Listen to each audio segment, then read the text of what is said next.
Good afternoon, everyone.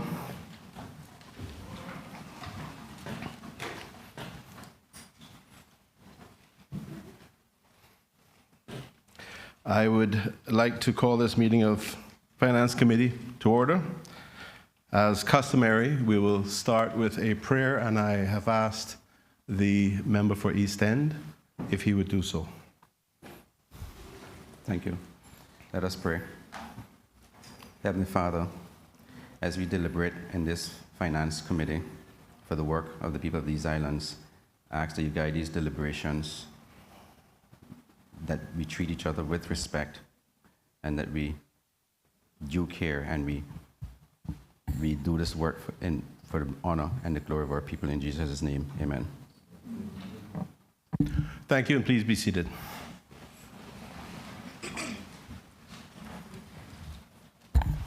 Thank you, everyone. The House is now in Finance Committee. The purpose of Finance Committee is to consider items shown on the schedule to the Supplementary Appropriations Bill for the financial year ended 31st December 2022.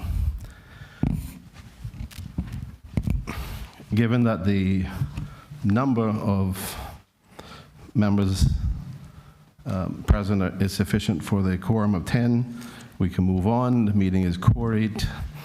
We'll now look at the supplementary appropriation for the financial year ended 31st December 2022. These have explanatory details which commence on page 15 in the supplementary plan and estimates document, which was tabled in the House earlier. I can distribute to honorable members the schedule to the bill annotated with page reference numbers to the supplementary plan and estimate document, but I'm hopeful that that won't be necessary for the reasons that I'll get to. Now, the overwhelming majority of the supplementary appropriations shown on the schedule to the bill are in respect of budget changes that have already been approved by Cabinet under Section 11, subsection 5 of the Act, of the Public Management and Finance Act, and for which statements have been made in the House explaining the necessity and urgency of the items. And supplementary appropriation changes that have been approved by Finance Committee itself previously at its meetings in March, June, October, and December of 2022 under Section 12, subsection 2 of the Act. So we are here to carry out the legal formality, and Finance Committee has dealt with these items before. Therefore, I'm hopeful that we will be able to dispense with these items with some degree of speed, subject to members' desire to ask questions and get any clarification. The results for the financial year ended 31st December 2022. The core government experienced a surplus of 47.7 million, which can be found in Table 1 on page 10 in the supplementary plan and estimates document for 2022. This satisfies the framework for fiscal responsibility requirement that government achieve a surplus for each financial year. The government's net worth at 31st December 2022 was $2 billion, which complies with the requirement for the core government's net worth to be positive. The debt service ratio was 7.1%, which is well within the allowable upper limit of 10% of core government revenue. Net debt was 28.8% of core government revenues, which was well below the allowable upper limit of 80%. And cash reserve days was 107.3 days, which were materially greater than the 90-day minimum.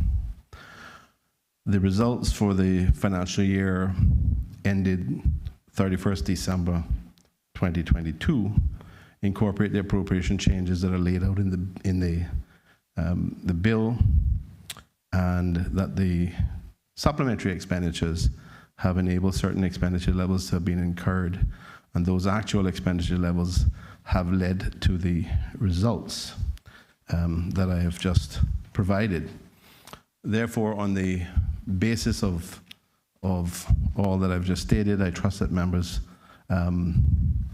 may be agreeable, subject to questions for clarification, and obviously support to proceed with a en bloc vote, but again, subject to members' agreement. And there are two appropriations under the ambit of the Ministry of Sustainability and Climate Resiliency that are not presently on the schedule to the bill, but it is desirable to bring these changes onto the schedule to the bill. And as I am chairman of the committee, it is more appropriate that another minister move a finance committee a stage amendment. The Honourable Deputy Premier, Honourable Juliana O'Connor-Connolly has agreed to, our Minister has agreed to move the amendment. And I propose that this is done just prior to the conclusion of our deliberations. Could I have an indication whether members have questions for clarification, or whether they may be support to vote the items en bloc?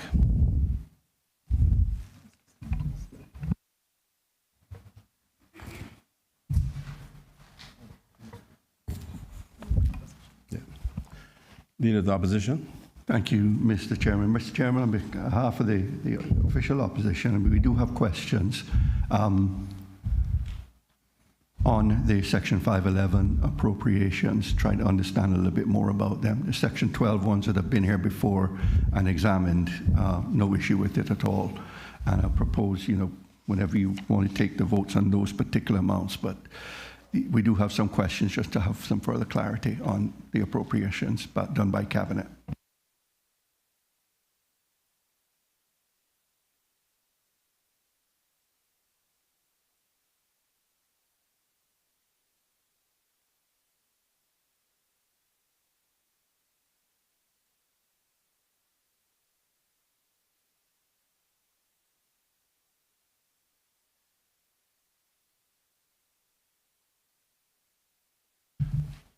Thank you, Leader of the Opposition. Could we begin, or could I suggest we begin by you indicating which particular ones you would like to start with? I'm not sure whether there's any particular ones, or... I didn't pick anyone. I just thought we would move through it as an assistance. I mean, it just, some of these I'm asking, going to be requesting, further detail. Others we just ask for a little bit of clarity of what it really represents, that sort of stuff. Some of these are quite small.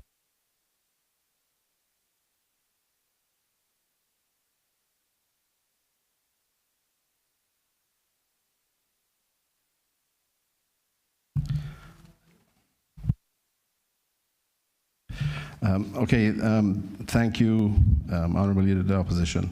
I believe that the first supplementary appropriation approved by Cabinet under Section 11.5 of the Public Management and Finance Act is on page 16. It is FED, appropriation reference FED 1 for, I think, yes, there is a reduction reflected of $75,000.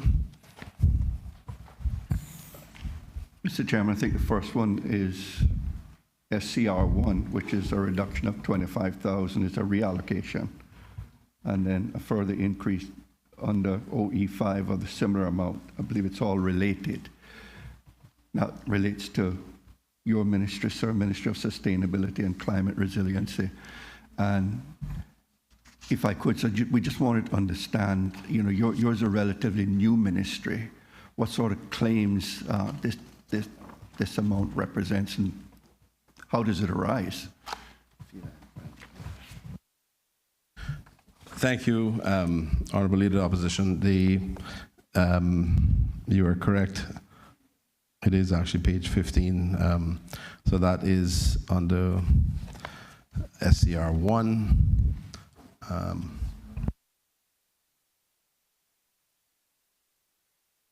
The reasons reflected for the appropriation change was reallocation of funds to cover the settlement of claims associated with Feline Friends Limited and the Cayman Islands Humane Society.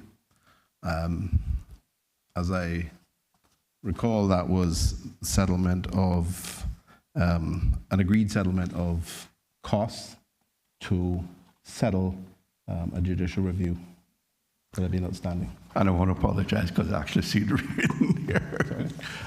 So please go on, sir.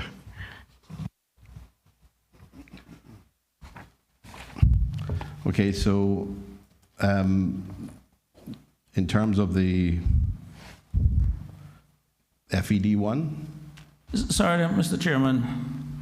Before we move off Yes, on that one, OE 105, settlement of claims, it's for judicial review. What was that judicial review in relation to?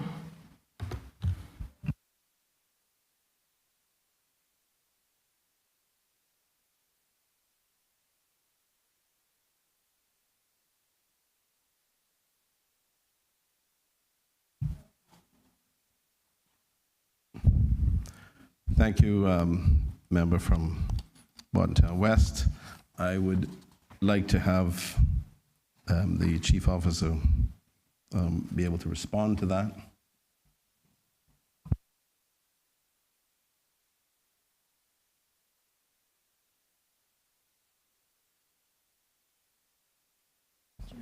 Yeah. Ms. Chief Officer. Chief Officer Ahern, just for the record, could you state your full name and title? Good afternoon, Jennifer Ahern, Chief Officer in the Ministry of Sustainability and Climate Resiliency.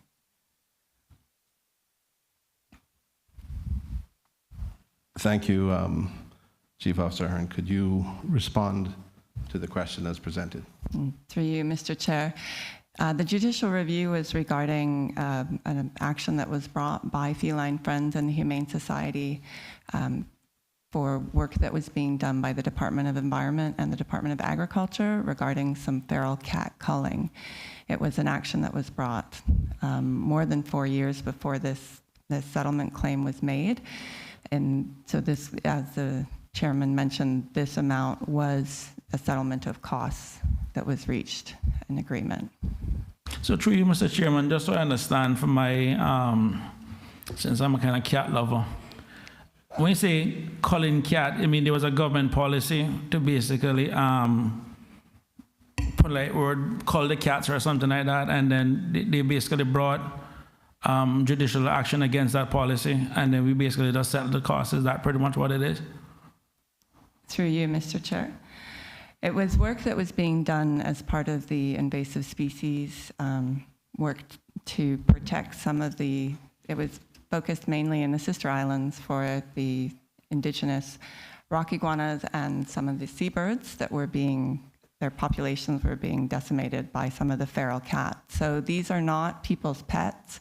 These are wild cats that were being trapped and humanely euthanized with the support of the Department of Agriculture. So the question is this, does the policy still continues or is it a stop now? Through you, Mr. Chair. That work continues as part of a Darwin grant that has been continuing in accordance with work that's being done with the Royal Society for the Protection of Birds. So, through you, Mr. Chairman, in essence, the cats are being protected, or they're not being killed anymore?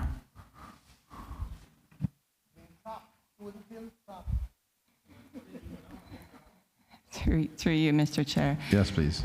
The work continues in terms of trapping the cats and humanely euthanizing the ones that are found to be feral. The teams from the Department of Environment and the RSPB have been working with the residents in the sister islands to ensure that people's pets are microchipped. They do have notices that they put out to the residents to let them know that when the work is going to be done, so that they can make sure to keep their animals indoors or at least in the confines of their yards. And they do make sure before any of the euthanization is done that these are indeed not people's pets but feral cats. True, Mr. Chairman. I recall there was an initiative once on some dogs that we basically used to send them overseas. I guess the other people who were looking to adopt them. Have we looked at something similar for the cats as opposed to culling them, or are we looked at where we can probably send them elsewhere? Because a lot of countries out there that have a lot of cat lovers. Through you, Mr. Chair. The charities such as Feline Friends and the Humane Society continue to work in that area. Certainly if anybody has cats that are in their yard that they'd like to work with those agencies to rehome. But the work that has been done so far is on feral cats that are basically, from what I understand, not ones that are eligible for rehoming. And this work is not, the charities continue to do their work. So they're allowed to continue to go on. Mr. Chairman, what year, I'm sure she said something about a year, but I didn't quite catch what year this related to the judicial review. Chief Officer Ahern, I think you can clarify the year that related to. Through you, Mr. Chair, I don't have that information with me. This was a matter that you made a statement on in the House previously, and I did not bring that with me, and I apologize for that, but I want to say that it was 2018 or 19 when it initially started. So it was not a recent matter during the big publication about cats and dogs and people pets. This is not the same thing, but it's the same type of policy. So the policy that was announced, or the regulation that was announced, if I should ask, that was not something new. Yes, member from West Bay West, that those regulations were new regulations, and I think that was, and Chief Officer may be able to provide additional clarity around it, but if I could just add, those regulations were a part of effectively what was agreed in terms of finalizing the settlement of the matter that had been a part of a judicial review over a period of several years. So that's what I'm saying. The regulations pertaining to something that had happened. The regulations related to the matters that were being conducted over time. This is not something new. Okay. We have had many years of both feral dogs as well as feral cats being trapped and in some cases euthanized, in some cases eventually being nursed to health and adopted. Most of these animals are in very poor health. And these challenges that we have as small islands in the Caribbean the challenges are not unique to us. It is happening in many other island Yeah. states. Okay, Mr. where Chairman, let me not take these more of your issues time. these issues are going on. Yeah, That are challenging I'm the natural. satisfied, sir. Stop there. Okay. Thank you very much. So, Mr. Chairman, just one final question. Just to confirm, this program is only being done in Cayman Brac, correct?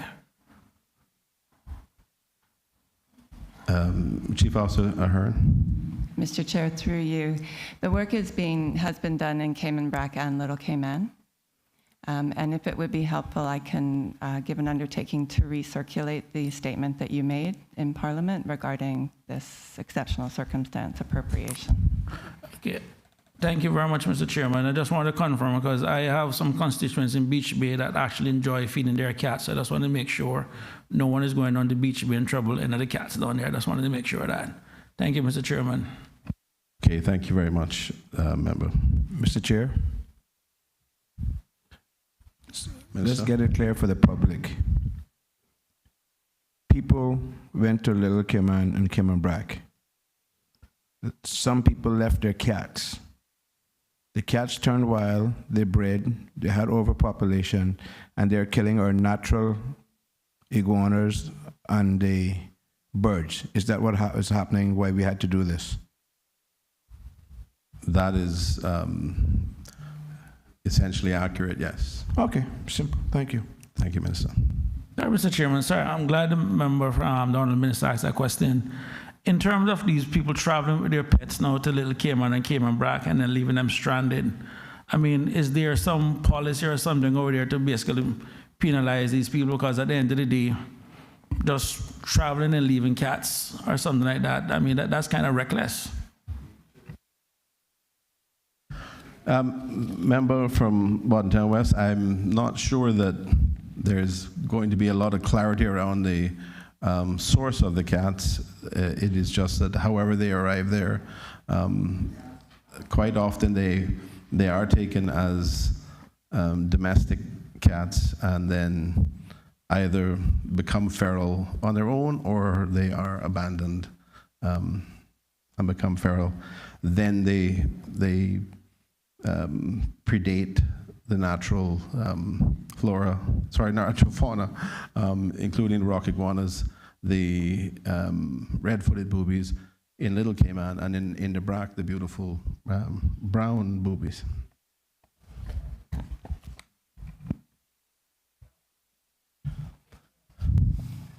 Member from Georgetown North. Thank you, Mr. Chairman. Through you,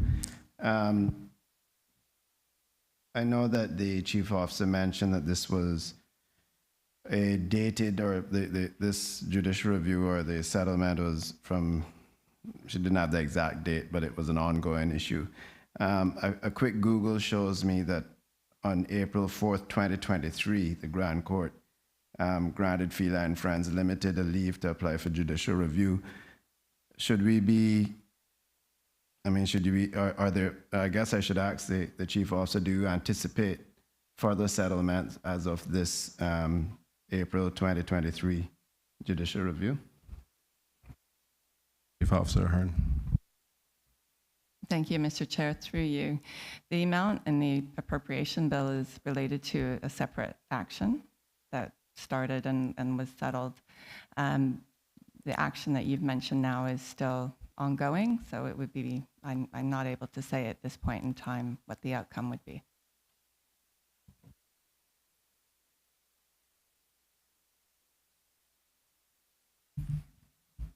Any further questions?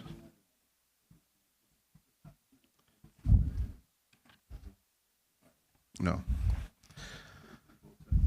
Okay.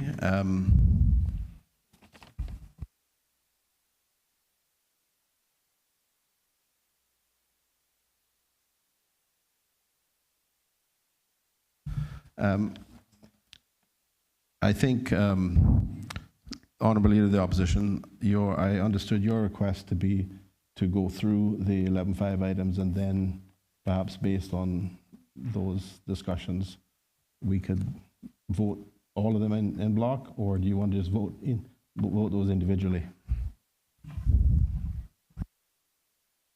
Mr. Chairman, I don't mind how you do it.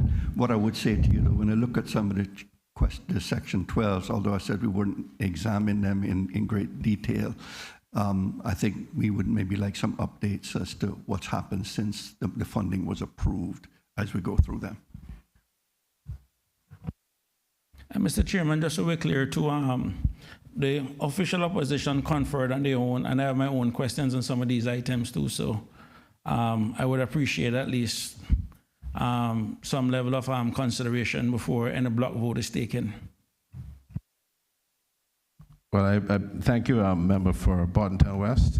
I appreciate your indication. I will try to ensure that I note or I am reminded when you have questions separately. Of course, my comments were just generally in relation to members on the opposition side, and I thank you for your clarification. Mr. Chairman, if you're on page 16, I have a query on TP 118.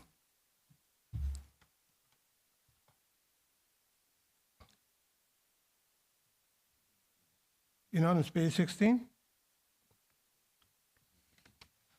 I moved too fast for now.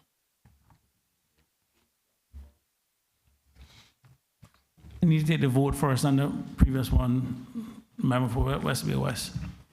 Oh, I'm familiar with that.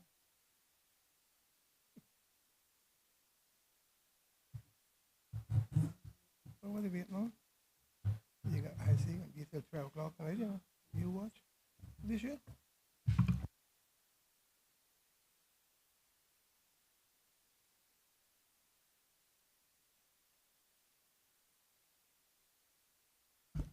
Alrighty, thank you. So we will deal with a vote on SRC 1. Then all those in favor of SRC 1,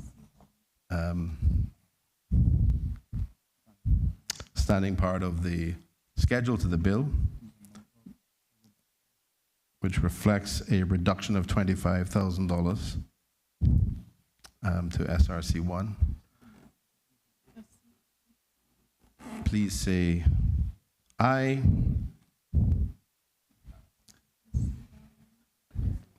SCR 1. So let me read it over. All those in favor of item SCR 1, a reduction in the supplementary request of $25,000, standing part of the schedule to the bill, please say aye. Aye. And those against, no. I think the ayes have it. Thank you.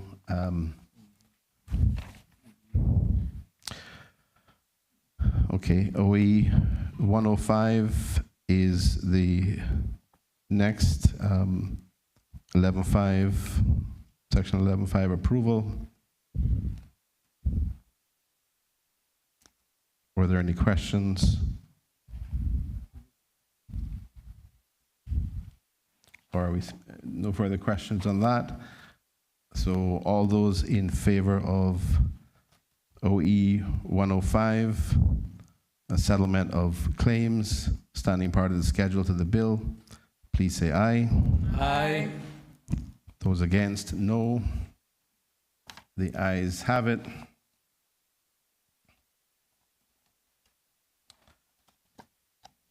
The next appropriation reference is FED 1, which reflects a reduction in the supplementary appropriation approved by Cabinet under 11.5. Are there any questions in respect to that?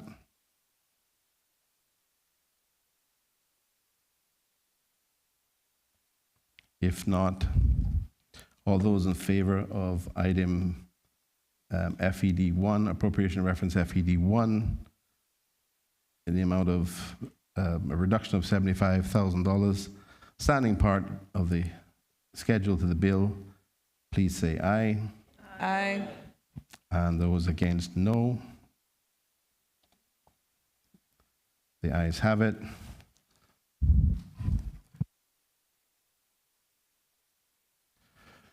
The next appropriation reference is TP 118, Electricity Assistance Program. That was an aggregate supplementary request for 2022 of $8,500,000. Are there any questions? Yes, Mr. Chairman, I indicated I had a query on it.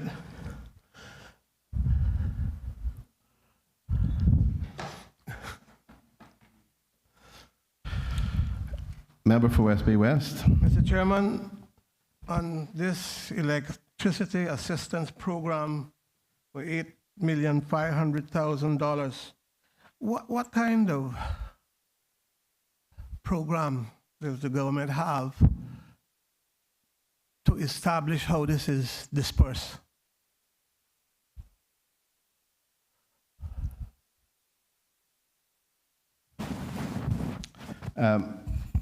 Member from West Bay West, that particular program was a one-off program which ran from June until December last year.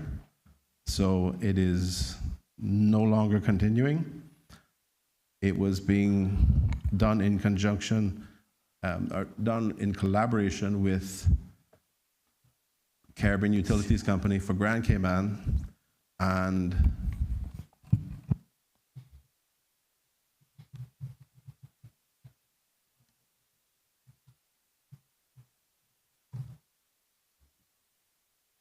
in the sister islands, it was being done in conjunction with Island Energy, which was formerly Brack Power and Light. And that was, the $8,500,000 was between Cayman Brack and Grand Cayman. Cayman Brack was separate, wasn't it? Both programs were within that one appropriation item. $8,500,000. And you say you're not doing it again? You better do it again. You see all these bills we get now? You certainly need to be looked at, Mr. Chairman. I don't know. I'm not disagreeing with you, sir. I was just pointing out that it wasn't continuing at this time. So you're not continuing it then? No.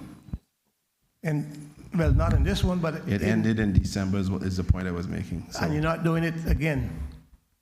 that decision remains to be made if circumstances arise which the government feels it is necessary to do so, it may be willing to do so, subject to funding. Mr. Chairman, I'd just like to, for clarity, in Cayman Brack and Little Cayman, when it was paid, there was 2 months that it was Cayman Brack Power and Light and 1 month that it was Island Energy. Okay, thank you, member for Cayman Brack West and Little Cayman. Mr. Leader of the opposition? Yeah, just for some clarity, Mr. Chairman, the 8.5 million, that's all been expended? Mr. Leader of the opposition, I believe the vast majority of it was of the appropriation amount was utilized. It was somewhere in the region of 7.9 million. Okay, so effectively then, in round terms, $600,000 could carry forward to 2023 for further spending?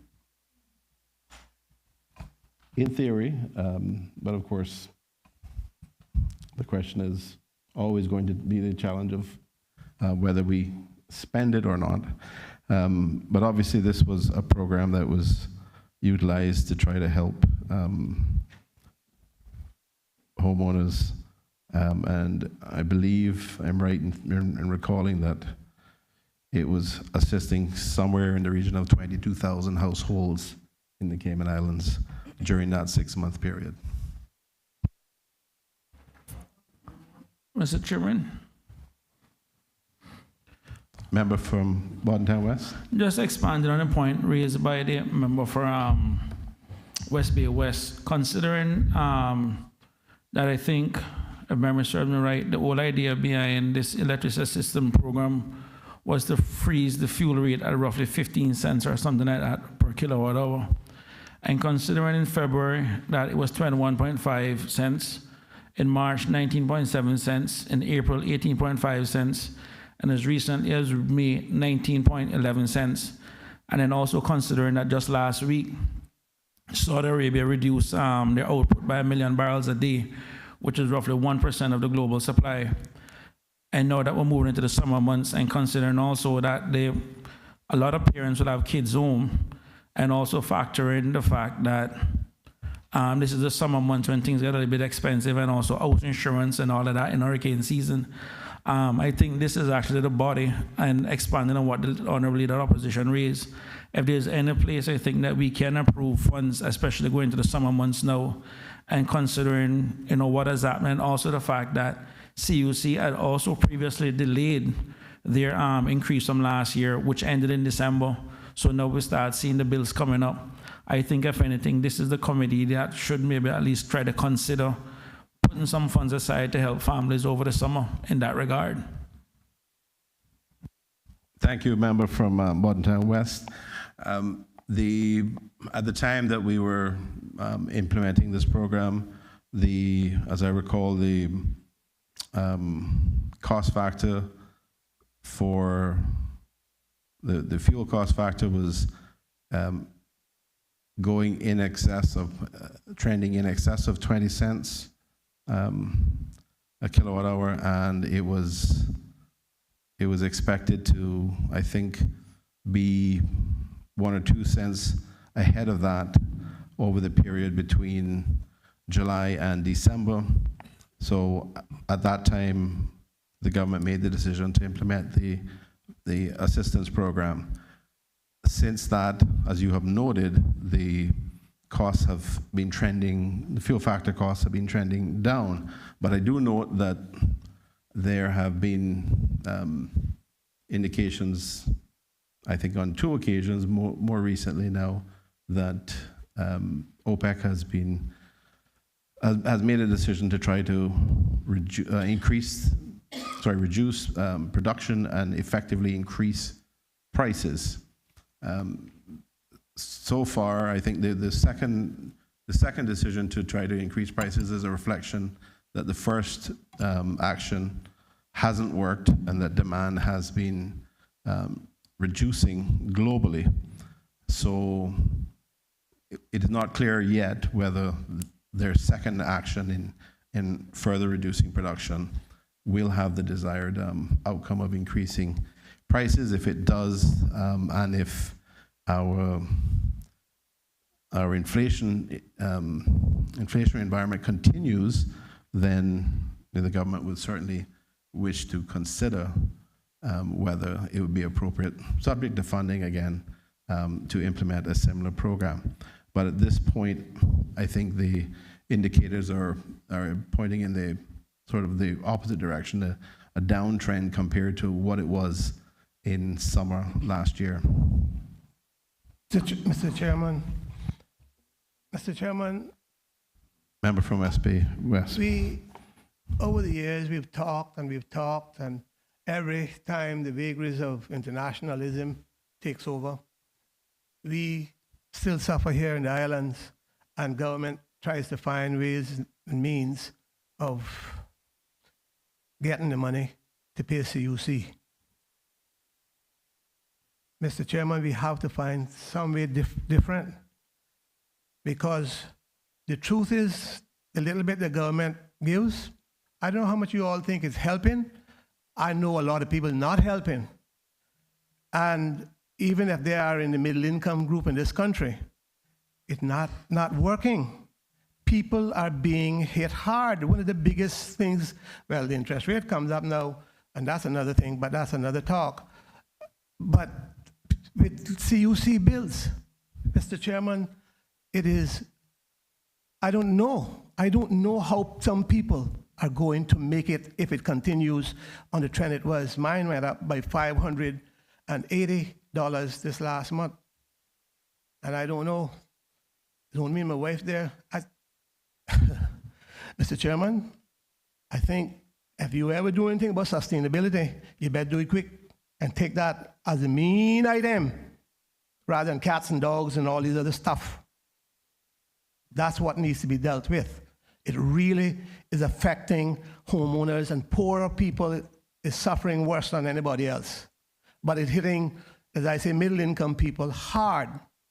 I don't need to tell you this, Mr. Chairman. You're shaking your head, so I know you understand. And you know because you are a representative and you get people complaining to you. It is, and we have to find a way to deal with this. I don't know, whether it's LNG or whether it's some other thing or whatever you're going to do, but it can't stay on so the vagaries of, I say, the world catch up with us and surpass us and beat us to pieces. People cannot take this much longer. Thank you, member from West Bay West. And I would certainly add that we do have certain initiatives that have been rolled out, one of which is in relation to constituents doing, or residents doing their own do-it-yourself audits to identify where they may have difficulties with loss of efficiency. These are some of the biggest challenges. If we can improve efficiencies, we can both allow people to remain comfortable and spend less of their hard-earned money, but also we are burning less fuel to generate that electricity, so we have a better carbon footprint. We also have some other programs that will be rolled out, Mr. Chair, which I'm not in a position to go into details right now, but this is imminent. We're waiting for one third-party participant to be in a position to agree to have the announcement go ahead, but this will involve government assisting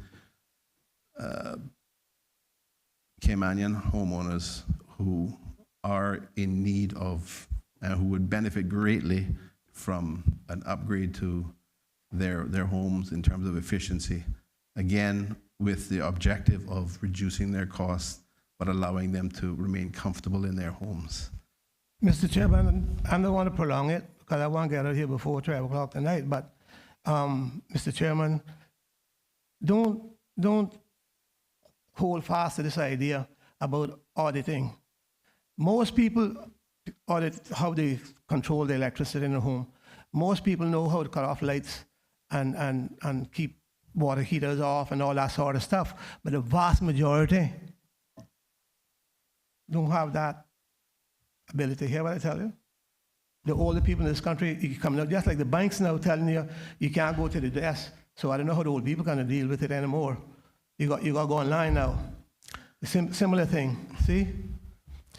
I hear you, member from West Bay West, and while I agree with you, I think there is a reality as well, though, that 70% of the energy cost for any particular household reflects the cost of air conditioning. So the more we can do to improve the efficiency, meaning keep the heat out and keep the cool air generated in, that has a big impact on the overall cost of operating a home, sir. Windows, et cetera, doors, et cetera, that's what you're talking about? That's part of it. Yeah. Well, air conditioning can hardly stay because I don't suspect anybody can do what I had to do when I was a little boy, fan with a piece of cardboard. Nobody knows do that no more. Mr. Chairman, just trying to get a better understanding. At what point would the government say if the fuel factor hits a particular number that it would look at basically putting back this program in place? Because in February, it already hit 21.5. In March, it was 19.7. And even though it went down slightly in April at 18.5 cents, by May, it was back up to 19.11. And I'm also looking at this email that I got from CUC on the 7th of February, which they were basically advising customers, and just for those listening, dear customer, during the latter part of 2022, CUC announced a fuel cost relief program approved by OFREG, which provided relief to all customers. According to the Cayman Islands Economics and Statistics Office, the rollout of the Cayman Islands Government Relief Program reduced inflation by 2% to 7.5% from 9.5% in Q3 2022. CUC anticipates further positive results related to the expanded support to all customers provided by the parallel CUC Fuel Relief Program, which was in effect from October 1st to December 31st, 2022. That program has now come to an end, so I'm trying to get an understanding is, the fuel factor hit 20 cents per kilowatt hour, would the government then consider renewing this program, or 21, 22 cents? I'm just trying to get an idea at what point the government will step back in, because bearing in mind now, house insurance is an issue for a lot of people, and this is the time of year when bills start to creep up again during the summer months. So what number would the government consider to reactivate this program? Last year it was 20 cents. The question is, what number would it be for this year? Thank you, member from Boddentown West. As I recall the discussions last year in relation to this program, it wasn't specifically a trigger point of 20 cents per kilowatt hour in terms of the fuel factor. It was that it was projected to continue to increase beyond that. So I will certainly say that the government will consider ways to assist as much as possible. And as I've outlined, there are a number of other initiatives that are being rolled out as well, which will be helping people who are who qualify and who are most in need. But that does not preclude the possibility of government considering if the projections are that costs will continue to escalate as they were projected summer last year, that we wouldn't try to find funding to address the needs in terms of a further assistance program.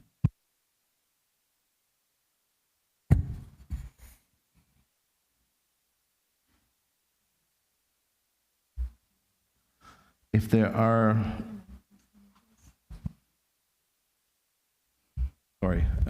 member from West Bay West, Cayman Brack West, and Little Cayman. Thank you, Mr. Chairman. Mr. Chairman, I'd just like it noted that I will not be voting on this because of an interest I had in Cayman Brack Power and Light. Thank you, member from Cayman Brack West and Little Cayman, and that is noted. If there are no further questions, can we take the vote on TP 118? Sorry. That's the right one, yeah. So I will ask the question. All those in favor of item TP 118, appropriation reference TP 118, in the amount of $8,500,000, assigning part of the schedule to the bill, please say aye. Aye. And those against, no. The ayes have it. The TP 118 will stand part of the schedule to the bill.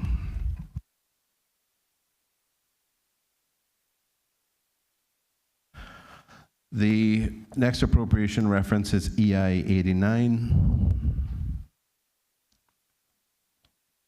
Cayman Islands National Insurance Company Expansion Project,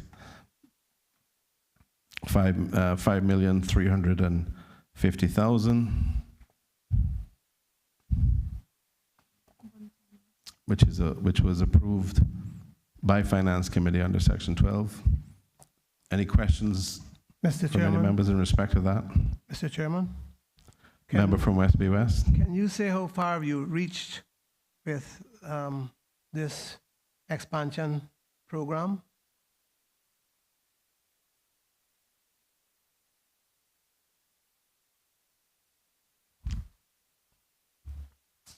Indeed,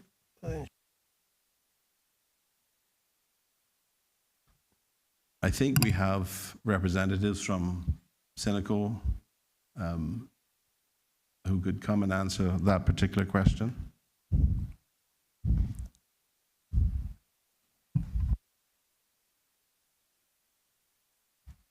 Thank you, sir. Could you state your name and title clearly for the record?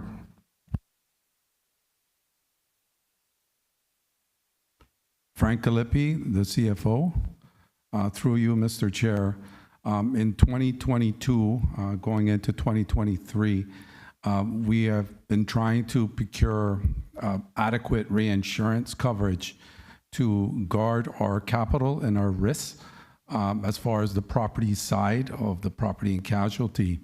It's been quite challenging in the sense that given the latest catastrophes over the few years, the reinsurance market has really tightened up in the Caribbean.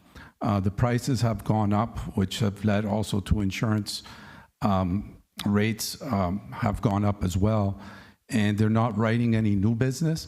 But as far as our plans are concerned, we are going to be introducing the property side in 2024 and the motor side within a quarter or two of this year.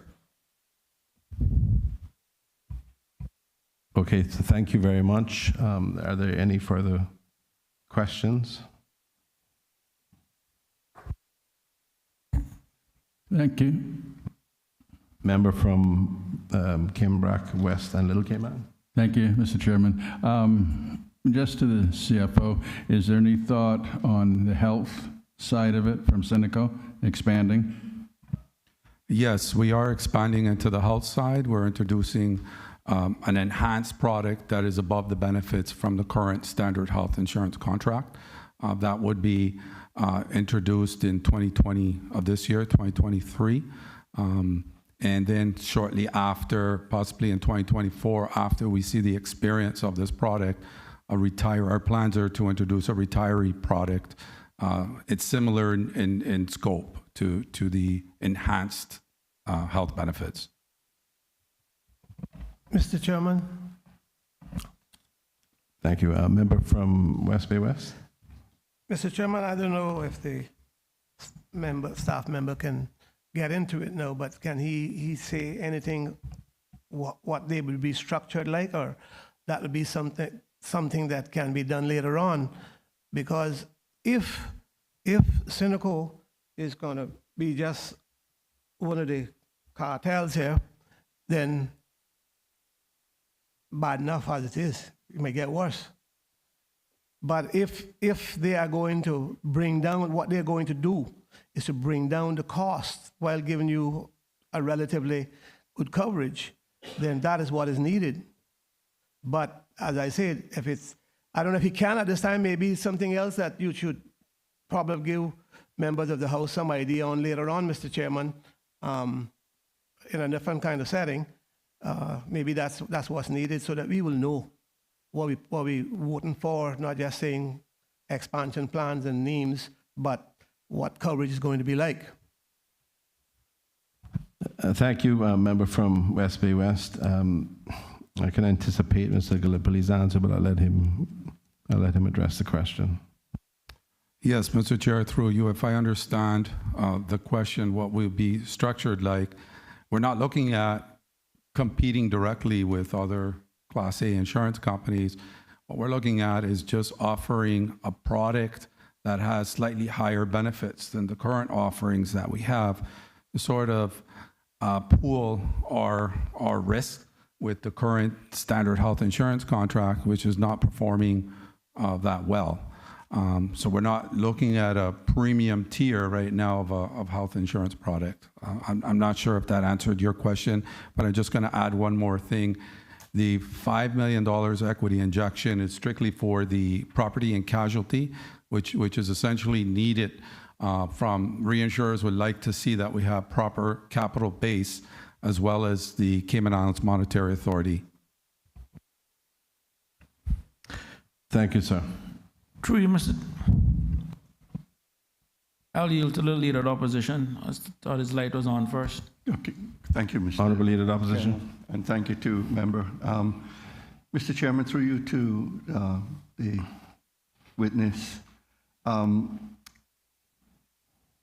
mentioned there the expansion of the current health insurance products, and I'm just curious if you have similar issues in terms of reinsurance in the marketplace today with regard to the health insurance cover that Cineco provides. Mr. Chair, through you, no, we don't. One question, Mr. Chairman. Oh, you got one more. Member who has, if you would give way, the Leader of the Opposition has one follow-up question. And my question then would go back to the $5.35 million in equity investment by government into Cineco. Given that this is now 9 months since it was approved and done, and it seems to be some way off before you actually get into offering the products, is this going to be enough, do you think, for Cineco, or will you be having to seek further equity investments? So speaking as regards to the $5 million, and the 0.35 was for just health side. So the $5 million will be enough based on our current projections, because we're looking at taking minimal risks as far as exposing our capital to catastrophes such as hurricanes and all. Okay. Thank you, honorable member from West Bay West. Mr. Chairman, I don't know whether the staff member can answer this, too, but I'll ask it. When it's all done, will it be able to be used outside of HSA? Mr. Gallipoli? Could the member repeat the question? Asking, sir, whether when it's all done, whether it can be used outside of HSA. If I buy a policy, will I be able to go anywhere I want to go with it, or will Cineco still have say so as to where you can go and you got to go and ask and beg and plead to get it to go somewhere else? Yes, Mr. Chair, through you, in answering the member, the answer is yes. We're currently working with having provider networks in play besides HSA, starting with some of the larger hospitals and then expanding out to some of the doctors and dentists and whatsoever.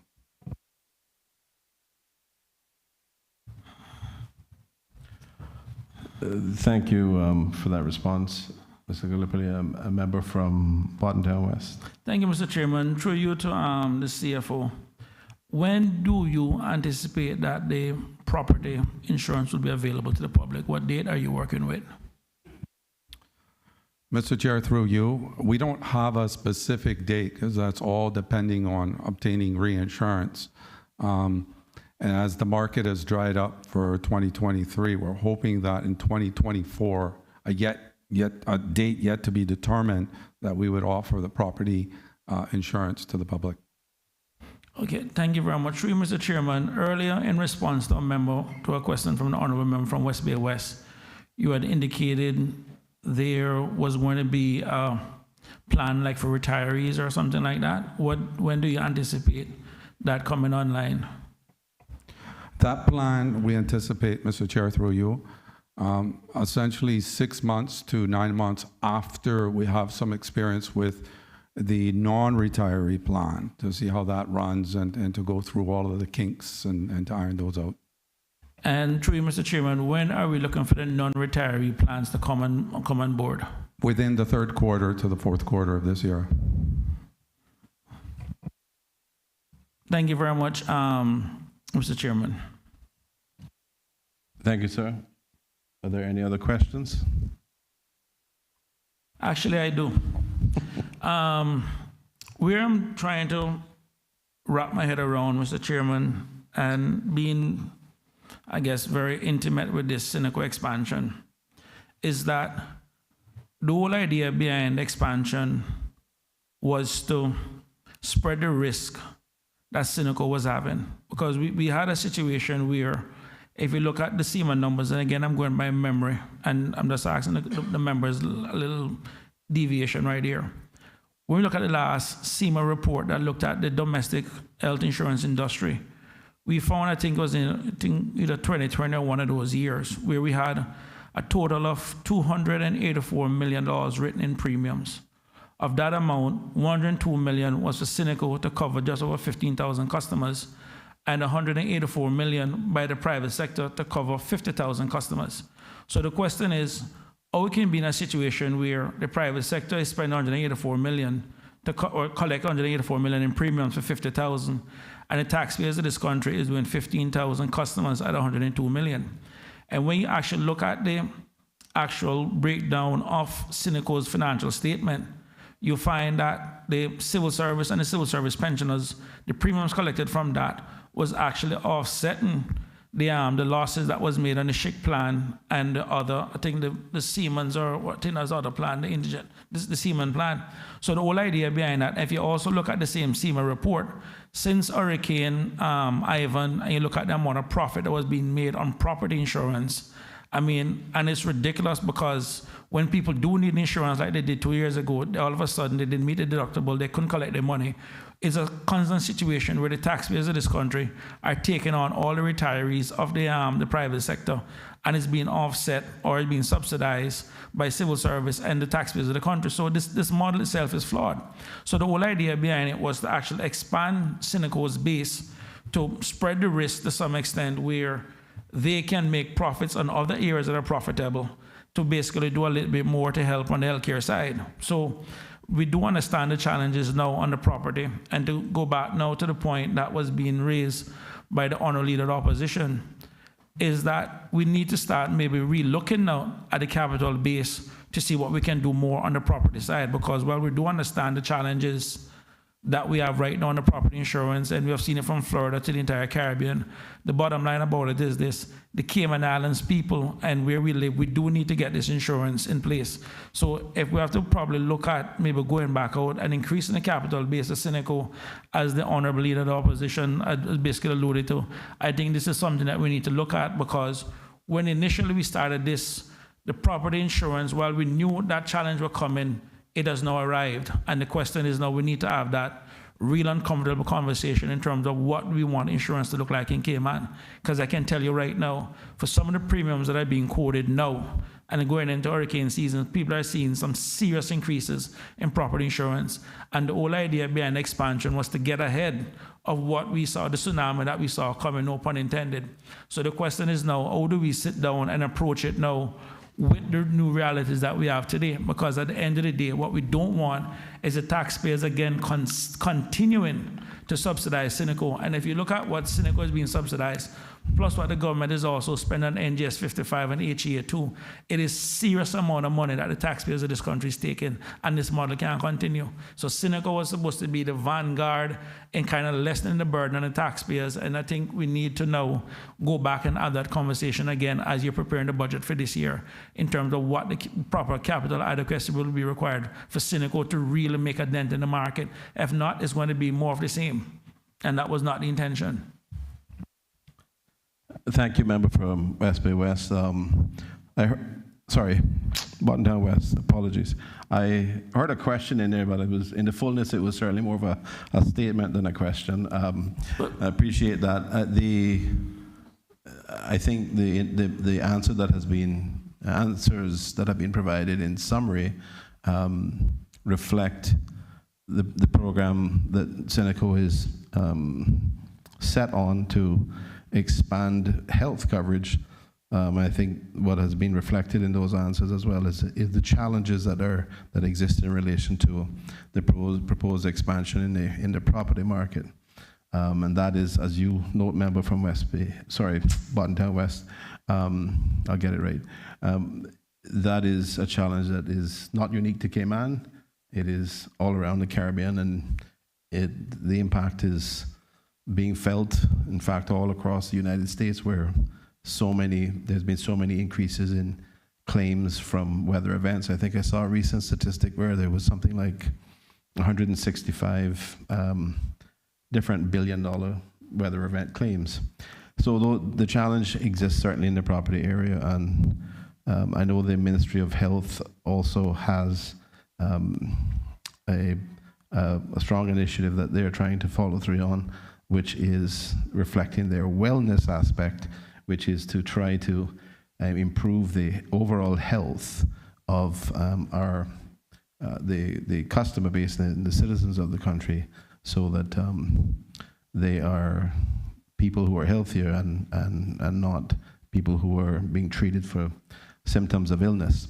I think there was an indication that the member sorry.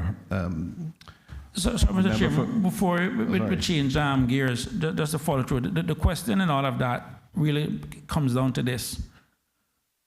While I do recognize and accept that people in the Florida and the Caribbean area have the challenges that we have, so it's not unique to Cayman, what I also do recognize is that we also have the wherewithal, the resources and expertise to actually do something about it, as opposed to other countries who just have to basically sit down and be witnesses or bystanders. With that said, considering now that the assumptions have changed, the question is, when can we expect that now that we have seen certain challenges and certain assumptions being changed from the original when we first look at expanding it, the question is, when can we, I guess, refresh the assumptions or to refresh or provide a refresh in terms of the approach to basically achieve the objective that we want to get to? Member from Bordentown West, I assume that the management of Seneco would, and Mr. Gillespie can add as he sees fit, but I assume the management of Seneco would devise a plan to try to achieve some of these objectives if it is possible to do so. But obviously, it is a challenging environment where many reinsurance providers that were previously in the market are exiting the market, and there's a lot of consolidation which is going on of insurance providers. So I would imagine that they're going to be reviewing that carefully, and if they see an opportunity to be able to assist, they would approach the government with a proposal in that respect. But it is a very significant challenge that I think everywhere is facing from climate change scenarios. Thanks very much, Mr. Chairman. Just to confirm them, so the government policy will remain, and then we would expect the management and the board of Seneco, in essence, to update their approach to achieve the government policy that's already in place. Is that pretty much what it is? I just want to make sure the government policy remains the same in terms of the objective. There has been no change, no directive, which reflects a change in the policy which Seneco were previously given. Perfect. I'm happy with that. Thank you. Member from West Bay Central. Thank you, Mr. Chair. Through you, I'd like to ask the witness a question. I won't try to make reference to his name because I might say it incorrectly. I know he mentioned that the non-retiree plans was being prepared for 2023. I was just curious if there's any indication on when the retiree plans will become available. I certainly have received a lot of representations from our retirees throughout the island, particularly in West Bay Central. Many of our retirees are struggling to acquire health insurance, and many of them do not qualify to go to the needs assessment unit. So I'm just curious if this non-retiree plan will also be available, sorry, not non-retiree, the retiree plan will be available before the end of 2023. Thank you. Mr. Gallipoli. Mr. Chair, through you, as I've stated prior, the retiree plan would be available approximately 6 to 9 months after the introduction of the enhanced plan, which is essentially in 2024. The retiree plan is going to offer enhanced benefits to what is available now. So it would give those members access to higher health care. However, it would come at a cost because, you know, with the equation, there's premiums and there's claims. You know, that equation has to be balanced.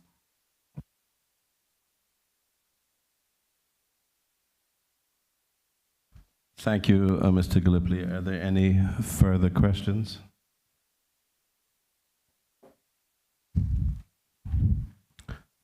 Okay. Thank you, members.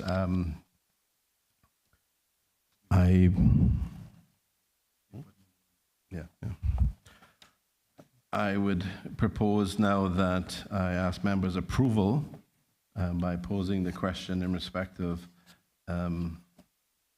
posing the question, all those in favor of EI 89 appropriation reference, Cayman Islands National Insurance Company expansion project in the amount of $5,350,000, standing part of the schedule to the bill, please say aye. Aye. Those against, no. The ayes have it. Thank you. The next appropriation reference is TP 109, extraordinary relief stipends in the amount of $16,500,000.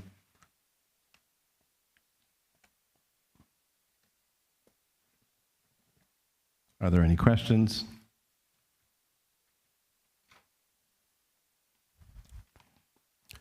If there are no questions, I propose to ask members for approval of this particular item.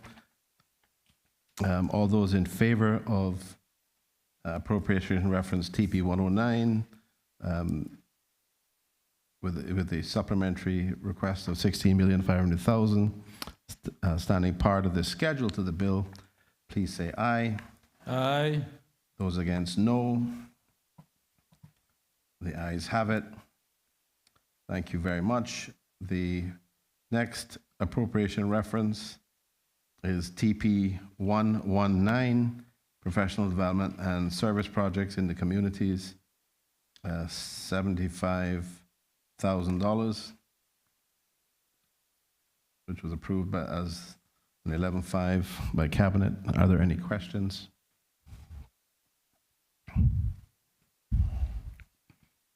If there are no questions, I propose to Sorry, Mr. Chairman, member for West Bay. Sorry, Buttontown West.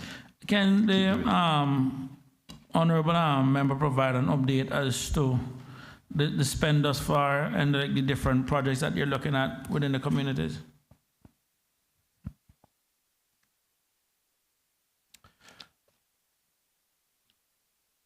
Yes, I think we have the chief officer for Ministry of Border Control and Labor.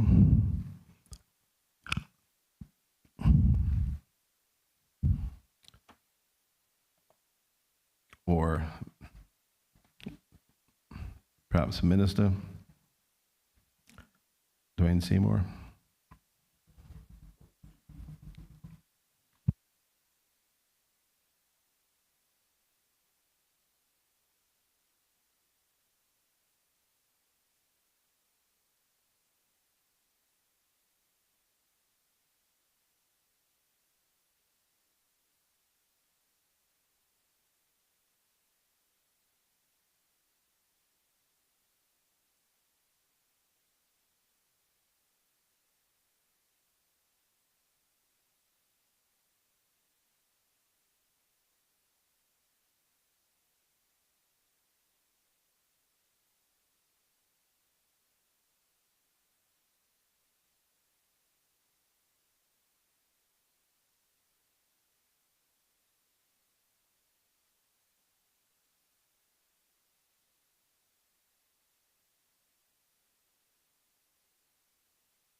Sorry. Chief Officer Howell, could you, for the record, please state your full name and title? Good afternoon, Mr. Chairman. Wesley Howell, Chief Officer for the Ministry of Border Control and Labor. Through you, Mr. Chairman, that particular appropriation was established under the former Minister for Border Control and Labor. It includes a number of sponsorships for specific events throughout the islands that have some means of labor component to them. The appropriations so far have spent leaves about 60,000 in that account, and I don't have the details of all the individual appropriations that have been committed thus far, but I could provide those in writing through the minister to this honorable committee. Thank you, sir. Are there any further questions? Thank you very much. Through you, Mr. Chairman, I just want to thank the Chief Officer, and I'll look out for your email in terms of what has been spent so far. But at least I'm glad to see it's being done. Something is being done. So I just wanted to make sure something was actually being done. Thank you, Chief Officer. Thank you very much. Are there any other questions? If there are no other questions, I will ask for members' approval by posing the question. All those in favor of appropriation reference TP 119, professional development and service projects in the communities, 75,000, standing part of the schedule to the bill, please say aye. Aye. All those against, no. The ayes have it. The next appropriation reference is CCO 1, teaching of tertiary level professional and vocational programs, for a supplementary request of $281,934. Are there any questions?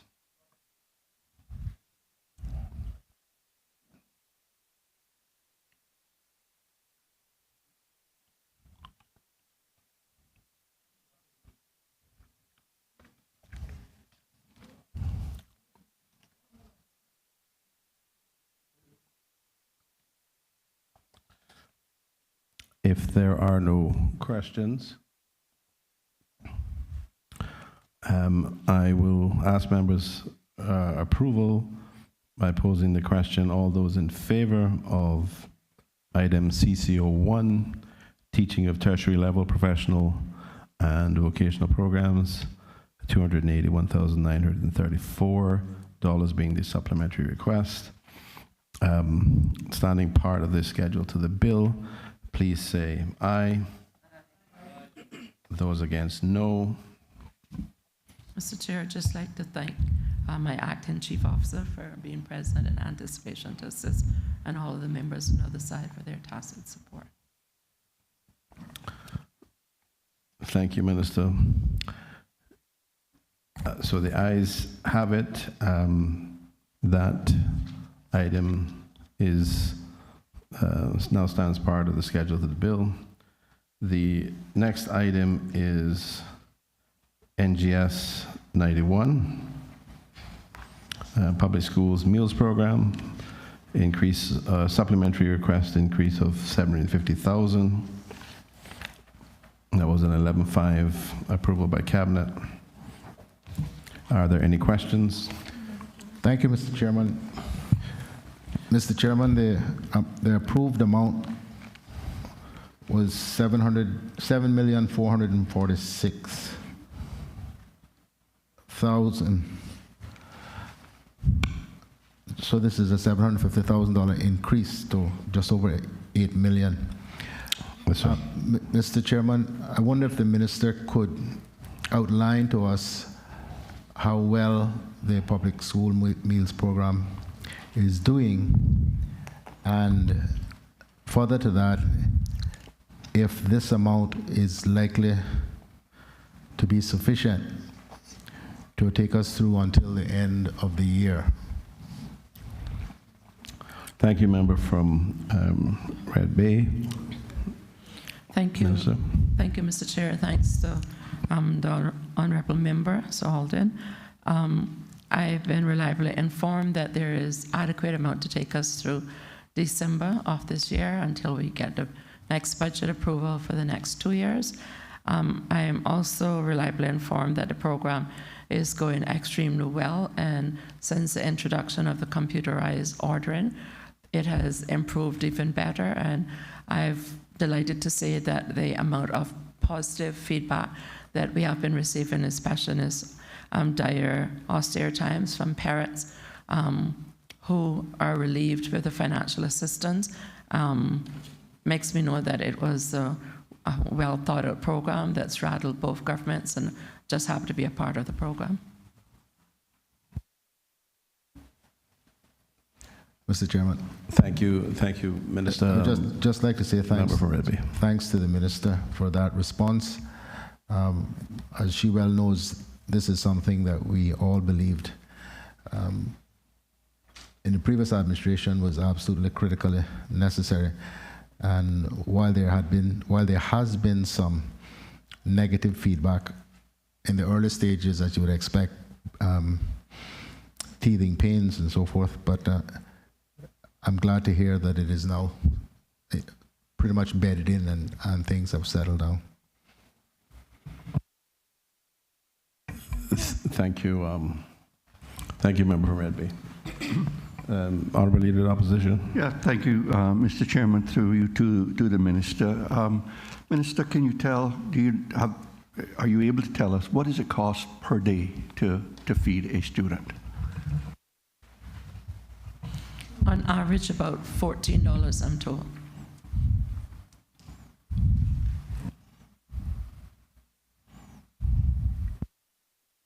Mr. That's Chairman. Sorry.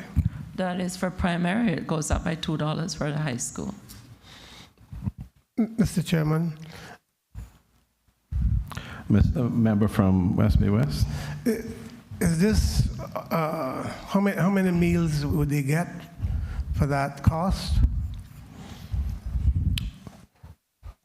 Is it just breakfast and lunch that is offered? Minister.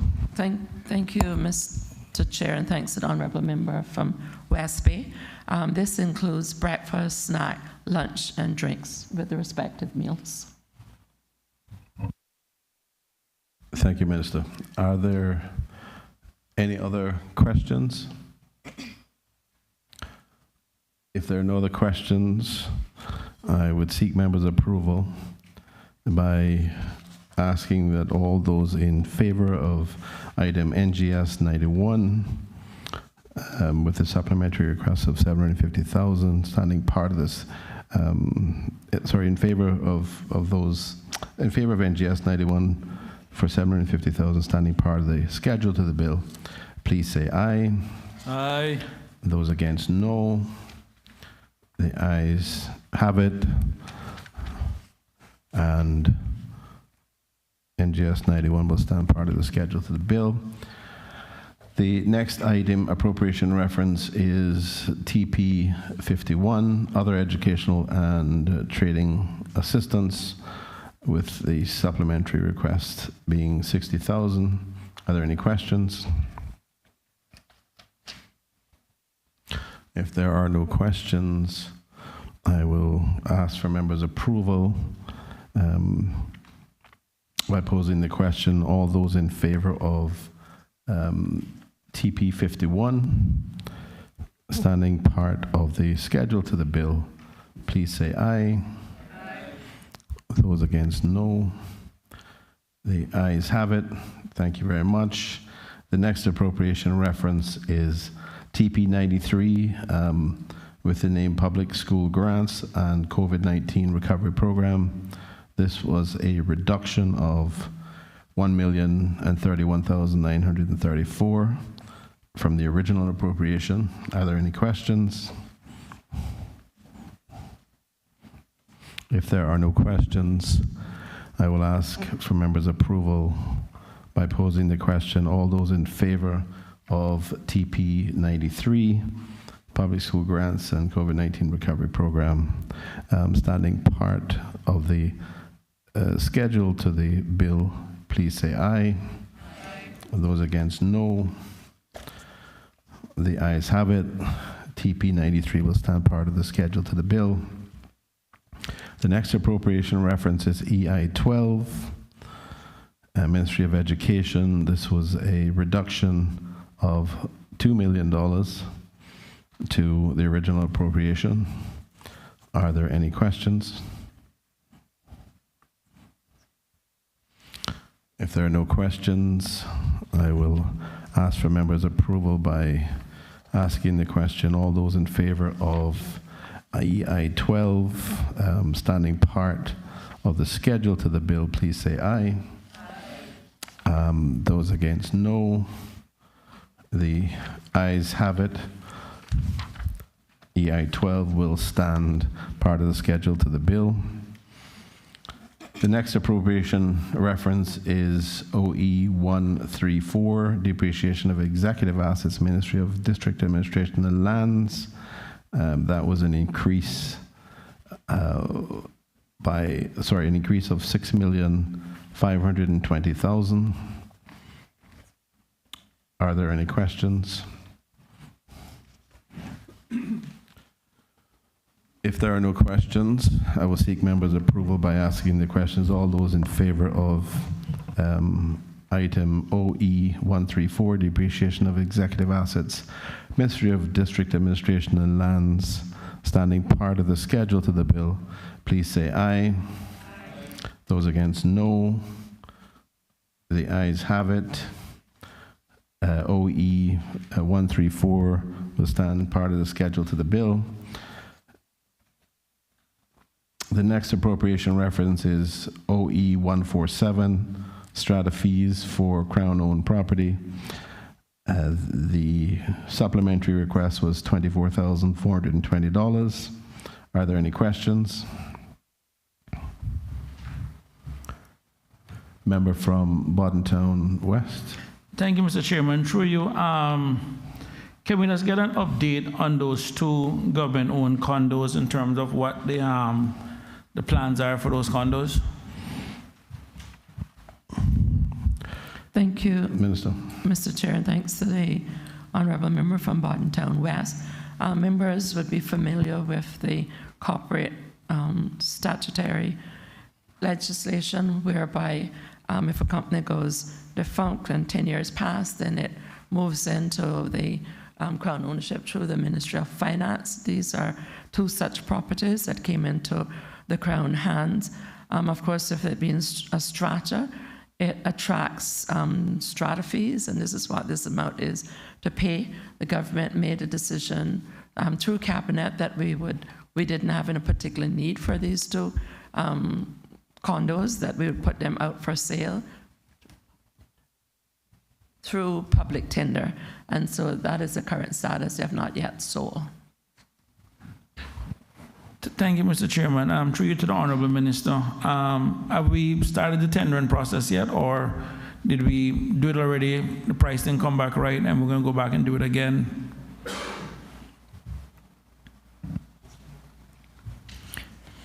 Thanks, Mr. Chair, and thanks to the member. I'm reliably informed that one stage of the public tender was commenced and concluded because we were not happy with the bids that were received, so we're going out for the second stage of the public tenders to get value for money on these properties.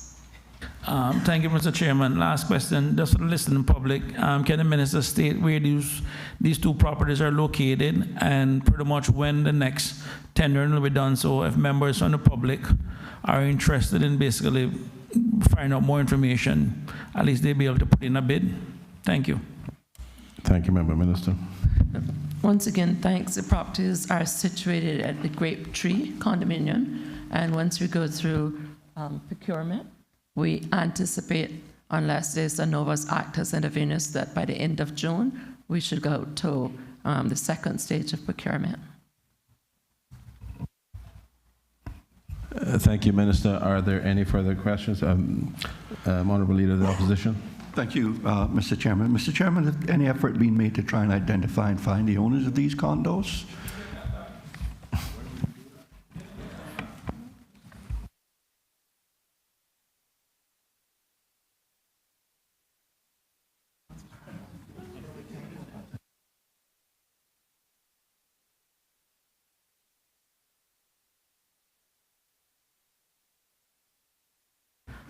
Thank you, Mr. Chair. There were two companies. They had 10 years to rectify their corporate affairs. They, for whatever reason, by omission or commission, did not so do. And we are now, through the mere operation of the law, seeking to maximize the potentiality of Crown property for the benefit of the people within the jurisdiction. Thank you, Minister. Are there any other questions? If there are no other questions, I shall ask for members' approval by posing the question. All those in favor of item OE 147, strata fees for Crown-owned property, $24,420 being the supplementary request, standing part of the schedule to the bill, please say aye. Aye. Those against, no. The ayes have it, and OE 147 will stand part of the schedule to the bill. The next appropriation reference is OE 148, lease payment, $91,600. Are there any questions? Mr. Chairman? A member from West Bay West. Mr. Chairman, can I ask if government have any thoughts to doing a different airport? And I see this is a lease, and we've a little Cayman, and we know we've used that forever and a, but are we looking to the future to do anything about it? Seeing, Mr. Chairman, that you're about or have done it already, I don't know, to purchase another small airplane to help service the island. And are we thinking that of moving and getting a different type plane that can service, instead of having service Cayman Black too, and Little Cayman, instead of having so many smaller planes? Must be the cost is escalating to do that.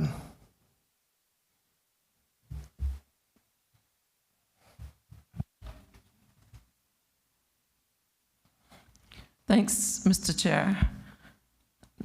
I guess I'm treading where angels dare not tread with the response to this question, but I'll nonetheless attempt. Let me answer. Thank the honourable member for his questions.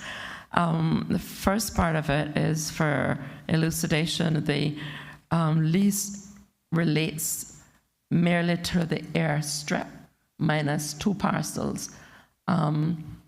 We own the Little Cayman Airport, the infrastructure as far as relates to the edifice in Little Cayman.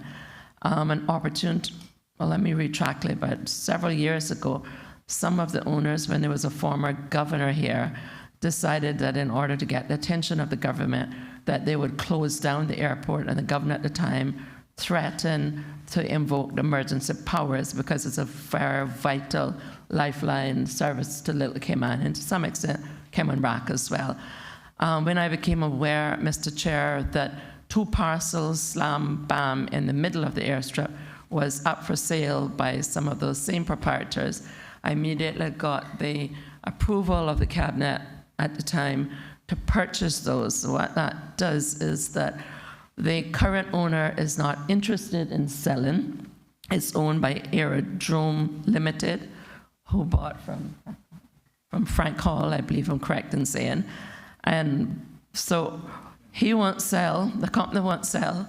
I don't have the money in government to buy, but he can't own the whole airstrip because I own the middle of the airstrip. So after having done that, there have been a tremendous amount of discussion, both on island and in Grand Cayman, with the minister responsible, the Honourable Minister of Tourism, and obviously Cayman Airways, as far as the possible acquisition of relevant and appropriate aircraft to suit Little Cayman under the sister islands. So it's a hybrid question in that, as far as I understand, and I stand to be corrected, to get an aircraft that would suit currently in Cayman Brac and Little Cayman with the current airstrip, we would be going backwards, and that we'd just be getting a smaller aircraft rather than the Saab, because the Saab does not go to Little Cayman currently. And I don't think the people of the Brac would let my friend and colleague Moses from Cayman Brac West land back if we went that direction. We're not yet in a position, population-wise or otherwise, to demand a jet MAX 8 to go across every day of the week. But they do come, and increasingly, because the tourism product has been diversified and continues to be diversified. But if we were able to get a plane, thinking in the future, it would mean the extension and or expansion of the airfield in Little Cayman. There's two possible proposals to go back in the inland where we had lost the bulldozer because of the terrain and topography of the property many years back, and have those associated costs, or we extend the current airport. There's feelings on both sides. The jury is still out, but the Honorable Minister of Tourism, I'm sure as we pass the message on, would be more than eager to stand up and give a statement for the benefit of the Honorable Member as to where he's reached quite far with it and the proposal. There is a safety proponent with the airport, which I would not like to state on air, but the government is quite aware of the situation and is eager to try to remedy the situation within the financial constraints and the time so associated. I hope that helps a little bit. Helps quite a bit, but for the future, I don't still know where we're at. So we're not thinking about moving the airport from where it is, airstrip or airport. It's still in the ing process, continuous verb, and that they're considering and thinking.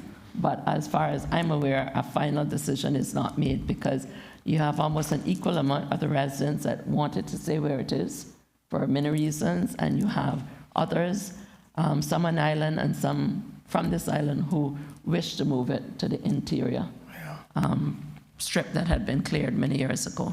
Oh, well, I know a little bit about that, but, well, that's when the minister's back on island, I try to find out, because I see here another vote. I don't know whether, as I said, whether that is to do so or has done so to get the next plane.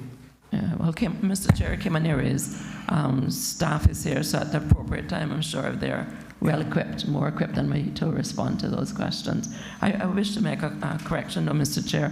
I think I made a fraudulent slip and said Frank Hall, but it was actually Ken Hall. So may the record so reflect. Thanks. Thank you, Minister. But for the benefit of the member from West Bay West, if I could just add that, by way of confirmation, that the issue in relation to the Little Cayman Airport is one which remains under specific consideration.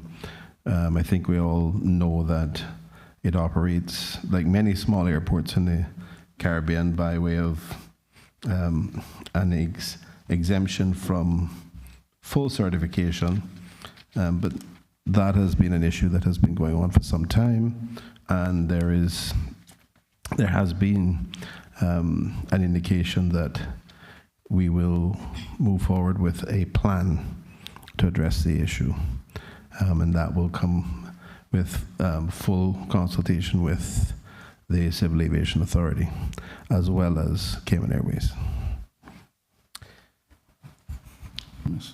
Are there any, member from Cayman Brac West and Little Cayman? Thank you, Mr. Chair. Thank you, sir. I agree that maybe this is under the not the minister with the responsibility for the question. The concern is that there was just an update on Cayman Island Airport way forward as far as extending into the North Sound and looking at general aviation and a $200 million spend.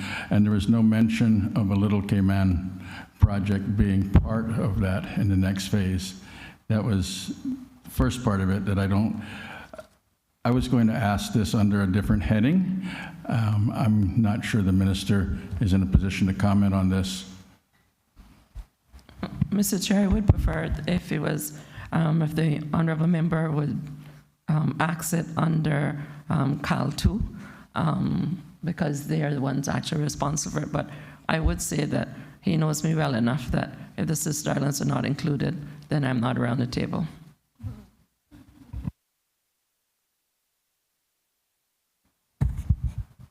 That was exactly the answer I expected. Same here, sir. Thank you very much. Are there any further questions on OE 148? If there are no further questions, I shall put the question or pose the question. All those in favor of item OE 148, lease payment, 91,600 as a supplementary standing part of the schedule. To those against, no. The ayes have it, and OE 148 shall stand part of the schedule to the bill. The next appropriation reference is EA 36, miscellaneous road surface upgrades, supplementary. Sorry, did I skip? I apologize. EI, sorry, the next appropriation reference is EI, just 87. I was being a bit too eager there. EI 87, Ministry of Lands, Ministry of District Administration and Lands, 2,497,584.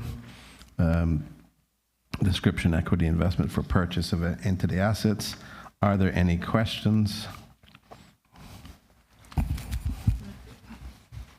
Member from Red Bay. Thank you, Mr. Chair. Mr. Chair, or for Red Bay. I would be grateful if the minister could explain what this money is to be used for. It's a significant sum coming as a supplementary expenditure, $2.5 million.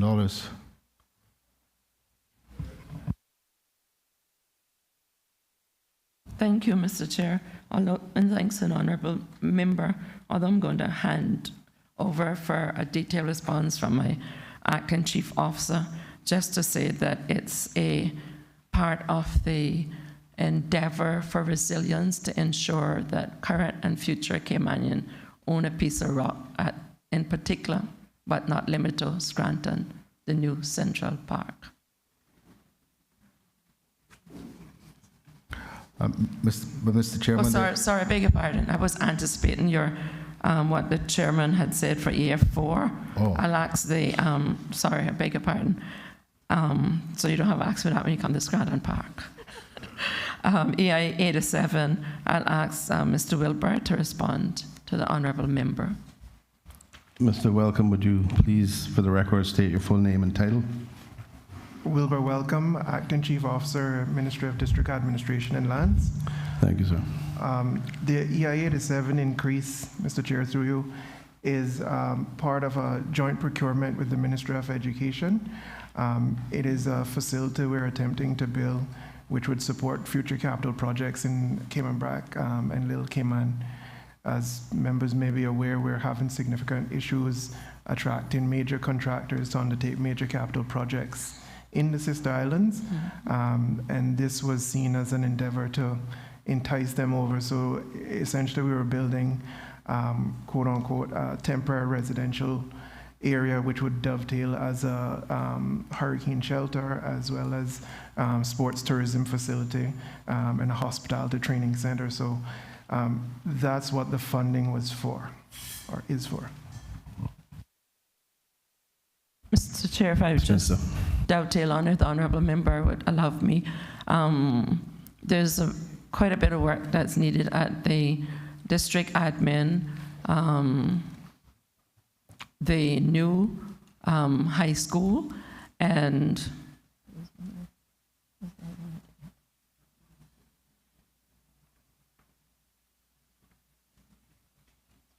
hospital, airport, and the future RCIPS building.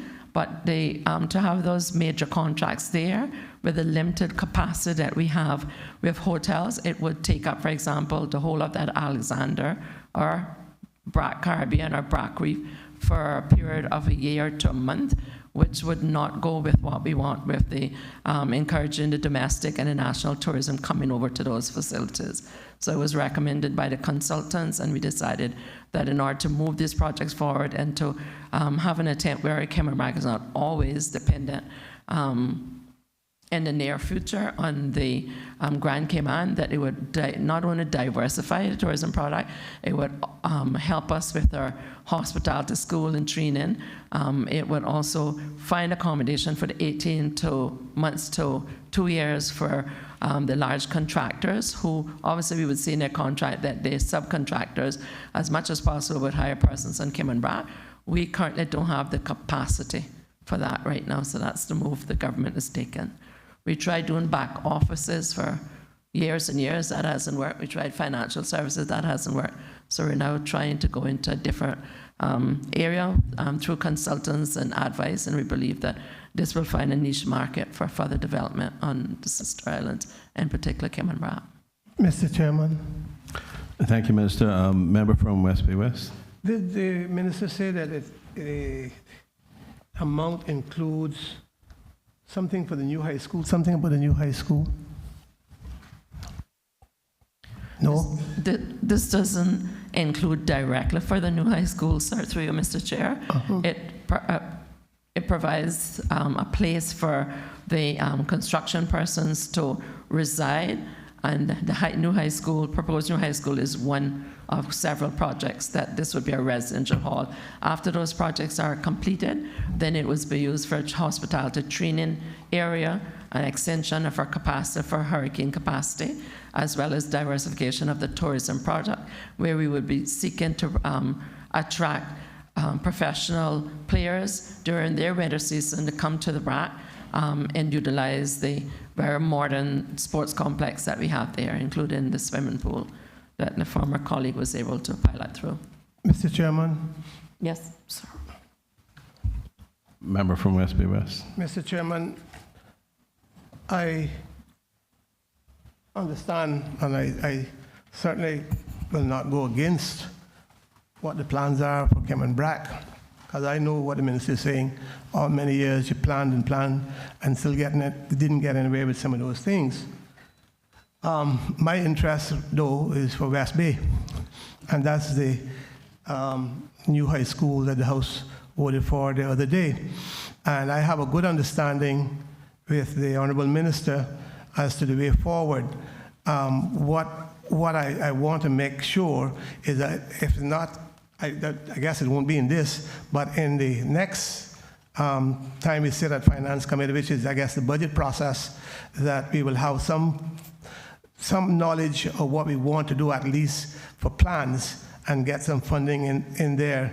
As I said, I have a good understanding with the minister, and would hope that that will spread across the entire cabinet. Thank you, Mr. Chair, and thanks to the honourable member. I can say that his audacity for hope and optimism is well received, and based on preliminary feedback, I think it should be so reflected in the upcoming budget, sufficient to do what the ask is for the plans and be able to get it started with the consultants and OBS. Thank you, Minister. We have a member from Cayman Brac West and Little Cayman. Thank you. Thank you, Mr. Chairman. To the Honorable Minister, I just ask for you to confirm that in this funding, the first thing after the consultants finish, a building will start, which will create labor on Cayman Brac and job opportunities.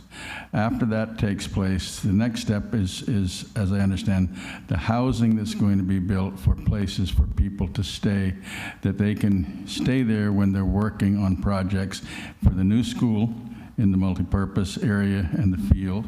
And also, after that, we move into the hotel, to the tourism training school, which at the end of the day, after all those positives, we wind up with this funding being toward the tourism training school as a standalone facility there in that where the sports complex is. That is correct.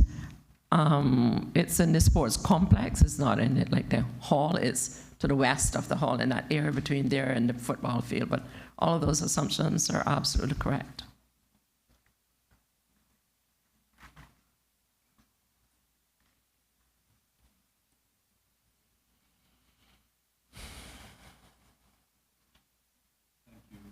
Thank you, Minister and member from Cayman Brack West and Little Cayman. Are there any other questions on this appropriation? Reference EI 87. If there are none, can I seek members' approval by asking the question? All those in favor of item EI 87, Ministry of District Administration and Lands, $2,497,584 was the supplementary request. Standing part of the schedule to the bill, please say aye. Aye. Those against, no. The ayes have it.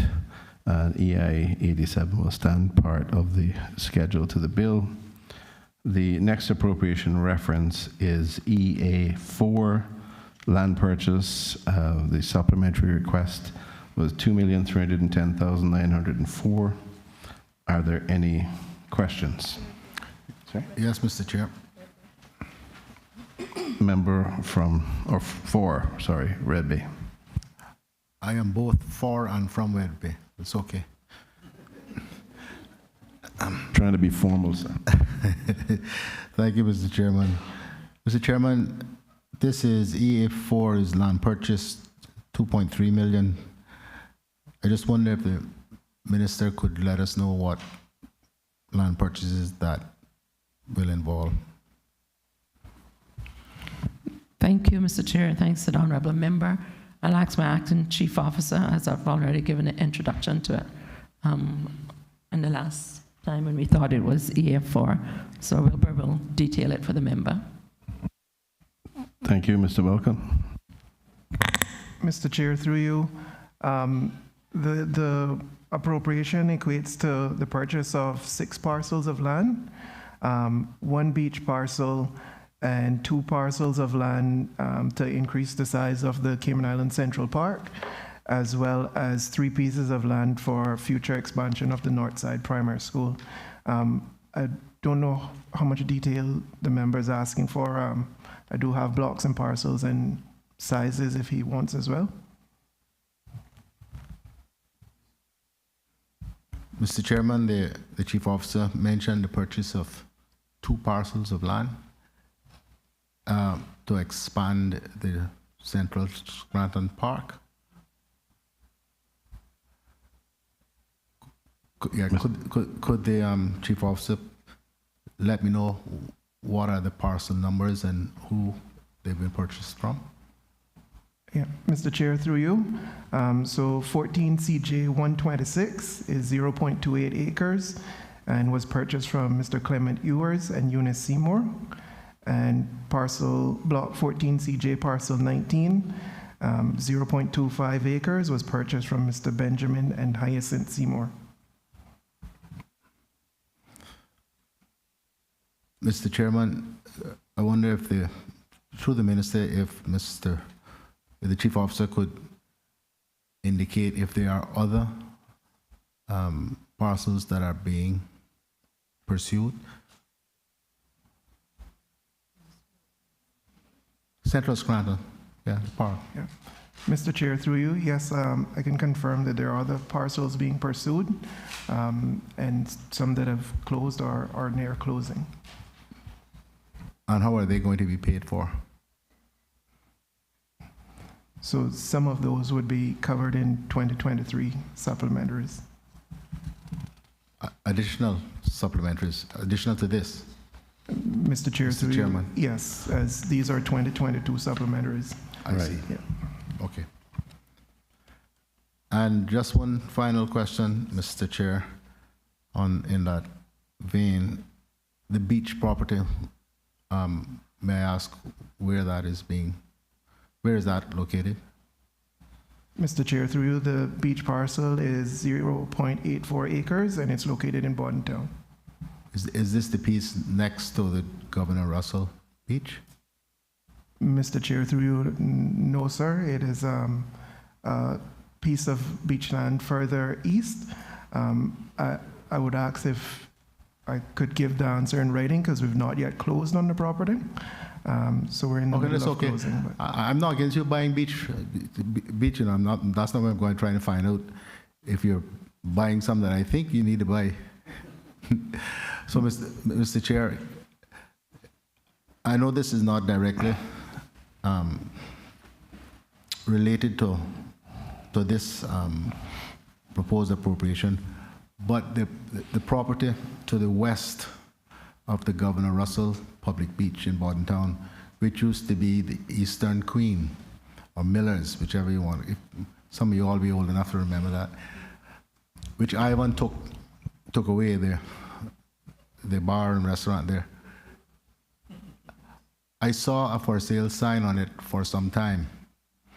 I spoke with the minister from Bordentown. Well, Bordentown East, yeah. I now saw yesterday that the sign is gone. I'm wondering if you could confirm the government has in fact acquired that. Mr. Chair, I'm happy to confirm that we have acquired that, and Marvelous. I wish I could get some more money in the next 3 years, acquire some more. Marvelous. Mr. Chair. Member Bordentown East. Sorry, Minister. Member for Bordentown East and Minister Seymour. Yes. Just want to thank the member from Red Bay, and I ask him to continue identifying more property. Mr. Chairman. He's obviously driving around a lot. Member from West Bay West. Yeah, yes, Mr. Chairman. I don't know where the land for housing comes through the ministry under discussion now, or whether it's under housing. But is there any plans for purchasing a property in West Bay for more housing? Now, I know we got land that we already under discussion, and property that is going to build back. No, not a lot. No, you stop with that.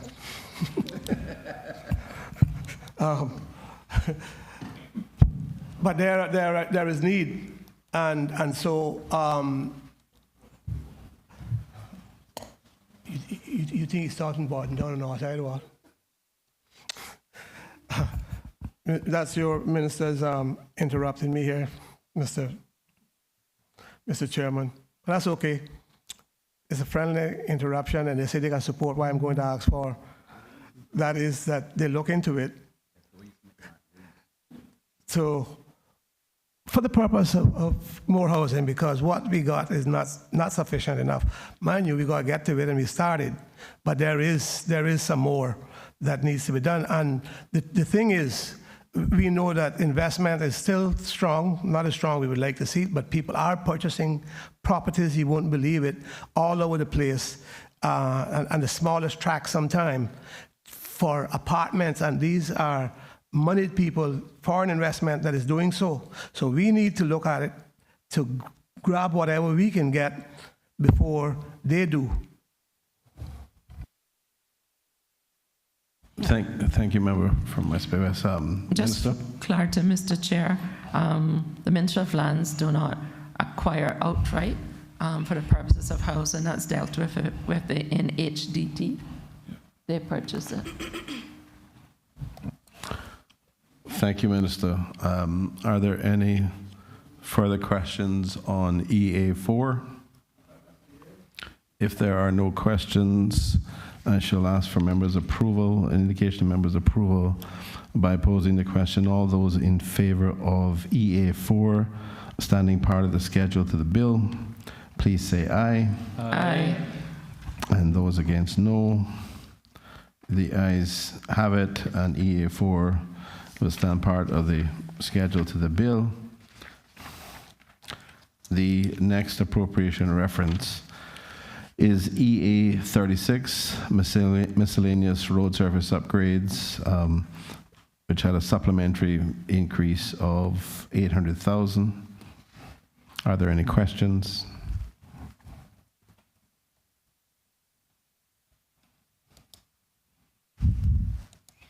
If there are no questions, I will ask for members' approval, indication of their approval by asking the question. All those in favor of item EA, or appropriation reference EA 36, standing part of the schedule to the bill, please say aye. Those against, no. The ayes have it, and EA, appropriation reference EA 36, will stand part of the schedule to the bill. The next appropriation reference is EA 125, Cayman Brack Multipurpose Hall. This was reflected as a reduction in terms of the request by $411,534. Are there any questions? If there are no questions, I will ask for members' indication of their approval by asking the question. All those in favor of appropriation reference EA 125, standing part of the schedule to the bill, please say aye. Aye. Those against, no. The ayes have it, and appropriation reference EA 125 will stand part of the schedule to the bill.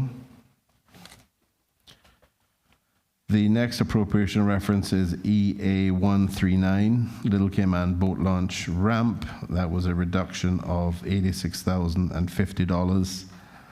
Are there any questions?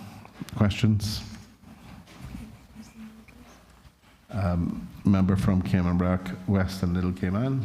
Thank you, Mr. Chairman. To the Honorable Minister, is this the boat ramp in Blossom Village by the Government House?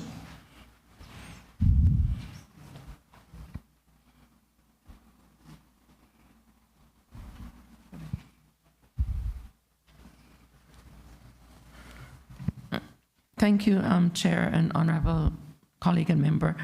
This reduction was for the Point of Sand dock, and that's because we're using in-house to actually build it. There's still money for the Blossom Village dock. So the Point of Sand dock will still be taken care of, it's just going to cost less money. Thank you.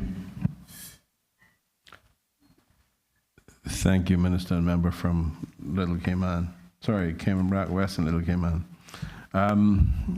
Any other questions? If there are no other questions, I will ask for an indication of members' approval by asking the question. All those in favor of EA 139, standing part of the schedule to the bill, please say aye. Aye. Those against, no. The ayes have it, and appropriation reference EA 139 will stand part of the schedule to the bill. The next appropriation reference is HAF 1, Policy Advice, Legislative Initiatives, and Ministerial Services. Again, a reduction of $693,500 in this case. Are there any questions? Honourable Leader of the Opposition. Thank you, sir. I'm sure that the corresponding entry this will come up as well. But, Mr. Chairman, this heading HAF 1, the change there of 693, also ties in, I think, with HAF 2, where there's a reallocation of 700,000. Looks all ostensibly for the same thing, to being a reallocation of funding to the prison services to cover health care costs for inmates as well as other operational expenses. Just curious to know what they, why such a significant increase or a significant amount or what's driving the change in or increasing costs for health care costs for inmates. Thank you, Honourable Leader of the Opposition. I believe we will have the Chief Officer, Mr. Ebanks. Mr. Ebanks, when you take your seat, for the record, can I ask you to state your full name and your title?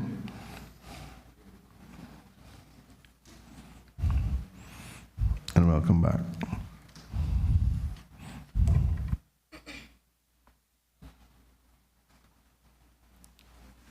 Thank you, Mr. Chairman. Michael Ebanks. Acting Chief Officer for the Ministry of Home Affairs. To the member's question, a significant portion of that was in relation to the COVID crisis that we were trying to manage actively in the prison to create a safe environment, given the need to manage inmates generally, as well as to manage the visitation protocols that were occurring during that time. There was also a significant cost to an agreement, a legal agreement, which is under a non-disclosure clause. The other matters were related to the accommodation of family members visiting persons who are in UK facilities as a matter of our obligations under the Human Rights Convention to allow the unity of family wherever possible. So the 400, I'm picking them up here now, HAF 3 is where the increase takes place. Okay, so the 423 then is a matter relating to the case that you mentioned? Through you, Mr. Chairman, that is correct, sir. Yeah, and then, so we got 1.4 million increase in what is ostensibly the healthcare cost then, and the other operational expenses that you referred to. Through you, Mr. Chairman, that is correct, sir. Okay.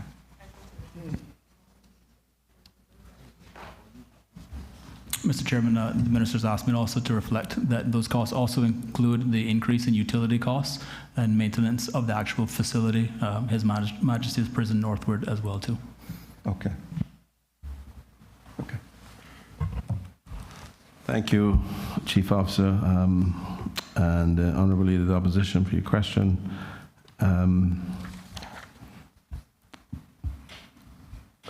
As you will note, I think the Honourable Leader of the Opposition noted HAF 1 and HAF 2 reflected reductions that basically were reflected in the increase under HAF 3. Sorry? Right. So in that case, can I ask if there are any other questions for HAF 1, HAF 2, and HAF 3? I think the member from Bordentown West has a question. Thank you, Mr. Chairman. Through you today, Acting Chief Officer.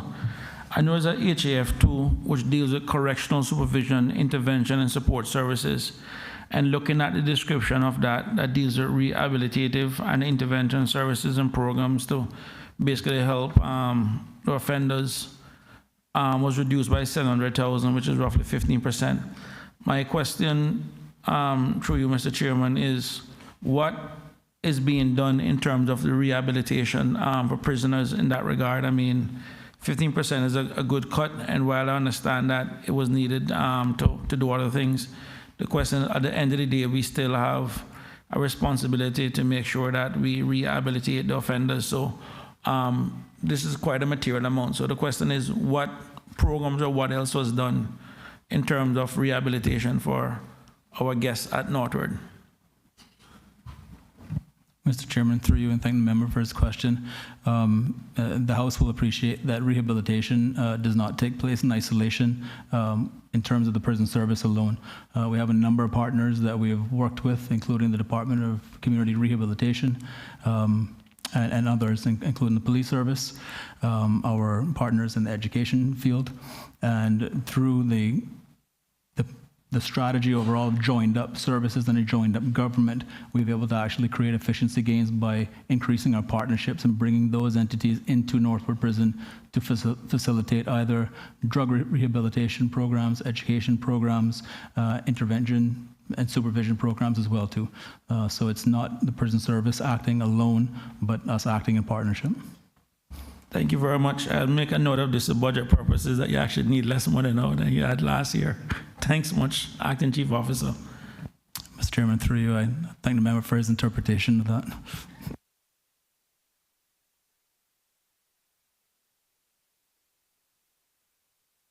Thank you very much, Acting Chief Officer, and for those responses, and the member from Bordentown West for the question. Are there any other questions in respect of either HAF 1, 2, and 3?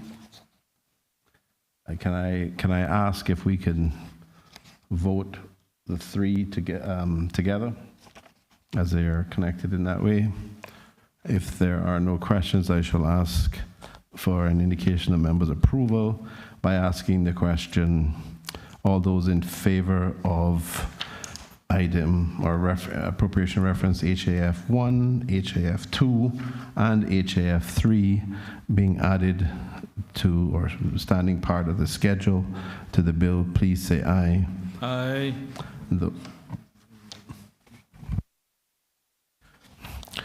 Sorry, just for the record, let me just read out the amounts. HAF 1 was a reduction of 693,500.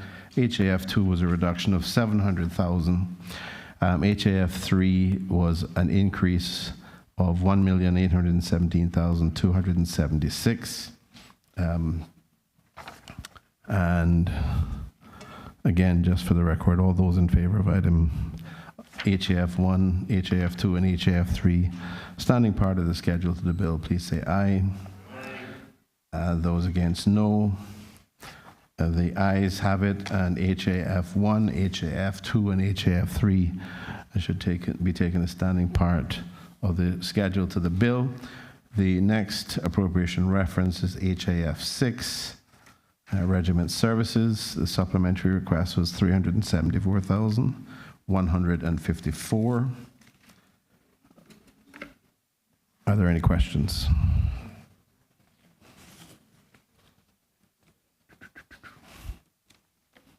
If there are no questions, I'll ask for members, an indication of members' approval by asking the question, are those in favor of HAF 6, standing part of the schedule to the bill, please say aye. Aye. Those against, no.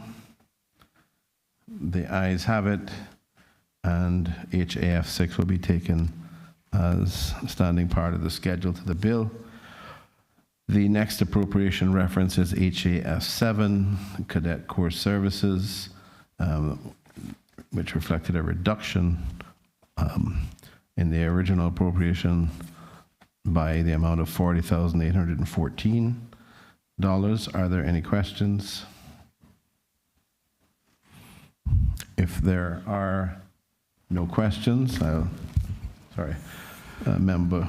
Sorry, Mr. Chairman, thank you, sir. Just looking at the discussion there on HAF 6 and the reason for the appropriation change, it says 135,000 for and change allocated to convert the role of the commanding officer of the regiment to a full-time position. Can the minister tell us when did that conversion take place?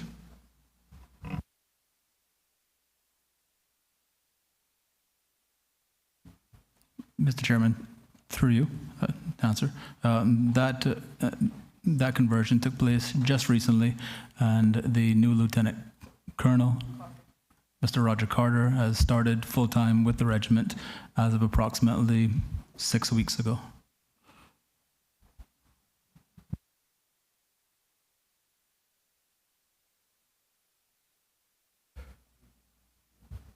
Okay, so through you again, Mr. Chairman. So this 135,000 then is to be spent in 2023?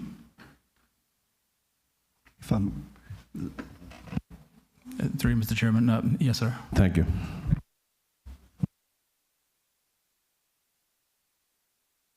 Further questions, sir?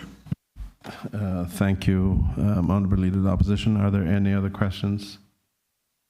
If there are no other questions, I will ask for an indication of members' support by asking the question, all those in favor of HAF 7, standing part of the schedule to the bill, please say aye.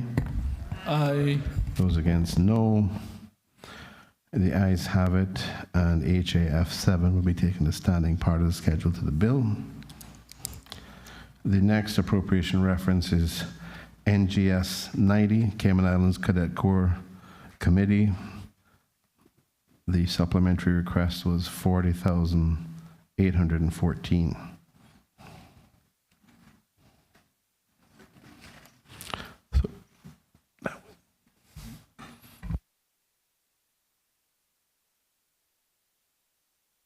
Are there any questions? If there are no questions, I will ask for an indication of members' approval by asking the question. All those in favor of NGS 90, standing part of the schedule to the bill, please say aye. Aye. Those against, no. The ayes have it, and NGS 90 will be taken as standing part of the schedule to the bill. The next appropriation reference is EI 85, Ministry of Home Affairs. The supplementary request was $490,000. Are there any questions? Member from Bordentown West. Thank you, Mr. Chairman. Through you to the Honorable Minister, just to clarify, the 490,000, where the description says for military equipment, that did not include any guns or ammunition, correct? Mr. Chairman, through you, the member is absolutely correct. Thanks very much, Mr. Chairman. I just wanted to make sure. Thank you. Mr. Chairman, what is Mr. Bush? Exactly what is military equipment? Mr. Chairman, through you, after the most recent storms, there was a post-deployment assessment which identified a number of gaps in terms of equipment, and that equipment includes a command and control vehicle, a recovery vehicle with a crane for extraction of various materials, dismountment cargo truck, 2, a backhoe loader, which is used for clearing roads during and after a storm, a field kitchen for the supply of foods to communities after a disaster, and a field laundry trailer for the use by the officers of the regiment when they're deployed in the field for extended periods of time. And Mr. Chairman, through you. Yes, thank you. Is this used equipment or new equipment that is being acquired? Mr. Chairman, through you, sir, the regiment has embarked on a strategy to procure used but refurbished military-grade equipment from an overseas supplier, and that strategy has served us well by producing cost savings for the government and also being deployed successfully in the field post-storm for HADR, or humanitarian aid and disaster response services. Thank you, sir. Are there any further questions? I think I'd like to take the opportunity just to commend the regiment along with all the other uniformed services, including the fire department and RCIPS, for the incredible service they provided in my constituency recently, where there was a significant event which impacted a large number of homeowners, and they all demonstrated extreme proficiency and professionalism in serving those constituents and ensuring that they carried out welfare checks. And I know there's an ongoing investigation. I just wanted to put it on record. Thank you very much. If there are no other questions in respect to EI 85, can I ask for an indication of members' approval by asking the question, all those in favor of EI 85, standing part of the schedule to the bill, please say aye. Those against, no. The ayes have it. The appropriation reference EI 85 will stand part of the schedule to the bill. The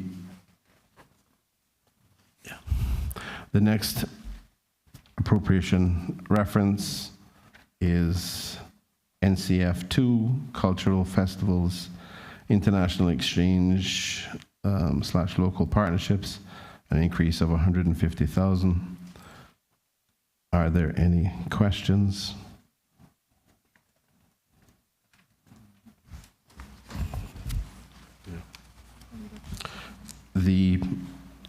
Just to also note that TP 107 is connected in that the reflects a reduction of 150,000 under youth, sports, culture, and heritage programs, which was transferred to NCF 2. So, sorry, there was an indication of a question? Honorable Leader of the Opposition? I did have, sir. I just wondered if, just looking here to see if any of this funding would have supported the Cayman Art Week that was just concluded. Minister Bush or Chief Officer? Yes, part of their thing was a grant from this. Okay. But just record my own thanks as well to the Minister for the support, because I attended a number of the events last week, Mr. Chairman, and it was well organized, and I thought really complimentary in terms of showcasing local artists and local art in Cayman. So I commend everybody involved. Thank you, sir. I agree it was exceptionally well done. Through you, Mr. Chair, and thank the Leader of the Opposition for attending so many of the events, and the staff that we have there is first class, and I promise you that you'll get a lot more now also on our heritage, highlighting the proud heritage that we have that has never been told. The beginning is just beginning. Are there any other questions? And is there any objection to taking NCF2 and TP 107 together as a vote? If there are no further questions or objections, I will seek members' approval by asking the question. All those in favor of NCF2, cultural festivals, international exchange, local partnerships, which reflected an increase of 150,000, and that increase came from TP 107, youth, sports, culture, and heritage programs, which was a reduction of 150,000.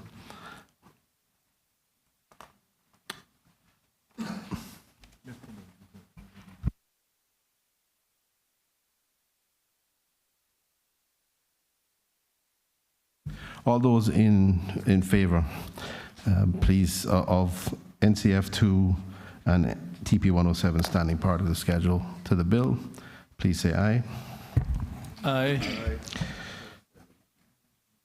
Those against, no. The ayes have it, and NCF2 and TP 107 will stand part of the schedule to the bill. The next appropriation reference is DAT 17, Tourism Support, Training, Promotional, and Advertising Activities, which was in respect of a supplementary request of $350,000. Are there any questions? Honorable Leader of the Opposition. Thank you, sir. I preface my question with a beg for forgiveness for my ignorance. But through you, Mr. Chairman, I'd like to understand what is an in-market event travel advisor.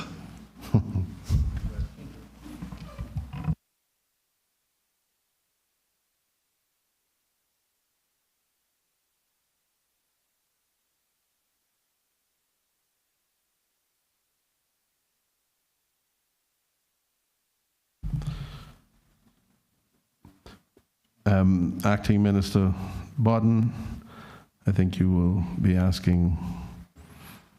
Thank you, Mr. Chairman. In the absence of the Honourable Minister, I would ask his CO, Mr. Strand-Bodden, to respond. Mr. Bodden, just for the record, can you state your full name and title? Good afternoon, Mr. Chairman. Strand-Bodden, Chief Officer, the Ministry of Tourism and Ports. Thank you, sir. Thank the member for the question.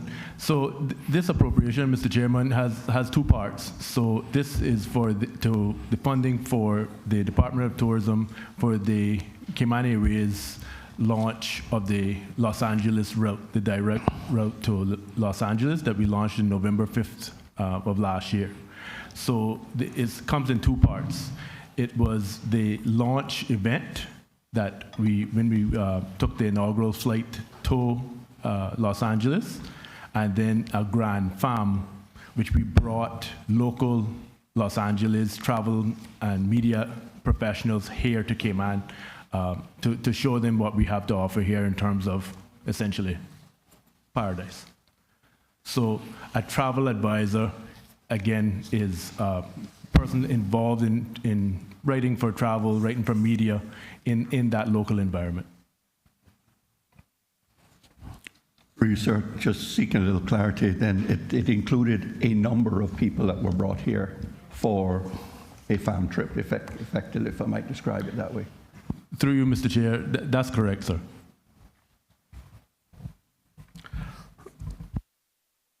Thank you, Mr. Bodden, and thank you to the Honourable Leader of the Opposition for the question. And any other questions? Yeah.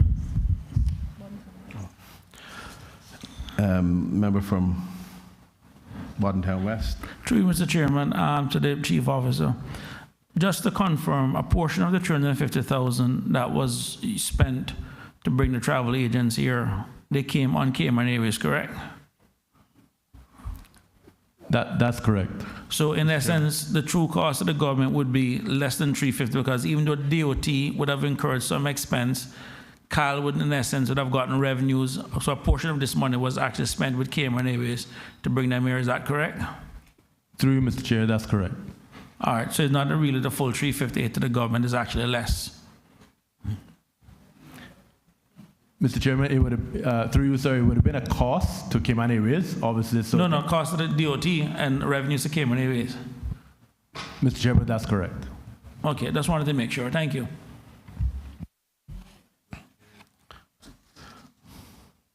Circular investment. Thank you very much, Mr. Bodden, and thank you to the member from Bodden West for the question. Any other questions? If there are no other questions, can I seek members' approval by asking the question? All those in favor of appropriation reference DAT17, standing part of the schedule to the bill, please say aye. Aye. Those against, no. The ayes have it, and appropriation reference DAT17 will stand part of the schedule to the bill. The next item is CAL2, Strategic Tourism Regional and Core Air Service, with a supplementary request of $1,769,033. Are there any questions?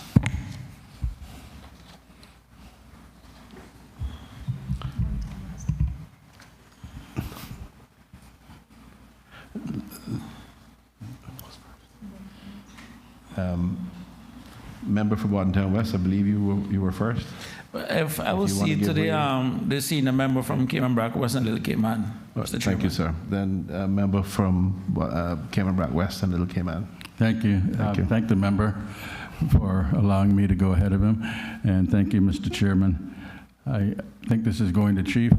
This question, you're still the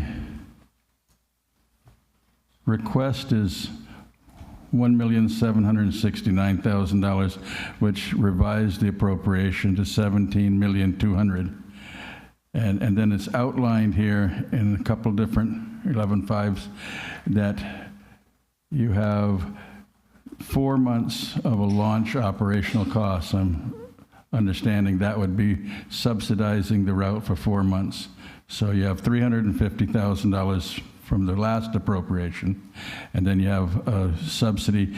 Is there an estimate on what that subsidy actually was? Because it's not broken down here that I see. Thank you, Mr. Chairman. So in answer to the member's question, the appropriation is broken down as follows. So the 1.769033, 1.45 was for essentially the launch of the LAX route, and the $319,033 was for the other amounts that are there in terms of the COLA, the honorarium, and then the 2.5% increase to staff. The 1.45 is further broken down into $800,000 that was for the 4 months of operation, $250,000 for startup costs, and then $400,000 for digital marketing for that route. So that should be the 1.45. Through you, Mr. Chairman, I thank the chief for that. So we're more than 4 months into the route. Can you give us an update on how the route's performing? Through you, Mr. Chair, I would ask the CEO of Cayman Airways to provide that answer. Thank you very much, Mr. Bodden. Mr. Worms, before you respond, could you just state for the record your full name and title? Thank you, Mr. Chairman. Fabian Worms, President and Chief Executive Officer at Cayman Airways. The route is, through you, Mr. Chairman, the route is performing on par or better than what we initially expected or projected. We initially expected a 60% load factor, and we're averaging just above that. Our projected load factor for June and July is in the mid 70% region. So this is showing that we're not just meeting our projections, but we're going to be exceeding them going into the summer. This is based on the booking levels we already have for the summer.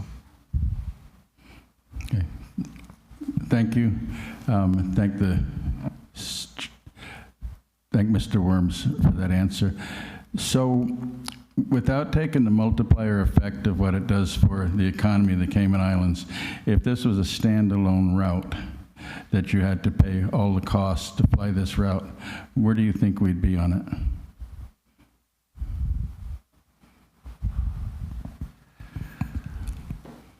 The current performance with the 60% load factor actually will cover the route's variable costs. Variable costs? Variable costs. Anything above that starts to now contribute to the overheads or our fixed costs. And it also starts to take its own share of the airline's fully allocated fixed costs.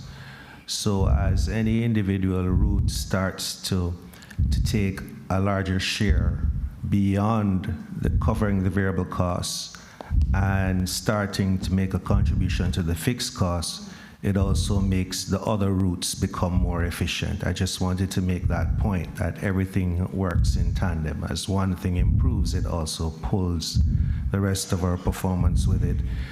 So what's essentially happening here is that the route is covering its costs on the premise of the revenue it's generating compared to the actual costs to operate the flights. So it's doing that right now without essentially any supporting resources from the Cayman Islands government. So it's covering its variable costs, but it's not covering its fixed costs. And when it goes over 60%, it starts contributing to the fixed cost expense. Correct. Okay. So what that basically means is the more hours a day you fly a plane, the more contribution you have to fixed costs. It's not as straightforward as that. The more revenue we can generate, irrespective of how many hours it takes to generate it, that is essentially what makes the difference.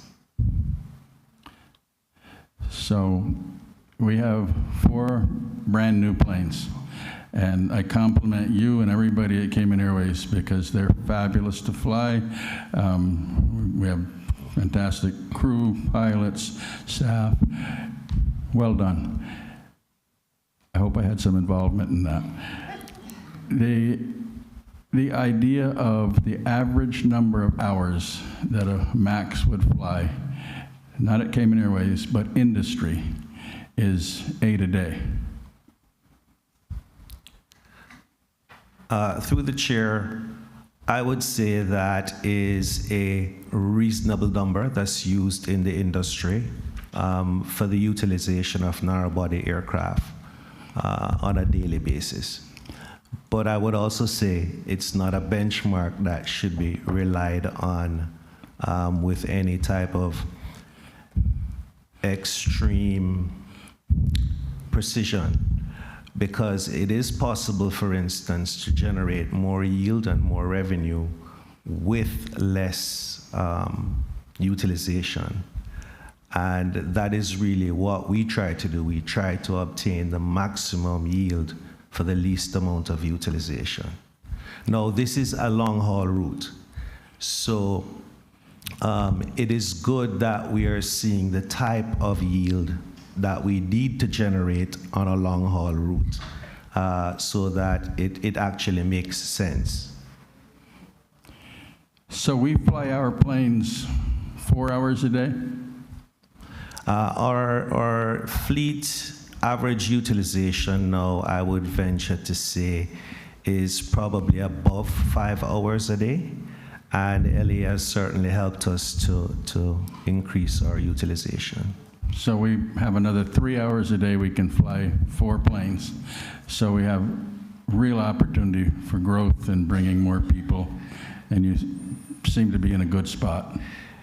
Certainly, with the caveat though that if your intent is to fully utilize the 4 aircraft, then you do so at the cost of not having the redundancy that you may need at times to ensure you have a very reliable operation.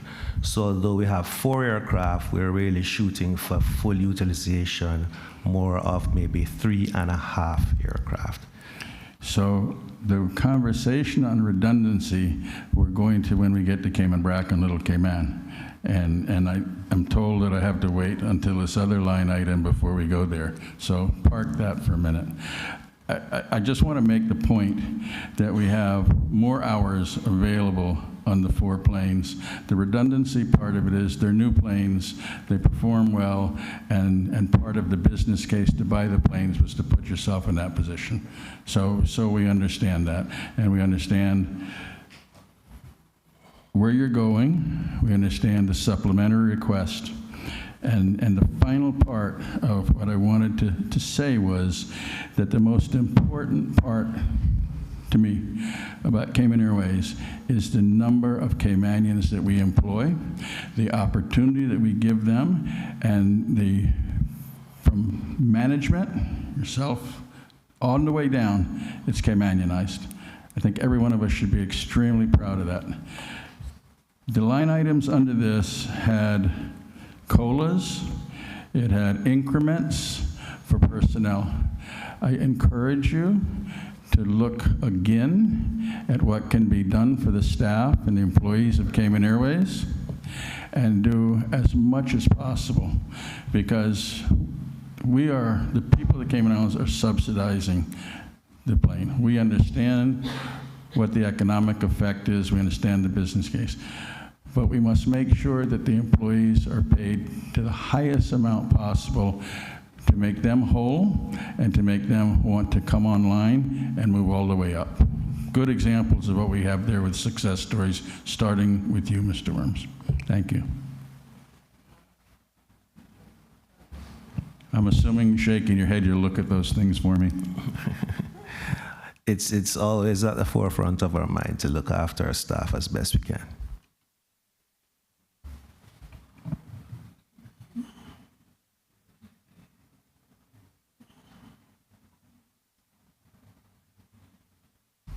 Member for, thank you very much, Mr. Worms, on the questions from member from Cayman Brac West and Little Cayman. Member from Bordentown West, you have a question? Yeah, Mr. Chairman, just expanding on the question I was asked by the member for Cayman Brac West and Little Cayman. In terms of utilization, with Panama coming on board soon, how much more would that increase utilization by? Through the chair, firstly, Panama is being inserted into the schedule on the days when we actually do have the extra capacity to do it without it affecting anything else. So there are some very clear windows of opportunity on those days, and it's Mondays and Thursdays. And the flight time to Panama and back round trip is in the region of just under 3 hours. So it will, just under 4? Yeah. So it will add 8 hours extra of utilization to the fleet in any given week. Thank you very much, Fabian. And through you, Mr. Chairman, I remember originally when I saw this launch for LA, the marketing cost was going to be around $6 million. So first of all, I want to congratulate yourself, Department of Tourism, and the good minister for actually achieving LAX with a much, much reduced cost. And originally, I had saw, well, from memory, I thought the subsidy for Cayman Airways was actually going to be higher. I realize it's actually lower now. I think it was originally, you guys are looking at around 2 million or something like that, or 2-point-something million. So I just want to publicly congratulate you for actually coming in less than what we thought the actual subsidy would have been required for those 4 months. And just to extend my thank you for Cayman Airways and its staff to remain an economic accelerator that actually benefits these islands, because I can tell you the service that Cayman Airways provide is actually almost immeasurable to our tourism product and also to the lifeline of this country. So please extend the thanks to your team. And I also joined the member from Cayman Brac, West and Little Cayman in terms of getting the salaries and getting the payments that they need to get done. It is something that's long overdue now. Thank you.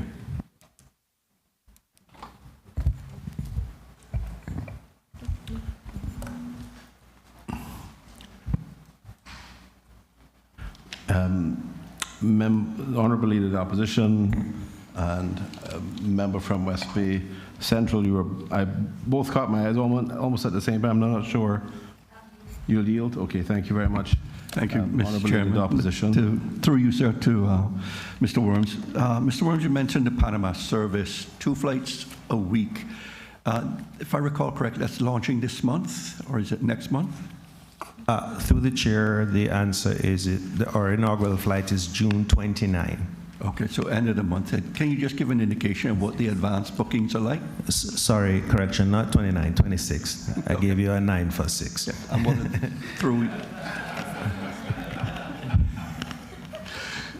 through the chair to you again. So what are your advance bookings looking like? Through the chair, let me just quickly refer to the numbers because I have them in front of us. So for the first 2 flights, which will be in the month of June, they're already booked at a 73% load factor. This includes, for instance, the first 2 flights going to Panama are completely sold out. The first flight in is only booked at 33 coming in, but that is to be expected. But the loads look very healthy after that. For the month of July, they're in excess of 50%. And for August, we're currently booked at about 25%, but it's still a ways out, so we're expecting to see booking levels in excess of 50 for both July and August, probably approaching 60%. The key thing with this particular route, though, is because it is not a very expensive route to operate. In this instance, 42% load factor will cover our variable costs. Anything beyond that now starts to make a difference. And these load factors are very, very healthy, very promising. Before we even started, it's already looking good.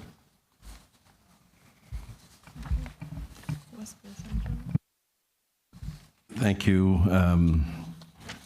Thank you, Mr. Worms, for your response.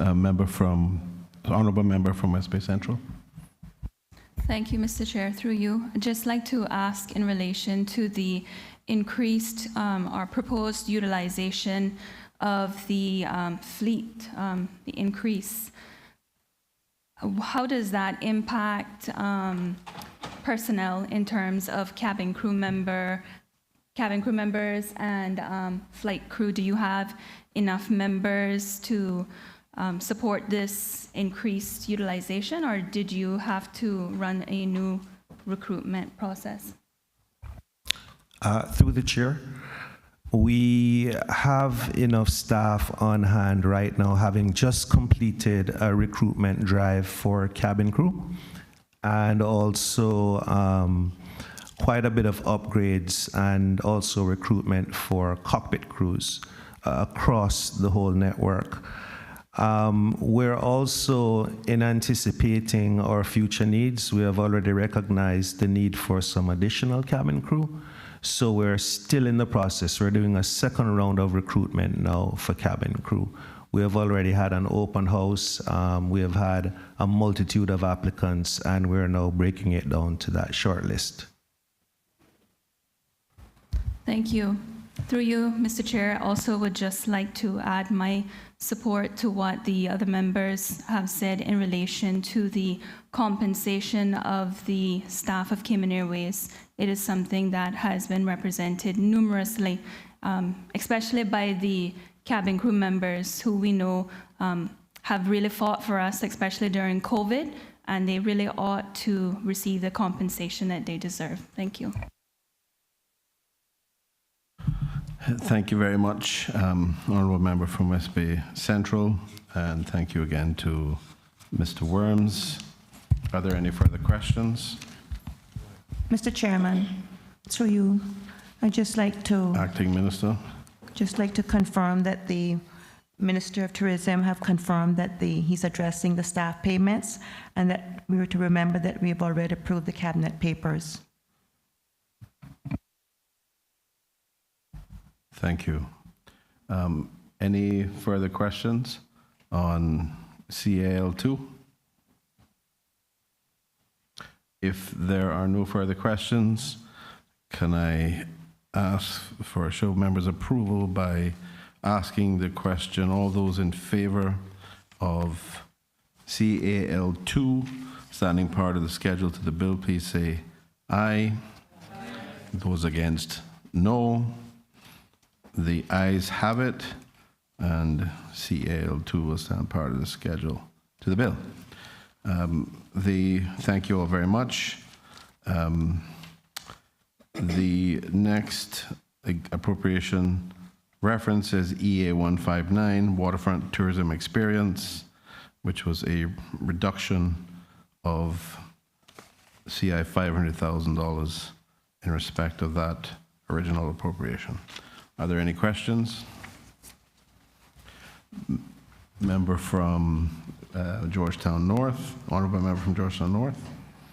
Thank you, Mr. Chairman. Through you, Mr. Chairman, I know that this, in the explanation, it says that the funds are transferred to EA4 to facilitate the purchase of lands, and we did question those. I just want clarification because it said, I think the chief officer had said that there were 2 parcels of land purchased, and I see here that there's 14 CJ parcels, 124, 125, and 126. Was it that 2 of them were combined, so just the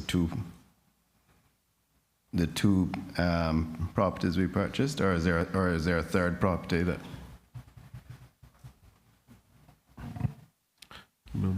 Mr. Chair, can I just ask the member from Georgetown North if I could respond to him in writing?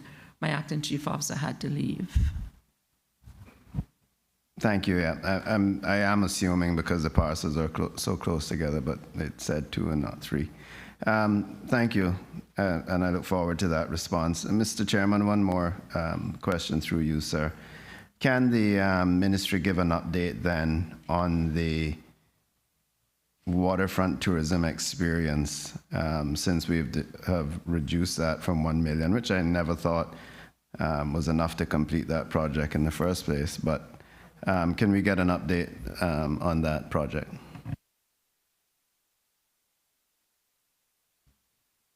Thank you, member from Georgetown North. Sorry. I'll pass it over to the CO. Mr. Chairman, thank you. Mr. Bodden. Thank you, Mr. Chairman. I understand the question was an update on the project. Mr. Chairman, through you, so the project on the waterfront, which is the relative location is across from the Kirk supermarket. So the site has now been cleared. It had various structures on it that has been now cleared and fenced and closed. We have had a concept design completed of the site, and now we have went out for architectural design of that concept. That is in the process of being finalized in terms of a contract being signed. The procurement has been completed as per standard procurement practices. But just a bit of a preamble to that. The project itself, I'm sure Minister Bryan has spoke about it on numerous occasions, that what we plan to do with that site is have it as an attraction, obviously, but to showcase our Caymanian culture through food, through music, and through our arts and crafts. So that is what the site is meant to be. It'll have a main structure on the site, a restaurant, and a bandstand for our local musicians, and then an area for craft market as well. The structure or the property actually has a small dock on it, so we're looking into or considering how that could be best utilized for tourism as well, perhaps with the disembarkation directly there of our cruise passengers, perhaps for tours from that are water-based, opportunities like that in terms of generally for that project. I welcome any other questions, Mr. Chairman. Thank you, Mr. Bodden. Member from Georgetown North. Mr. Chairman, through you, thank the Chief Officer for that response. I did not hear the educational element in that response. Does that mean that the project has changed from what it initially began as a training school for tourism? Mr. Chairman, through you, apologies for that omission to the member. So the facility will also be utilized in relation with our School for Hospitality Studies. So on occasion, what happens, we don't find enough commercial entities to actually participate in the actual practical part of the program for the School for Hospitality Studies that is through the University College of the Cayman Islands, where the theory is done. But with this facility, we will have a guaranteed place whereby the practical part of the program Caymanians can go through. So that is very much, Mr. Chairman, a part of the facility. Thank you very much. Member for Georgetown North, you have another question? Thank you, Mr. Chairman. Through you, Mr. Chairman, is there any intention to move the fish market to this site? That, since we haven't, are there other plans for the fish market, which has now really established itself as a tourism product, as well as providing fish to the local community?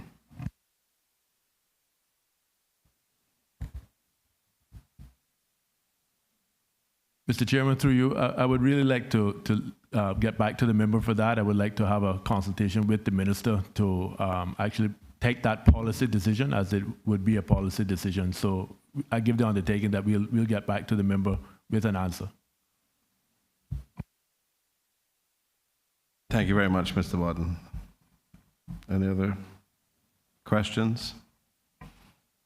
If there are no other questions, can I seek members' approval by asking the question? All those in favor of appropriation reference EA 159,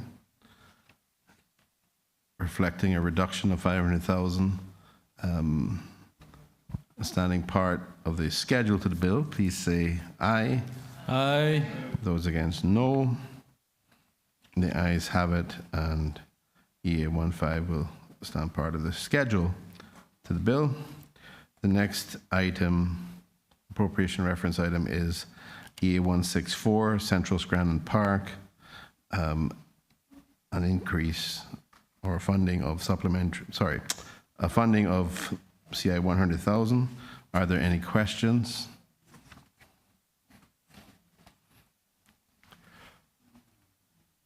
If there are no questions, I will ask for an indication of members' approval by asking all those in favor of EA 164, standing part of the schedule to the bill, please say aye.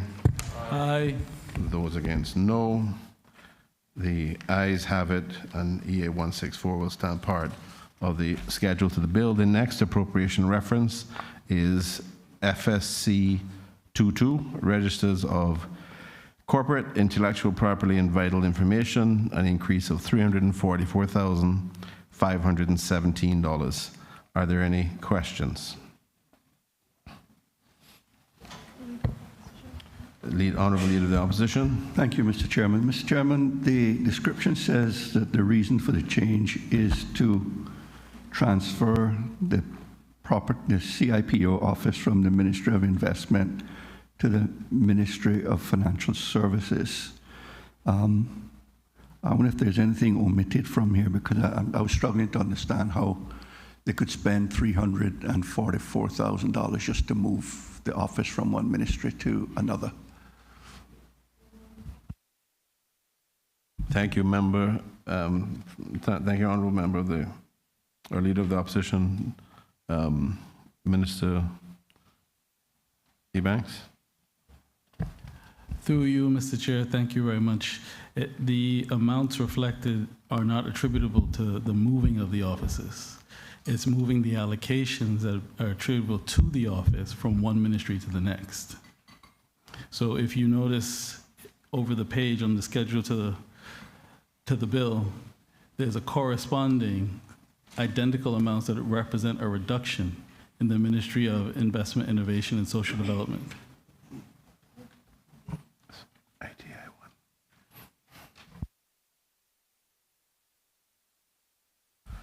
Thank you, Minister. Are there any other questions? If there are no other questions, can I have an indication of members' approval by asking the question, all those in favor of FSC2, Registers of Corporate Intellectual Property and Vital Information, reflecting a supplementary request of $344,517, standing part of the schedule to the bill, please say aye. Aye. Those against, no. The ayes have it. FSC 22 will stand part of the schedule to the bill. The next appropriation reference is EI 67, Ministry of Financial Services and Commerce, a supplementary increase of $100,000. Are there any questions? If there are no questions, no further questions, I'll put the question to indicate members' approval. All those in favor of EI 67, standing part of the schedule to the bill, please say aye. Aye. And those against, no. The ayes have it, and EI 67 will stand part of the schedule to the bill.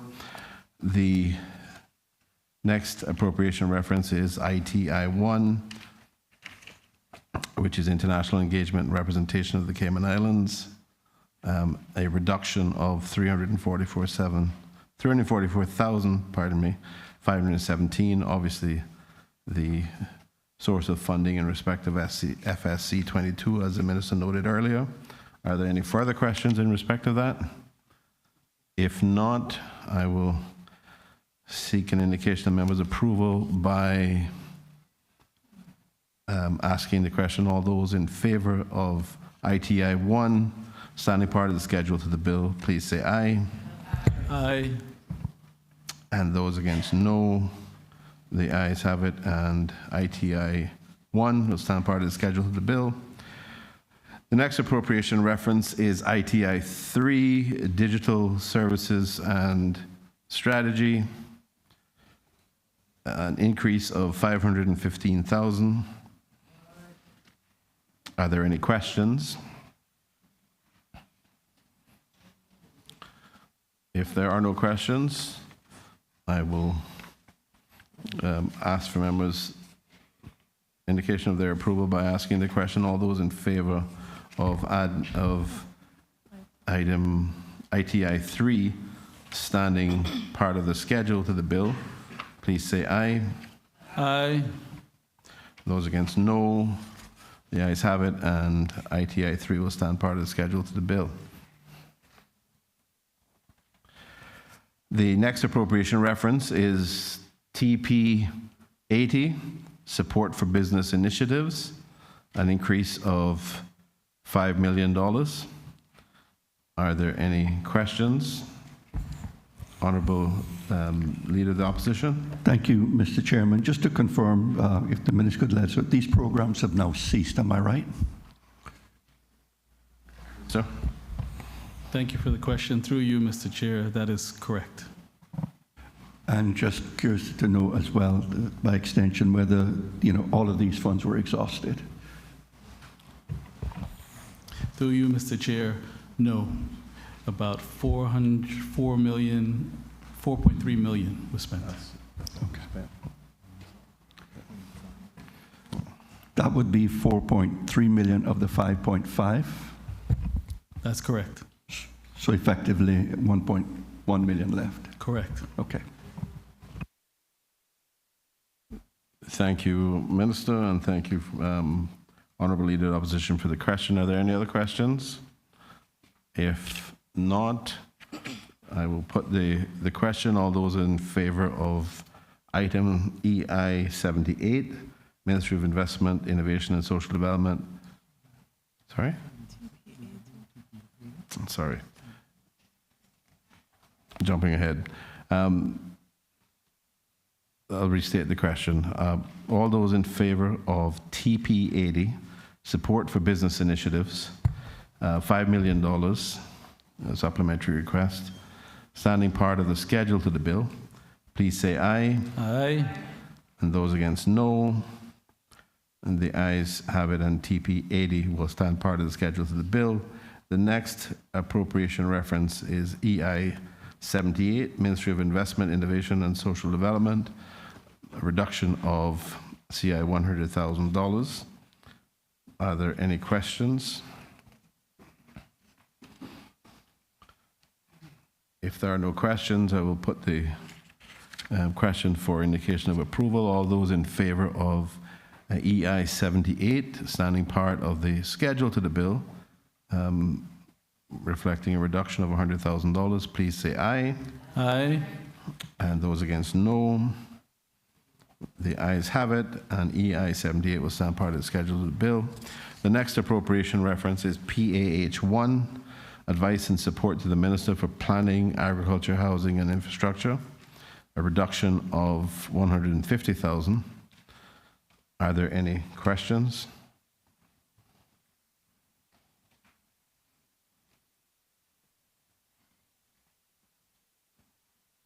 If there are no questions, I will seek members' approval by asking the question. All those in favor of PAH1, Advice and Support to the Minister for Planning, Agriculture, Housing and Infrastructure, a reduction of $150,000, a standing part of the schedule to the bill, please say aye.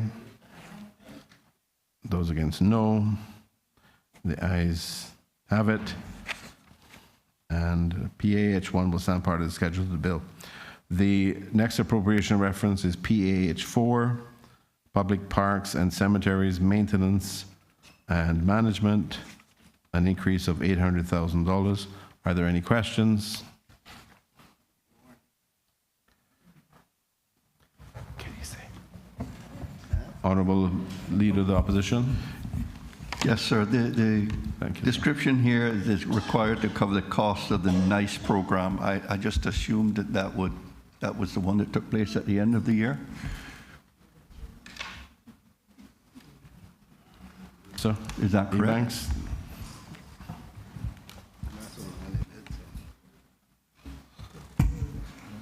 That's correct, sir. And through you again, Mr. Chairman, just to ask what the plans are with regard to the NICE program for 2023, if we could be told.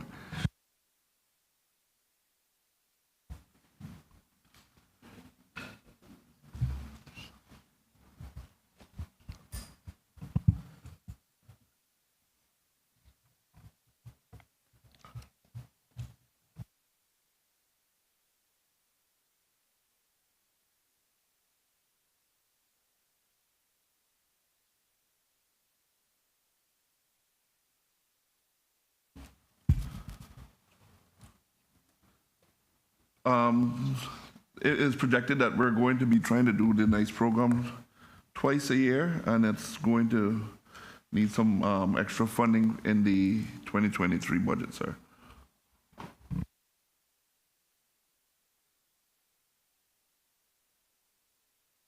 you, Minister. Honorable Leader, was there any follow-up question? Just looking quickly, Mr. Chairman, to see if there's anything here in this supplementary budget for 2023 to cover it, but I'm not able to identify it. That would not necessarily reflect all. So further funding for that to come at a all later additional date. funding that may be considered for the year, sir. Okay.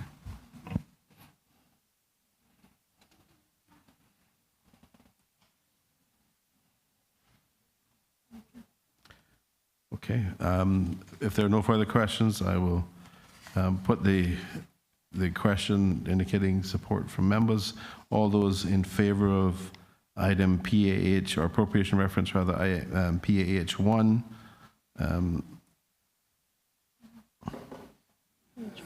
Sorry, PAH 4. Mr. Chairman, I thought you were at 1. You were Sorry, on it's 4? This is 4. I just want to ask the minister about the North Sound dock jetty. I know he has done some work on the West Bay jetty, the jetty by the West Bay Public Beach. But I want to find out whether he'll have some funding for the North Sound jetty, which has got damaged in hurricane. Yeah, that's the last one. Mr. Chair, through you, we have been looking at all of the government docks, and some of them have actually been fixed already, and that one is our next on the list to look at about repairing. We're out right now trying to get a cost analysis of what it's going to cost us. Hopefully it's within our budget realm. If not, we'll be back here. That's the North Sound jetty you're talking about? Morgan's Harbor. Remind me, we haven't. Morgan's Harbor, yes. That'd be appreciated. That's North Sound. Yeah, I know. Thank you, Minister. Mr. Chair.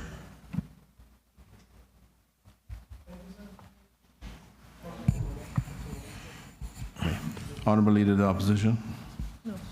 Oh, Mr. Chair. Oh, sorry. Minister Seymour. Thank you, Mr. Chair. I'm not asking about docks, because I think we have a model dock there in Bordentown, and I want to thank the team for that. And she's down there to stay. What I'm asking about is the public toilets upgrade at Cowood Beach. And also, there had been a jet ski accident there some years ago where one of the cabanas was totally destroyed And I want to find out if there's any intent to replace the cabana. And also, I think there were some electrical components that were still sticking out of the ground. So I want to find out if there's any effort or funding to replace this cabana, also upgrade the other cabanas at the Cowood Public Beach. Thank you.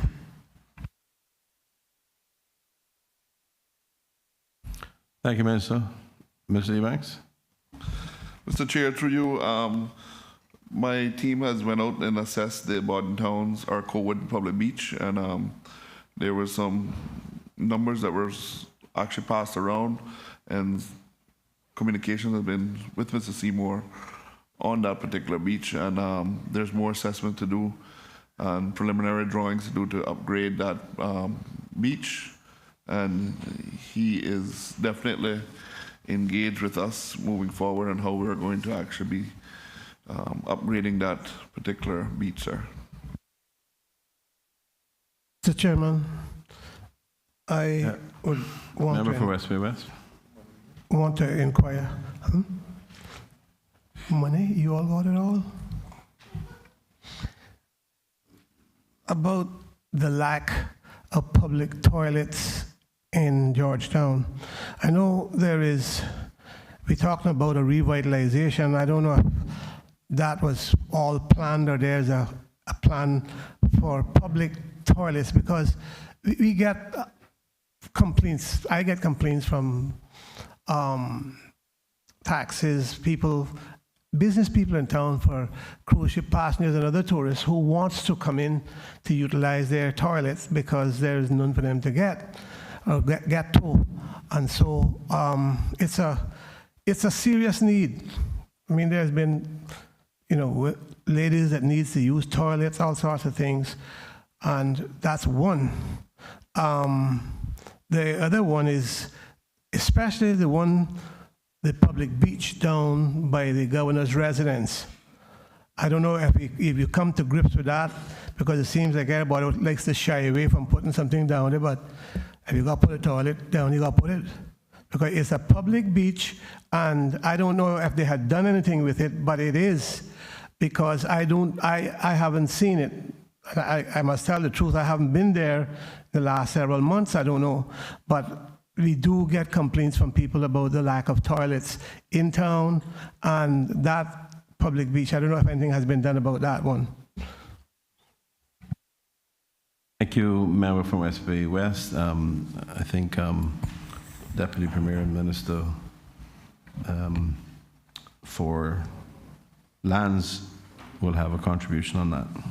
Thank you, Mr. Chair. Just to report to the honourable member from West Bay West that this past Tuesday in Cabinet, in fact, there are a number of bathrooms that we took forward application for approval in expedited fashion, and I'm happy to say that long last the one by the governor's residence, the beach next there, is one of those.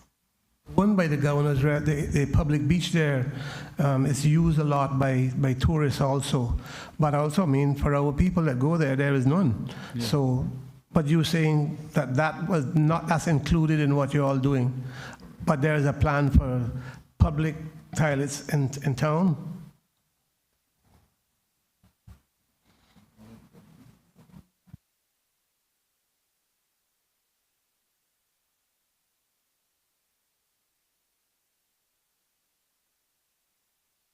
Minister Eubanks.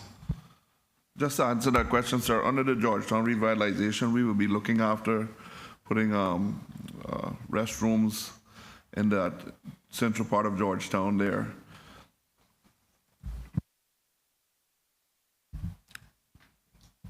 So these are public bathrooms, and so a member from West Bay West, are you okay with your inquiries now? Yeah, I don't need a toilet.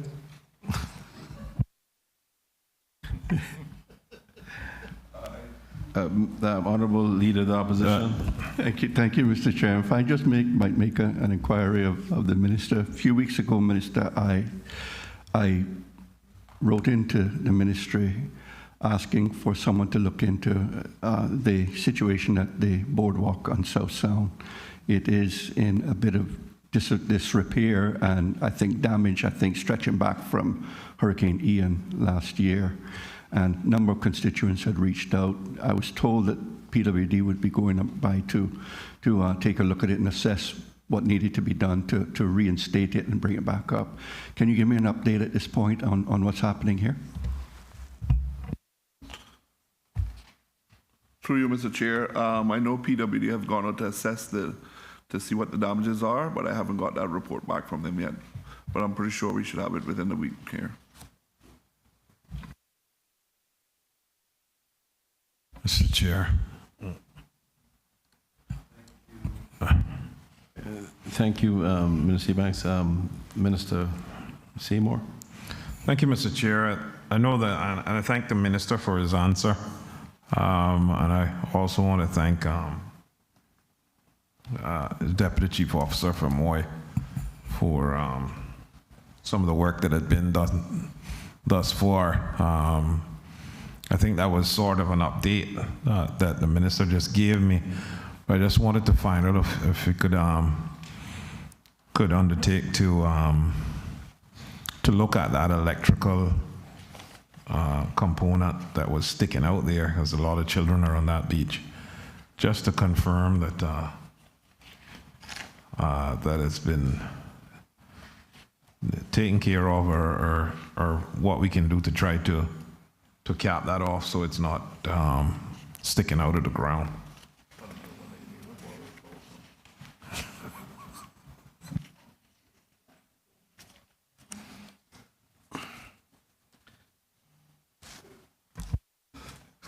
Mr. Chair, through you, we've already sent instructions to have that dealt with, and as Minister Seymour may know too, that I was crossing there one day and I noticed that looks like some other power arrangements was going on there. So I've asked PWD to deal with that right away. Thank you very much, Minister Eubanks, and thank you to Minister Seymour for the question. Are there any other questions in respect of PAH 4?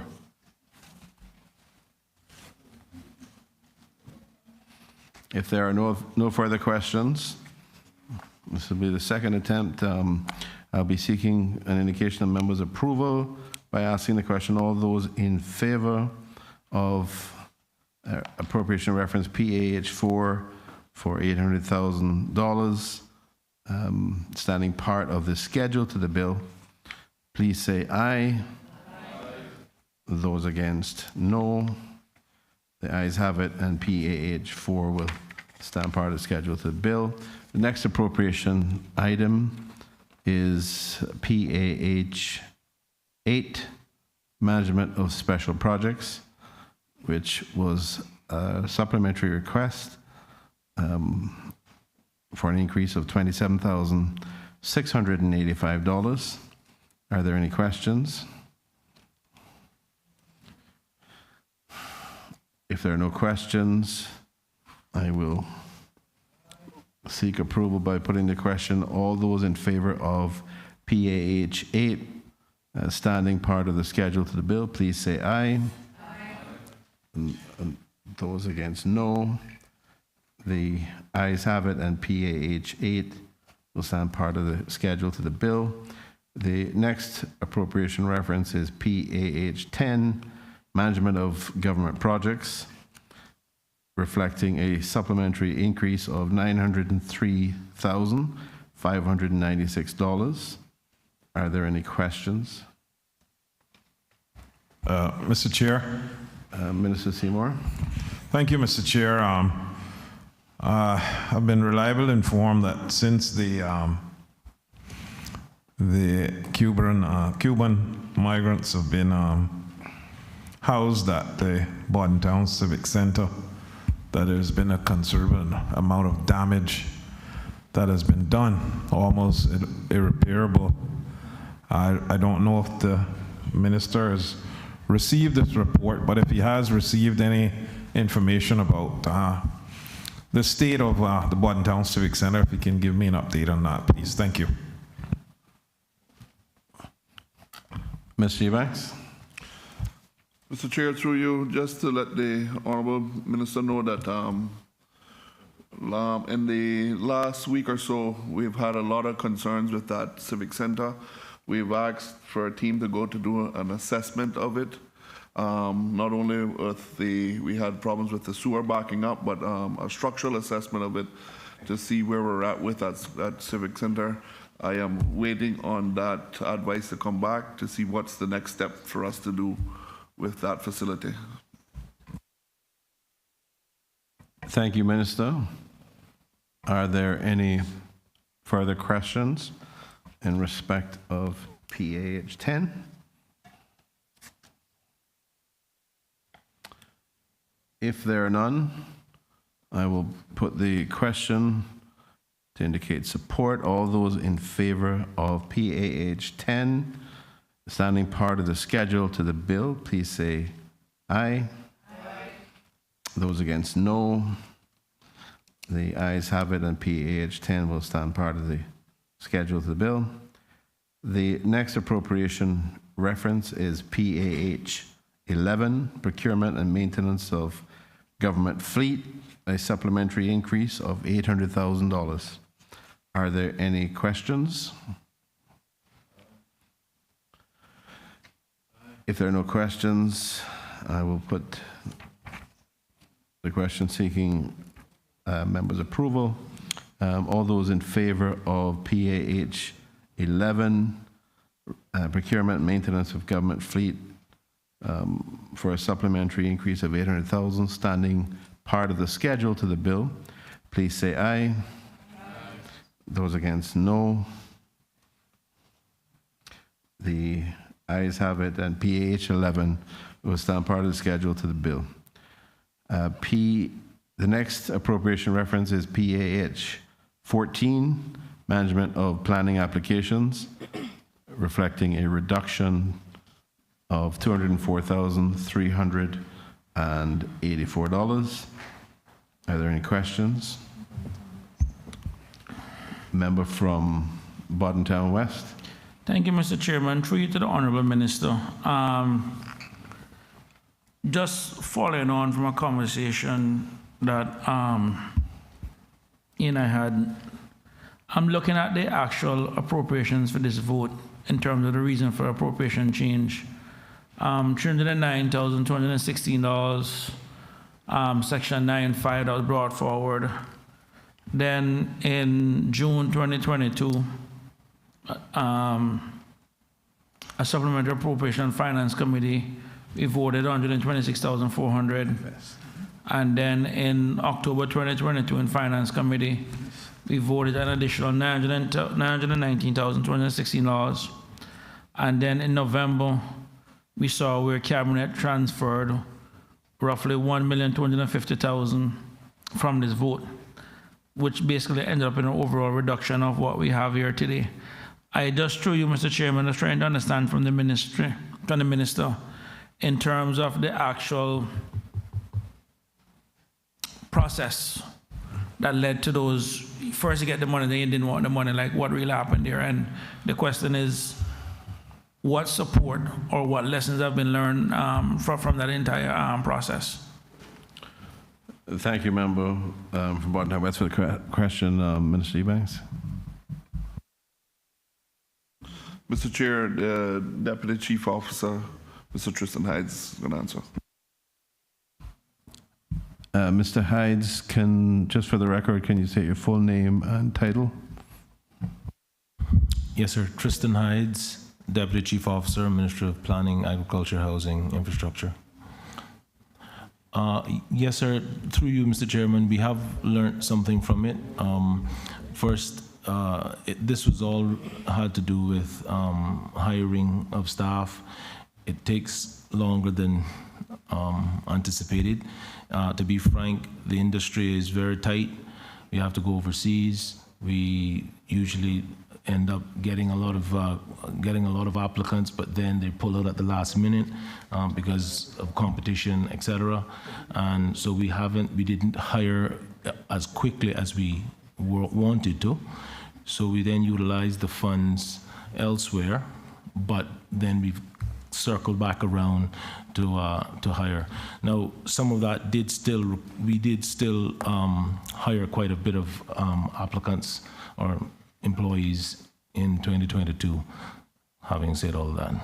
Thank you very much. Through you, Mr. Chairman,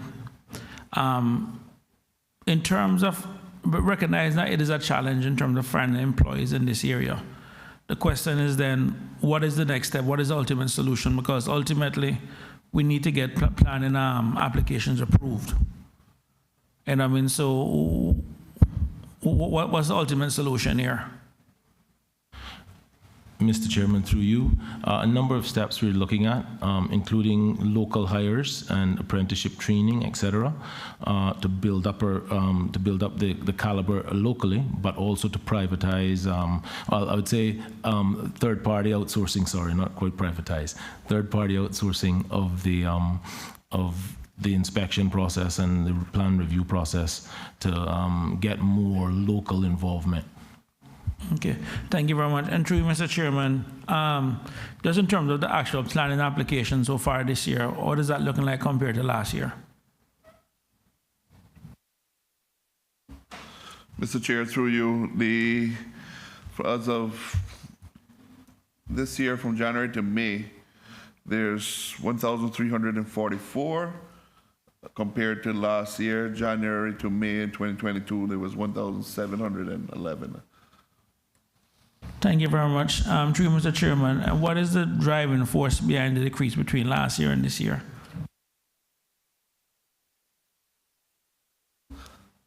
To be honest with you, it is a lot to do with high rising in interest rates. Also, a lot of developers are talking about the Plan Cayman that needs to be done. That's something that they've been asking about, so that's driving to it also. And there's just been a lot of, I don't know what would be the best word to use, but more environmental input that have slowed a lot of this stuff down also. In terms of the Plan Cayman, has there been any update? Through you, sorry, Mr. Chairman, through you. In terms of the Plan Cayman, what's the latest update we have with that?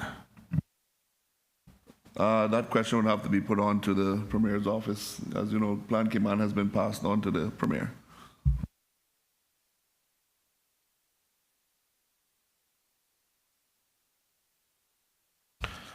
Thank you, for, Minister from Bordentown West. Sorry, Member from Bordentown West and Minister Ebanks.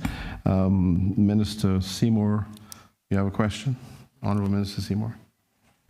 Yes, sir, but before we move on, I'm just trying to get an update on where we are with Plan Cayman. Mr. Member from Bordentown West, I will need to ask my chief officer to respond on that.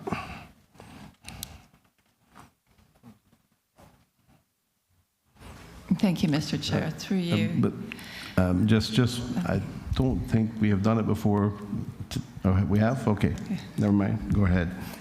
Formality is done. Thank you, Mr. Chair. Through you. I haven't got a recent update on that matter. It was something that we have discussed with the Ministry of Planning, but I haven't had a discussion with them recently to be able to provide any update. All right, thank you.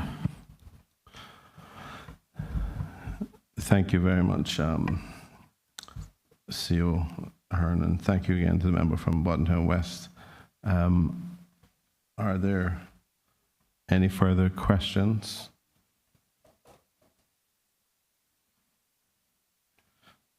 In respect of Mr. Chair. Sorry. I thought I'd ask the question, thank you, the minister in terms of future plans and for government buildings and seeing everything is so Georgetown centralized. Are there any plans to try to take some of the facilities out to the east?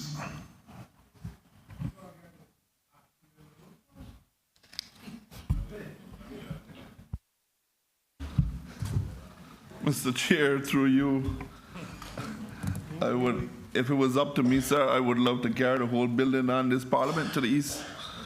But as you know, we're limited to space, and as we always say, for us to get to the large tract of government land that there's been plans for that to put government entities out there, we need to get the east-west arterial road through first. Yes. Thank you, Ms. Seabanks. I would just note that there's plenty east between us and there. Are there any other questions? Yeah. Sorry, member from West. Sorry, Bontown West. Through you, Mr. Chairman, to the Honorable Minister. Just so we're clear, the House already approved for us to take some action on the east-west arterial. And just for the clearance in this Honorable House, how are those plans progressing in terms of with the upcoming budget, getting funds set aside and everything else to get that moving? Because I'm assuming the will of Parliament will be carried out.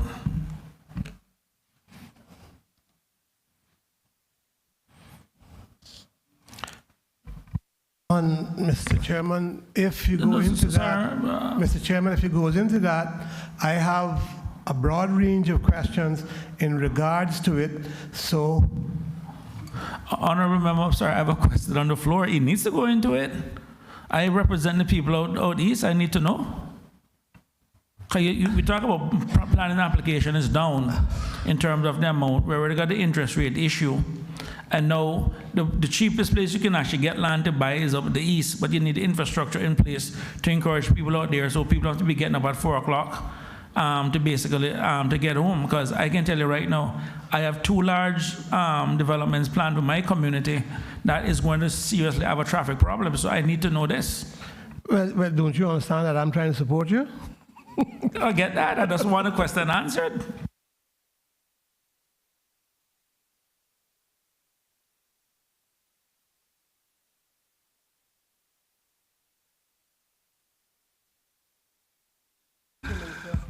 Mr. Chair.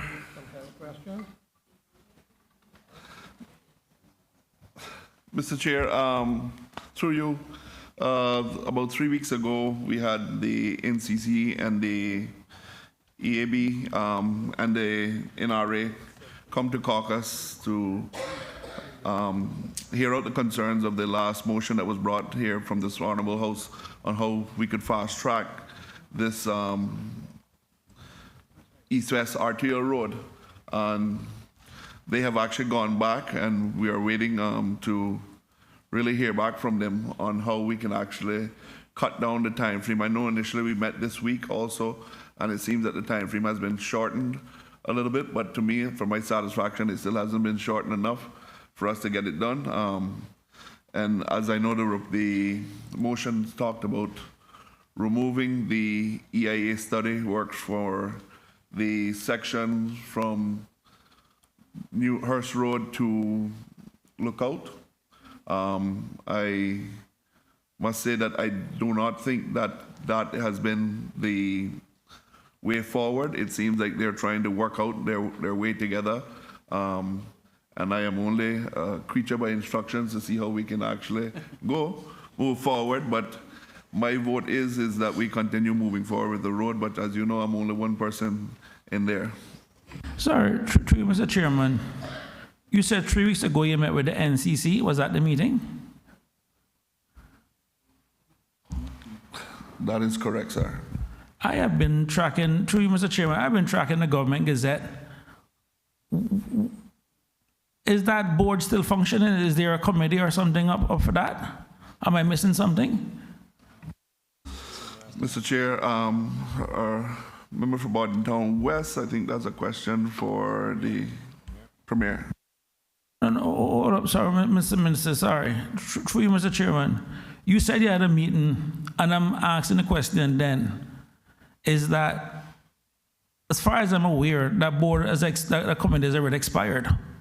So what is in place now? Who you met with? I think the Honorable Premier should be the one to answer that one, sir. It is his board. Member for West Bay. Sorry, one down west. Too many west.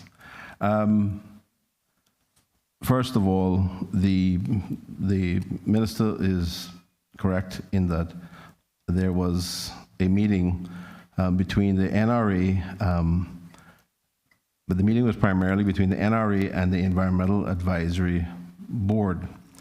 The EAB had previously had conduct of the environmental impact assessment in respect of the east-west arterial. The advice that we received from the Honorable Attorney General's chambers is that notwithstanding the vote of Parliament or any view of Cabinet, that neither the Parliament nor Cabinet could direct that the EIA be terminated.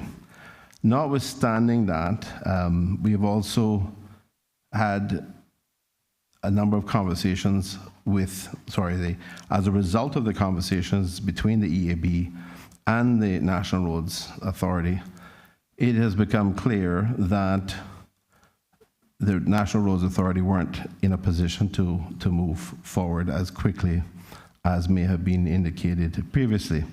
So the discussion that has occurred between the EAB and the National Roads Authority has been done in good faith, and one which has resulted in very constructive outcomes. The published strategic operational plan for the National Roads Authority had the National Roads Authority achieving the building of the east-west arterial extension to Lookout Gardens by December of 2025. As a result of the discussions and the collaboration between the EAB and the National Roads Authority, and the EAB also includes the National Water Authority representative. Those discussions have led to a conclusion. Sorry, let me just add as well that they also involve the two consultants which the National Roads Authority have. One consultant was advising them on managing the second consultant, which was doing the environmental impact assessment. So as a result of all the discussions and the input from all of them, there has been a conclusion that they can shorten the construction period to Lookout from December 2025, which was indicated in the published NRA Strategic Operations Plan, to around July of 2025. The NRA has indicated that there are a number of studies which they were carrying out independently of the EIA process, but which feed into the EIA process. And they have indicated that those studies are not yet complete, that they would have to be done in any event, and those studies are expected to be completed sometime in October. But the good news is that all of the discussions have led to a collaboration and confirmation that we could have a significant reduction in time from December of 2025 for Lookout, which was the original projected timeline for the NRA. And again, that was published back in 2022, and that could be reduced to July of 2025.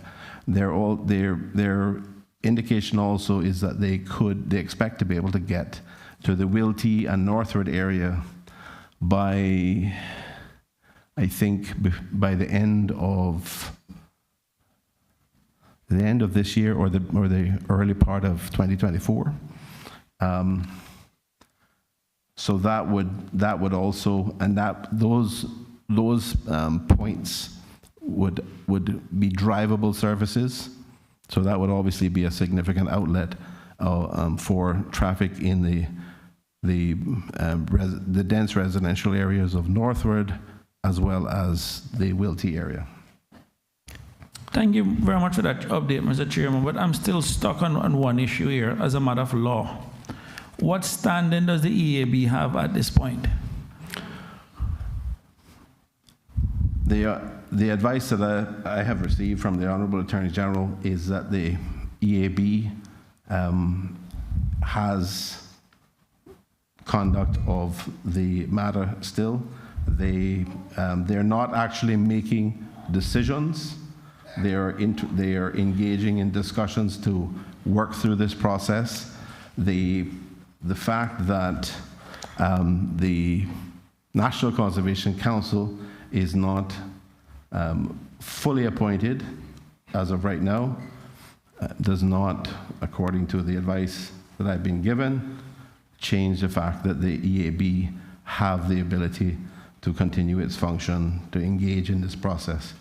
They're not actually making decisions at this point. They are working through, in good faith, with all parties to achieve what we all want to see done, and that is the road being built up to the high density areas to provide relief as quickly as possible for those members, those citizens who live in the greater Bodden Town area, and ultimately, of course, to those citizens who live further east.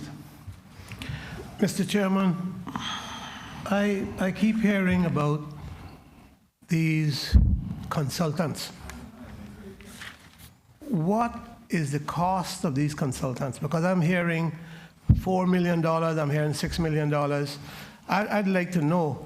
And besides that, Mr. Chairman, when I moved the motion, and I think we need to get an understanding here, that the House passes a motion for government to consider, and government can do that. Cabinet and the caucus have a right. But when the House in majority, or the full House, total people in this House, vote for a matter, it's the will of the House that something be done. It cannot be that the privilege of the House can be railroaded by a committee, Mr. Chairman, a council that does not exist. I don't know where any Attorney General, because I don't agree with that. I'm not a lawyer by any stretch of the imagination. You are, but I do have some understanding about legalities, and I do know about the privileges and the rules of this House. And the law strictly says there is a council. If that council don't exist, how in the world will a subcommittee exist? It has no legal standing whatsoever, and you should not have allowed them to come in to tell you what to do. If you want to wait, that's the fact till you appoint the committee, that's a different story, because you are the government. But Mr. Chairman, I don't agree with that, and I really believe that the privilege of the House has been trampled on, because nobody wants to pay it in the mind, because we are the government, and so we can do as we please. But that is not so. That is not so. When the government, Mr. Chairman, wants to do something, they can go do it. But when the House shows its will by that government voting for it too, then what are we, a bunch of monkeys? I'm waiting to hear what the amount these environmentalist consultants is costing us. Jesus God, you mean we come that far that we don't know a little bit about if a road can flood already? You need to put, I mean, we got engineers too, don't we? Don't we have engineers? Don't we have people that knows about roads? I'm sure we do, by the many we're building. and the many we have built. But to go and get for $6 million, $4 million, and we got people down there and up there who's getting wet in just the beginning of our hurricane season, and we can't get to them. Mr. Chairman, what is the amount?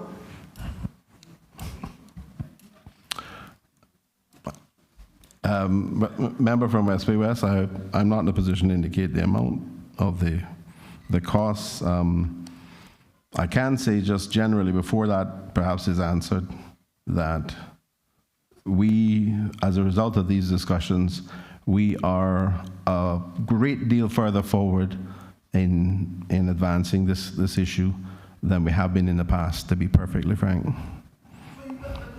You realize that what you're doing is pushing this thing back for a new government, because the new government, whoever that is, will come in May or April 2025, God willing. To say you're finishing in July or start in July, whichever was you said, I'm not sure, but that's a new government. And if this government are so fool to believe that the people of this country and the people up in the East is going to satisfy with that and put them back in, watch what's going to happen. Mr. Chair. The PPM got have a field day with a bunch of, not me, I ain't running it again, I said so. Mr. Chair, Bordentown East. Yes, Minister Seymour. And for clarification. I was waiting to see if the member from West Bay West would give way, because he was... No, he finished. I know when he finished. The clarification has to be given in terms of stating that the projected target was December 2025. It must be noted when you mention that this was the target given based on the EIA being done. So what I'm saying is that for the record and for the ears of Bordentown East residents and all the eastern districts, including Prospect, as long as a hydrology and a hydrological study is done, I'm ready to go. So these engineers at NRA have built roads before. I have confidence in them that we won't have any situation like we've had in the past with anything else, whether that was 25 years ago or otherwise. So what I'm saying is the targeted hydrological study is scheduled to finish in August 2023 this year, just a few months more, 3 months more. And well, I thought it was done when we met a month ago. I thought that the study was done, but I understood that was a draft. But now, after they came back, now they say they need to continue to work and finish it in August 2023 of this year, as I'm told. What I'm saying is, if that study is done, then they could actually start building the road and actually finish in 2024 instead of 2025. So I'm saying, if we follow the will of the House, this Parliament, this honorable Parliament, if we can't come down here and override whatever for the good and the will of Caymanians, nobody is trying to do anything wrong. Nobody wants anybody to flood. Nobody wants anybody to suffer anything from building a road, but we want everybody to gain from building the road. So what I'm saying is, if the Parliament has voted, I think we need to go with the will of the Parliament, which represent all 19 constituents in this country. And if that is so, then we would get a road in 2024, long before another government or otherwise would have come in place in 2025, putting this at risk in being built after the next election, in being finished. I think we've had high time now to have made a decision, and we keep messing around and pushing it further back while our citizens are stressed and can't afford anything and no hope in sight. I want to go on record in saying that I don't think that we're doing enough to get this road built as quickly as possible in the right way. And it can be done. The NRA can do it. They've already started doing work. Thank God to the NRA that they had the good commons to start working on this as they saw what was coming and started doing some early works, so that they're at this point now where they're almost finished the hydrological study.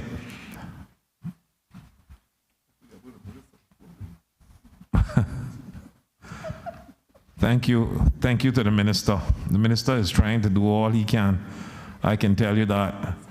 And one more hour sleep. Mr. Chairman, did I understand you saying that you don't have the figures, or you don't have them here with you today? Which one? Member from West Bay West, it is the National Roads Authority that are hiring these two consultants to provide these services. I don't have that information. I would think that the Minister Ebanks or the DCO Hydes would have that information. And Mr. Chairman, I should say one thing. This caucus or this cabinet is opening themselves to judicial review on this matter, because there are some people that take this thing very serious, that you have a committee that is obsolete, is not reappointed, and or a council, whatever you're calling them, and they have a subcommittee that advises them to come and advise you. I don't think other lawyers have said that cannot work. Other lawyers in this country have said that, and there are people that are prepared to do so.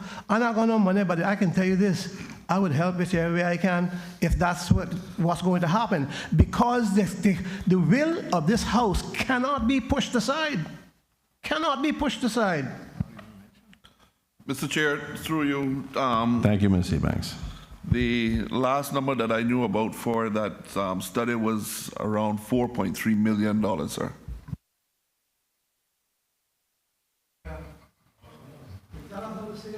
Mr. Chairman, through you to the Honorable Minister, just so I'm clear, I'm trying to understand the approval process for this road.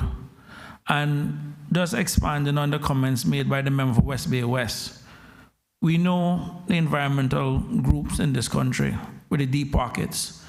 The question is, are we at risk, or in your opinion, are we at risk that you're going through a process now using a defunct board and a defunct subcommittee, that if someone comes up to judicial review, whatever is being decided, it can now hold up this road?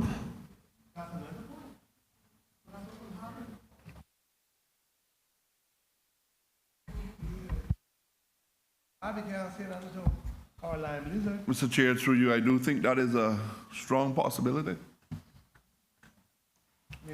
So, through you, Mr. Chairman, I'm just trying to understand them, because the NCC has a role to play in this approval process. And if there's no NCC, then what is the approval process now? Or there's no active NCC, what is the approval process for this road?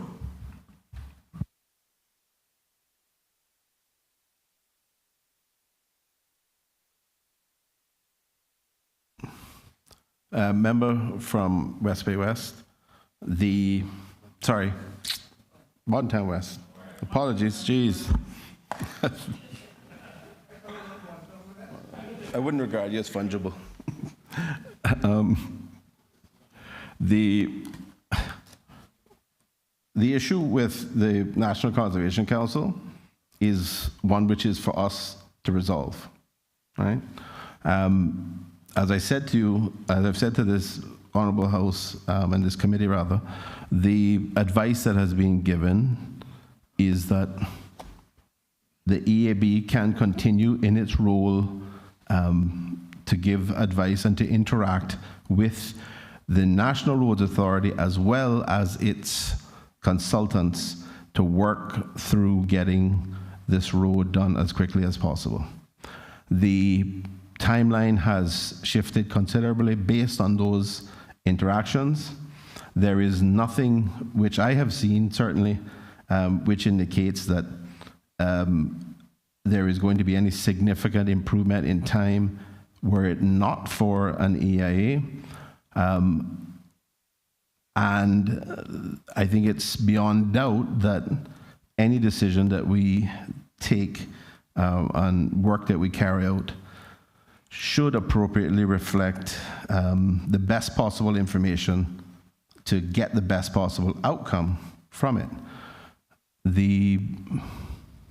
I think what I am going to propose in respect of this is that we have a press conference in the next week or 2 weeks to have a full presentation from the NRA as well as the EAB as well as the consultants, so that there is a clear picture for the entire country to see of what happens in terms of the process and how we can, what is the anticipated timeline in getting this road built properly.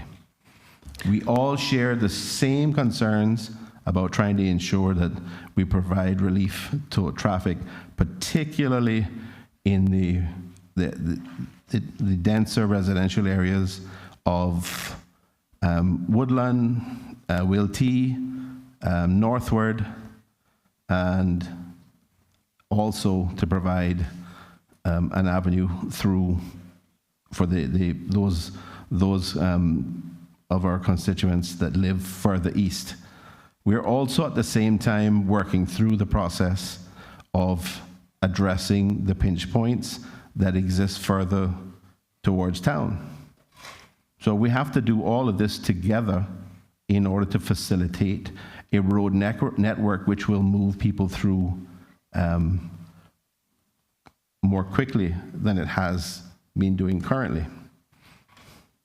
And I would like to see a full press conference with all members, all relevant agencies present, and putting the facts on the table so that there can be no question and the public can see exactly where we're at with this and what is being achieved from this collaboration. Mr. Chairman, will you have the National Conservation Council appointed by then? I could have it appointed tomorrow. Oh, but up until now, I would hope so. Mr. Chairman, up until now, we now got it. And that's the problem. You don't have the council. Therefore, a subcommittee cannot exist. They have no legitimacy. They have no legal basis. And once the council isn't in existence, then all subcommittees of the council fall away. But above and beyond that is how government, if it is government, or is just one or two people that is expected to treat this house like some puppies. Can't happen. Can you do one or two things? Can you say, what is that legal advice that you have that tells you that you can bring that body down to caucus and cabinet to tell you what to do and tell caucus what to do? That's one. If you can't do that, can you bring the written advice and lay that on the table tomorrow morning? Thank you. Member from West Bay West, I have been provided with a copy of the advice. I didn't request it. I'll find out. I believe it had been requested by the Ministry for Planning, Agriculture, Housing, and Infrastructure, but I'm not certain of that. But I will try to assess where the advice was requested and get the necessary permission to have it tabled. It is consistent with the advice that we have received from the Honorable Attorney General sitting right here in this Honorable House. So. And because I thought Anyway. you said you had got legal advice from the Attorney General. I thought that's what you said. I'm saying he gave advice to the government bench, and his chambers, I should say, have also provided written advice. Okay, so he did two things. Yeah. I'm not sure that we're going to accomplish much more with this line of questioning on this particular item. Sorry? Oh, sorry, member from Red Bay. I will. Since he has not been part of the cut and thrust at this point, I would offer him the opportunity. No, sir, I don't want to. There's old people say, cockroach have no place in a rooster fight. So I don't want to get into that. I'm struggling here because the National Conservation Council is a statutory creature created by the National Conservation Law. I keep hearing that it is defunct, the current council is defunct, that it's obsolete. There's all sorts of words that have been used, none of which I associate with the legal position of a entity such as the NCC. But what I'm wondering about is why has the problem not been resolved? If it's simply a matter of appointing another member, why has not happened?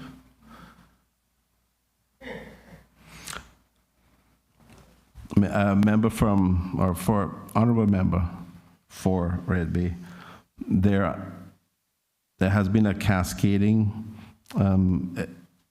series of expiries of appointments over the last several weeks, and there have been some discussions about who should replace those people that are, to the extent that they're being replaced, on the committee.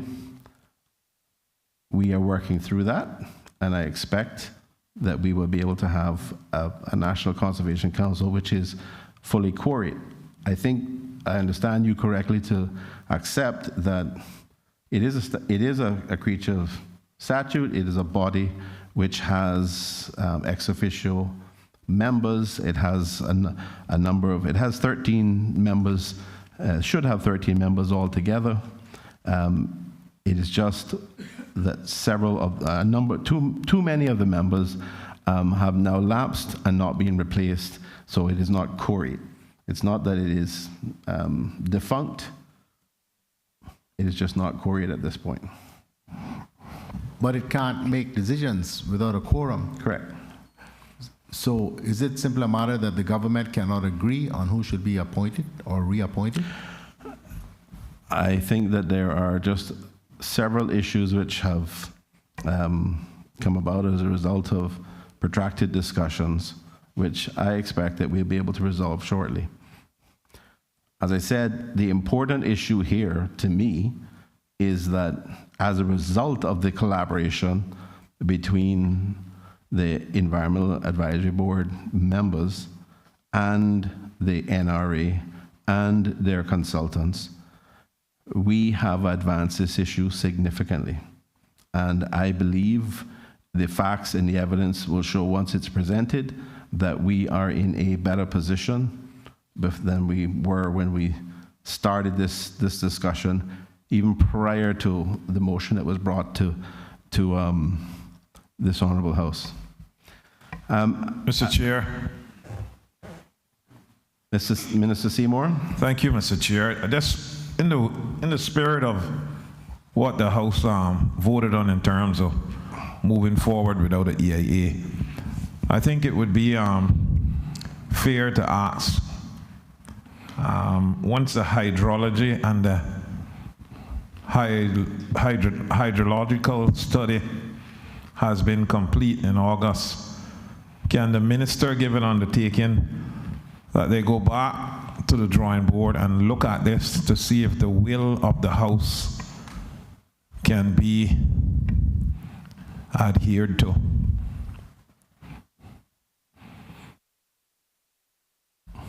Can I just clarify which minister you're referring to? Both.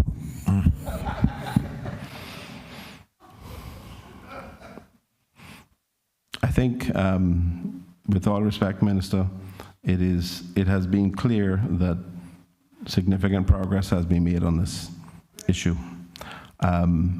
The ministry has been working very well with all agencies, and I'd like to see that continue for the benefit of our people.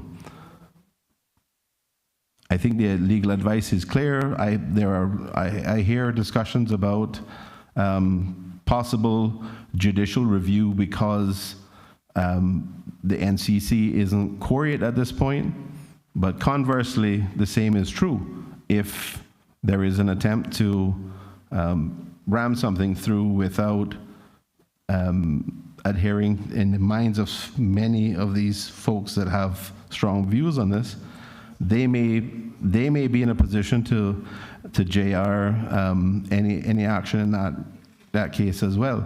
We know that there's a lot of special interests who are willing to JR anything that government is doing. So I would ask that we accept and give these agencies the opportunity. We have had 2 meetings with them. They have demonstrated very significant progress. They are all working together, collaborating, and I see nothing but good faith improvements going on. So, as I said, what I would like to see is in a week or 2 that we have a press conference which with all the agencies together, which lays out all the facts. I don't think there's much more we can accomplish in respect of this line of questioning on this issue right now. So I would like to put the vote. Mr. Chairman, PAH 14. Before you put that vote, I hear what you say. And I am all to try to get this thing done. But there are many things working against the government.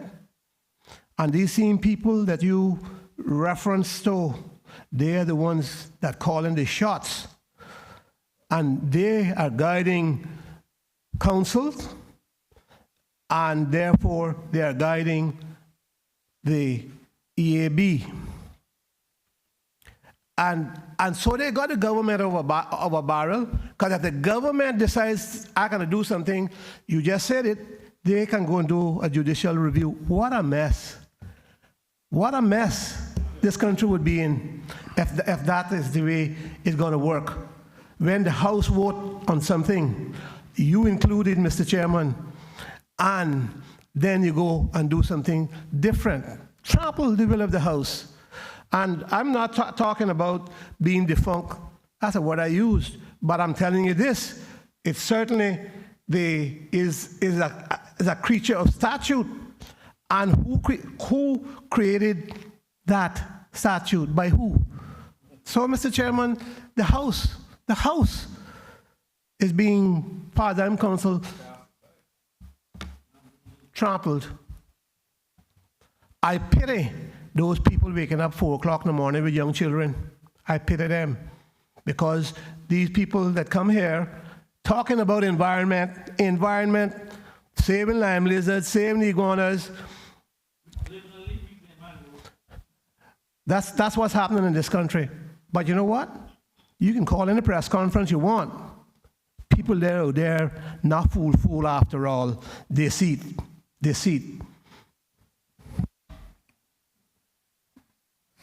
Member for West Bay West, I agree with you. They do see, and that's what I would like to see presented to them. Present the evidence to them, present the facts to them, and let's let them understand that the government is working together, the agencies are working together to deliver. For the first time in a long time, we've been messing with this issue for 10 years or more now, and we haven't achieved anything. Now we're making progress and we're moving forward. Mr. Chairman. Thank you. Before taking a vote, can we have a timeline as to when this opinion from the Attorney General may be laid on the table? Because I'm telling you, while I appreciate the good faith and I appreciate the efforts being made, I can tell you the end does not justify the mean if it is done with an illegal committee. So I really would like to see that opinion from the Attorney General also. Thank you. Thank you, member from Bartontown West. As soon as I am able to obtain that, the intention would be that it is available to all members and tabled on the table in this honorable house.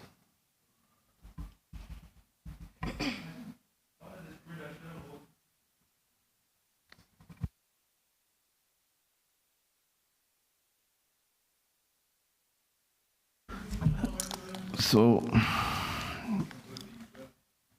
we have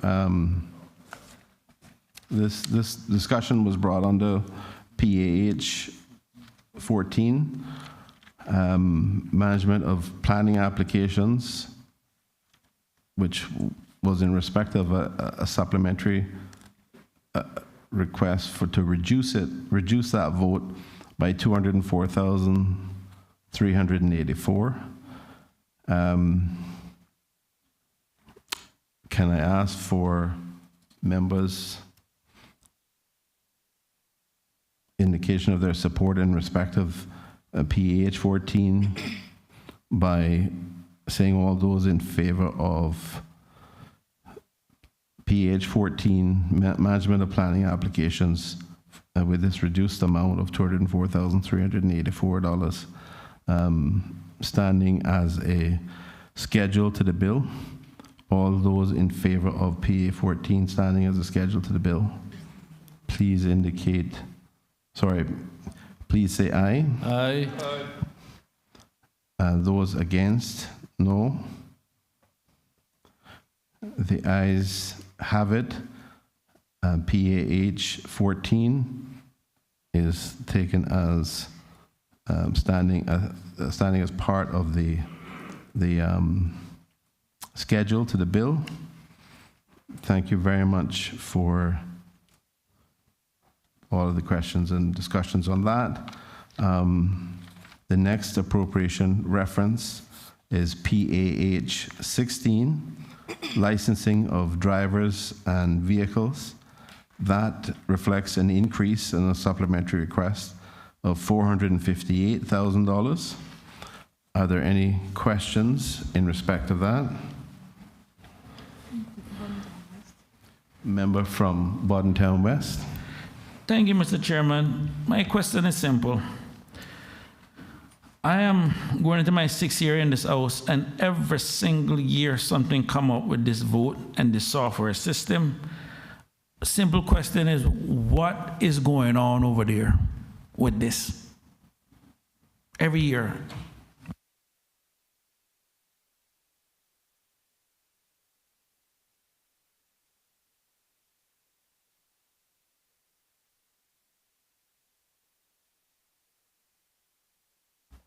Mr. Chairman, through you. Go ahead, Mr. Heights. This is part of our electronic vehicle registration system and software license for, this was a big package of software license for an extension until the end of this year. It has been very successful. We have actually had to roll out a number of upgrades and as well as bring on a lot more plate production because of an increase in registration. We've gone from about 45,000 plus cars to nearly 55,000 plus cars over the last couple of years. So it's a number of things that have amalgamated into this. Through you, Mr. Chairman, what is the total that's been spent on this system to date now? In the millions. Mr. Chairman, through you, I would have to give you that in writing, sir. I don't have that on my. No, through you, Mr. Chairman, I remember this issue coming up about being able to track people's cars and track their movements and all that kind of stuff. Can you please confirm for this honorable house that the system isn't doing that? Mr. Chairman, through you, we can confirm that the system does not track people, sir. Okay, just from my understanding, through you, Mr. Chairman, it picks up the car along different points. So if someone was to go in and check the system to see when that car traveling from this to this to this to this, I need to make sure I got my political means about tracking my vehicle, you know. So I need to understand. Mr. Chairman, through you, the system does register vehicles when they move under it, what we call the antennas. However, you can't track it, one, and to get that information, you have to have a court order. And Mr. Chairman, through you, you recognize there's some cases in court right now of people getting people telephone stuff without any court order? They've been doing that a lot today. Mr. Chairman, only the director can actually look at that information, the director of DVDL. And the police can request that information, and 911 can request that information.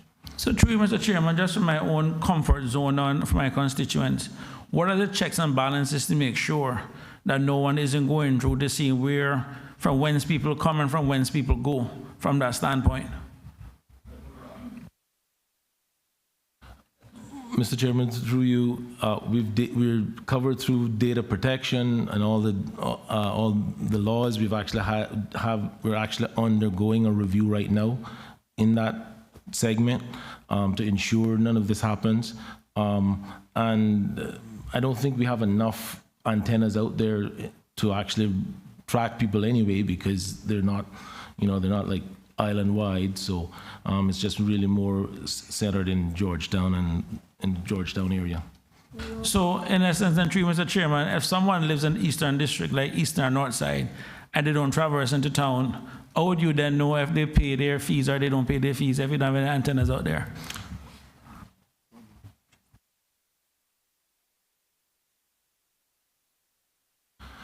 Mr. Chairman, through you, we do plan to eventually have an antenna out there, but not at this point.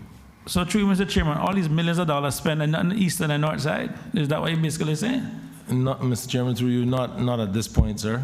We have had someone order some gantries to install, which have been delivered now, and we're actually going through the process of installing them. Mr. Chairman, my last question at this point, can the Deputy Chief Officer just indicate when we can get the total spend for this project? I mean, I'll take it in writing, but I'm definitely going to be looking out for this one come next budget, because this is going from bad to worse now. Mr. Chairman, through you, yes, I'll undertake to do that this evening and provide it tomorrow, sir. Thank you very much, Mr. Hydes, and thank you to the member from Boddentown West for his questions. Are there any other questions?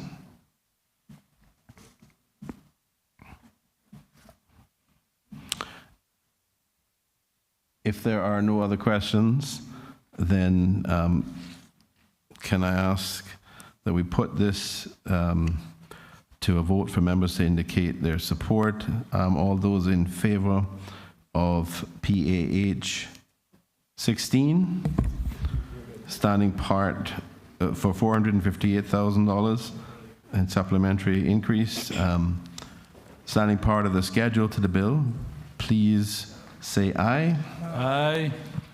And those against, no. The ayes have it.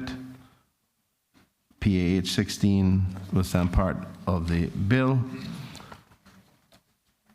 The next appropriation reference is PAH 23, Construction, Trades, and Vocational Apprenticeship Program, in the amount of a supplementary amount of $350,000.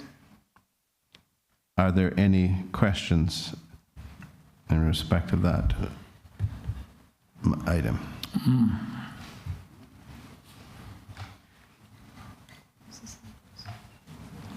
Sorry. Member for Boddentown West. Thank you, Mr. Chairman. For some reason, I can't see that light very easily, so that's all right. Maybe you should put your hand up quickly. All right, no problem. Thank you. Through you, Mr. Chairman, first of all, thank you. Through you, Mr. Chairman, first of all, I want to thank the Minister I know this is something near and dear to him, and just out of curiosity, so far, how many young Caymanians have the program helped thus far? And I guess we can look for it to be continued going on to the future.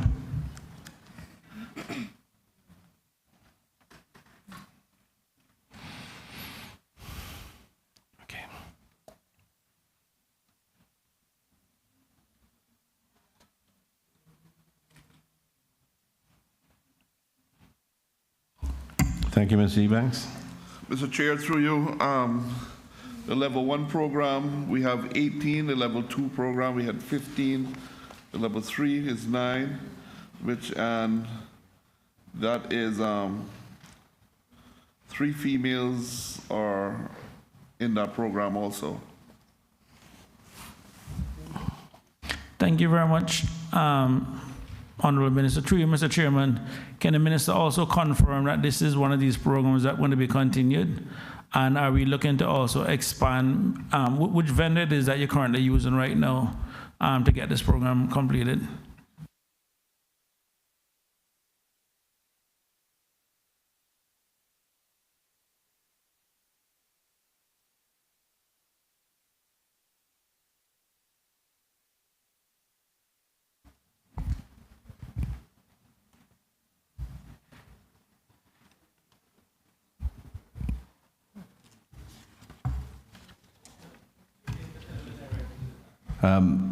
Thank you, member from Bordentown West, for the question.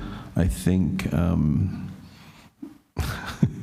Ms. Leda is going to answer, but can I ask her to state her full name and title for the record? Good afternoon, Mr. Chair. Leda Nicholson McCassidy, Deputy Chief Officer in the Ministry of Planning, Agriculture, Housing and Infrastructure. Mr. Chair, through you, to the Honourable Member, yes, it is the intent of the Honourable Minister. As he stated, this program is near and dear to the heart of the Minister. And to continue the program, the apprenticeship program. Could he repeat the second question, please? Yeah, no, I am. Just in terms of, well, you had answered the first one. I think it was a total of 42 Caymanians that went through the program. But just in terms of the continuation of the program and also which vendor is being used.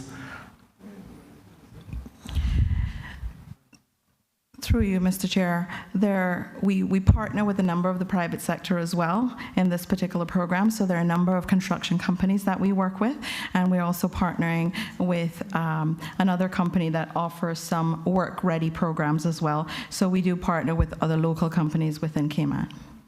Thank you very much. Through you, Mr. Chairman, just noticing that the amount is 1,240. 1.24 million for this program for 42 young people, which works out to just under, well, just over 29,500 per person based on the numbers that were given. Can the Deputy Chief Officer confirm if this program also includes a stipend payment to the recipients? Mr. Chair, through you, yes, this does include the stipend, and this particular one was covering the stipend for the recipient, as well as through the program, we have a mentorship process with present PWD staff members that are highly qualified as well, so we offer a stipend to them as well. Thank you very much. And through you, Mr. Chairman, I just want to thank the Minister and his team for the work well done on this program. Greatly appreciated. Thank you very much, member from Bordentown West, for the words of support on a program that we're all very supportive of. Are there any other questions in respect of PAH 23?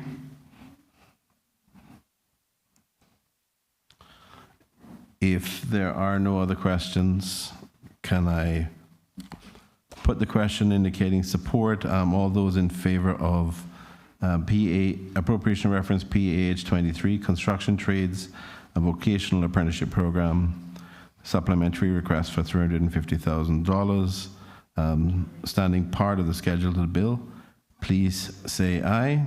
Aye. Those against, no. The ayes have it, and PAH 23 stands part of the bill. The next appropriation reference is PAH 24, Agriculture Support and Regulatory Services, increase of $2 million by way of supplementary. Are there any questions in respect of this appropriation reference? Yeah, Mr. Chairman. Thank you. A member from Bordentown West. Thank you very much. Through you, Mr. Chairman, to the Honorable Minister. Of this $2 million that is extra, how much of that was so that chicken feed that got dumped or wasted or whatever?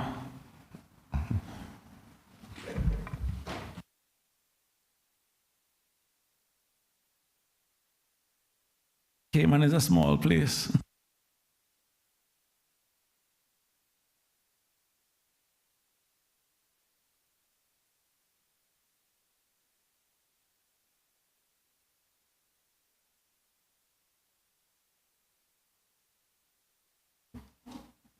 You wasn't?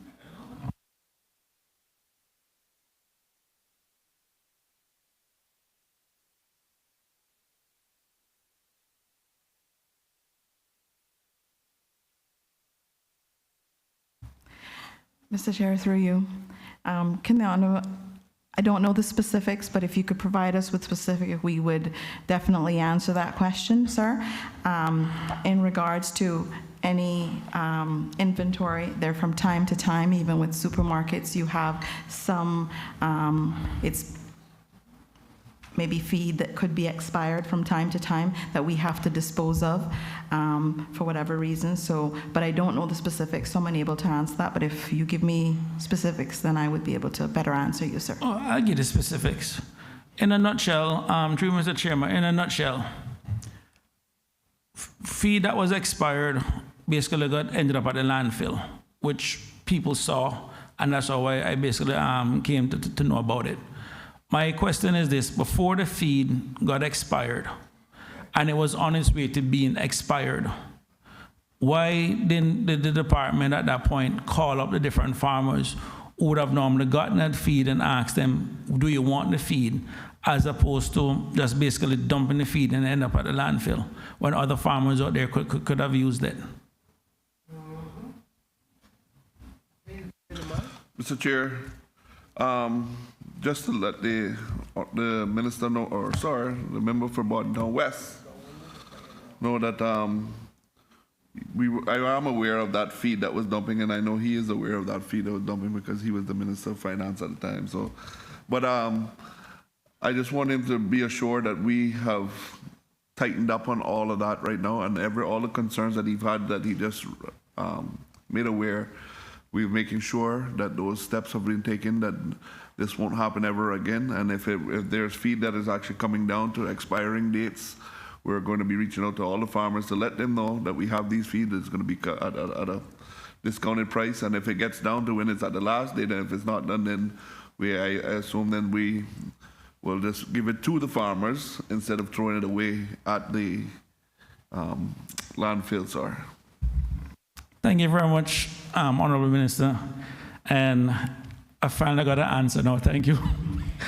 Through you, Mr. Chairman, I do recognize that in terms of inflation and everything else, and that agriculture is very near and dear to the minister. Just in terms of where we are with writing off some of the outstanding amounts that's owed by the farmers to the department, have there been any progress on that initiative as yet? Mr. Chair, through you, as the member for Bordentown West know, I brought that to his attention when he was the Minister of Finance about asking government if they would actually wipe that debt that some of the farmers had so we could start back on a new slate. There's been some changes since then, and I have brought it back to the new Finance Minister, which is the Honorable Premier. I have up to date, I have not got an answer on how we're going to move forward with that yet. Yeah, thank you very much, Honorable Minister. Through you, Mr. Chairman, I do recognize that agriculture is something that's very subsidized in many different countries. And right now, a lot of people are still recovering from COVID, especially from the farmer standpoint. So I would hopefully expect, at least that by the budget time or whatever is needed, that many of the farmers who have this burden of a debt that they will never be able to repay, at least get some kind of relief, because there are a lot of different people out there that get a whole pile of different concessions, and we need to do something to help our farmers in that regard. So I'm asking the minister to make an extra effort to see what we can do to at least relieve some of the debt, especially the much older debt. Stuff that's current, that's a different story, but those going back several years. Thank you. Mr. Chair, through you, as the member may know, I have this is something that I've been wanting to be pushed to get done for quite some time. I think it was the right thing, the honorable thing to do, especially coming through COVID and everything else. And I know the high rise of the everything else was on top of everyone, and the cost of farming at the same time, where it was a matter of making a choice of taking care of your family or taking care of what you had also, and trying to get help at the same time. So it is something that I will bring back to the Minister of Finance, or maybe it's probably best for me to just bring a cabinet paper on it to see, or ask him to bring a cabinet paper for cabinet to decide on, to see if we can get a resolution on that problem. Thank you, Minister Eubanks, and thank you, member from West Bay West. Sorry, Buttontown West. I am certainly aware of the issues around the, let's call it bad debt situation with the Ministry of Agriculture, the Agriculture Department. But while it has been brought to my attention, there hasn't been any formality taken in respect of a proposal to make write-offs in respect of that. I do know that there have been attempts to follow up with farmers that owe money, and I'm not sure what the outcome of that has been specifically at this point. But clearly, it is entirely possible to consider writing off some of this debt. And it merely requires a proposal to be brought and justified in that respect. So thank you very much for your question, and thank you to Minister Eubanks. Mr. Chair, just quickly, thank you for that. I'm actually, thank you, so that I can be aware that I can now know how to move forward with this. I'll definitely look to bring in a cabinet paper to see. I don't think it should be a partial roll-off. I think we need to just start off with a new slate and move forward for the farmers. Thank you very much. Okay, are there any other questions in respect of PAH 24?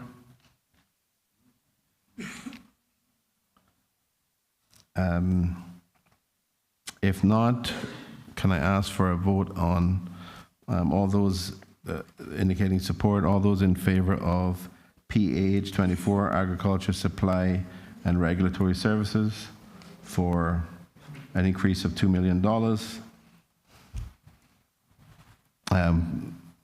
Standing part of the schedule to the bill. All those in favor, please say aye. Aye. Those against, no.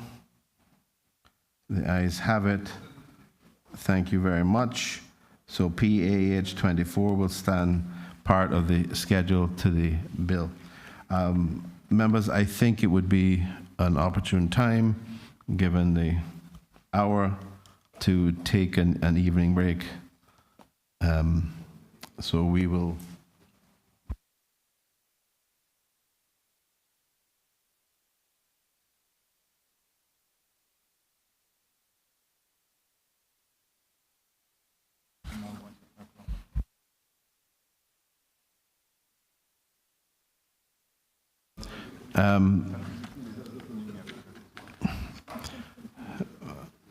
I wonder if we could, using the clock, given that there's also refreshments for the evening, dinner for the evening available as well, if we could break for 30 minutes and to give everyone an opportunity, and then we come back after that. Thank you very much.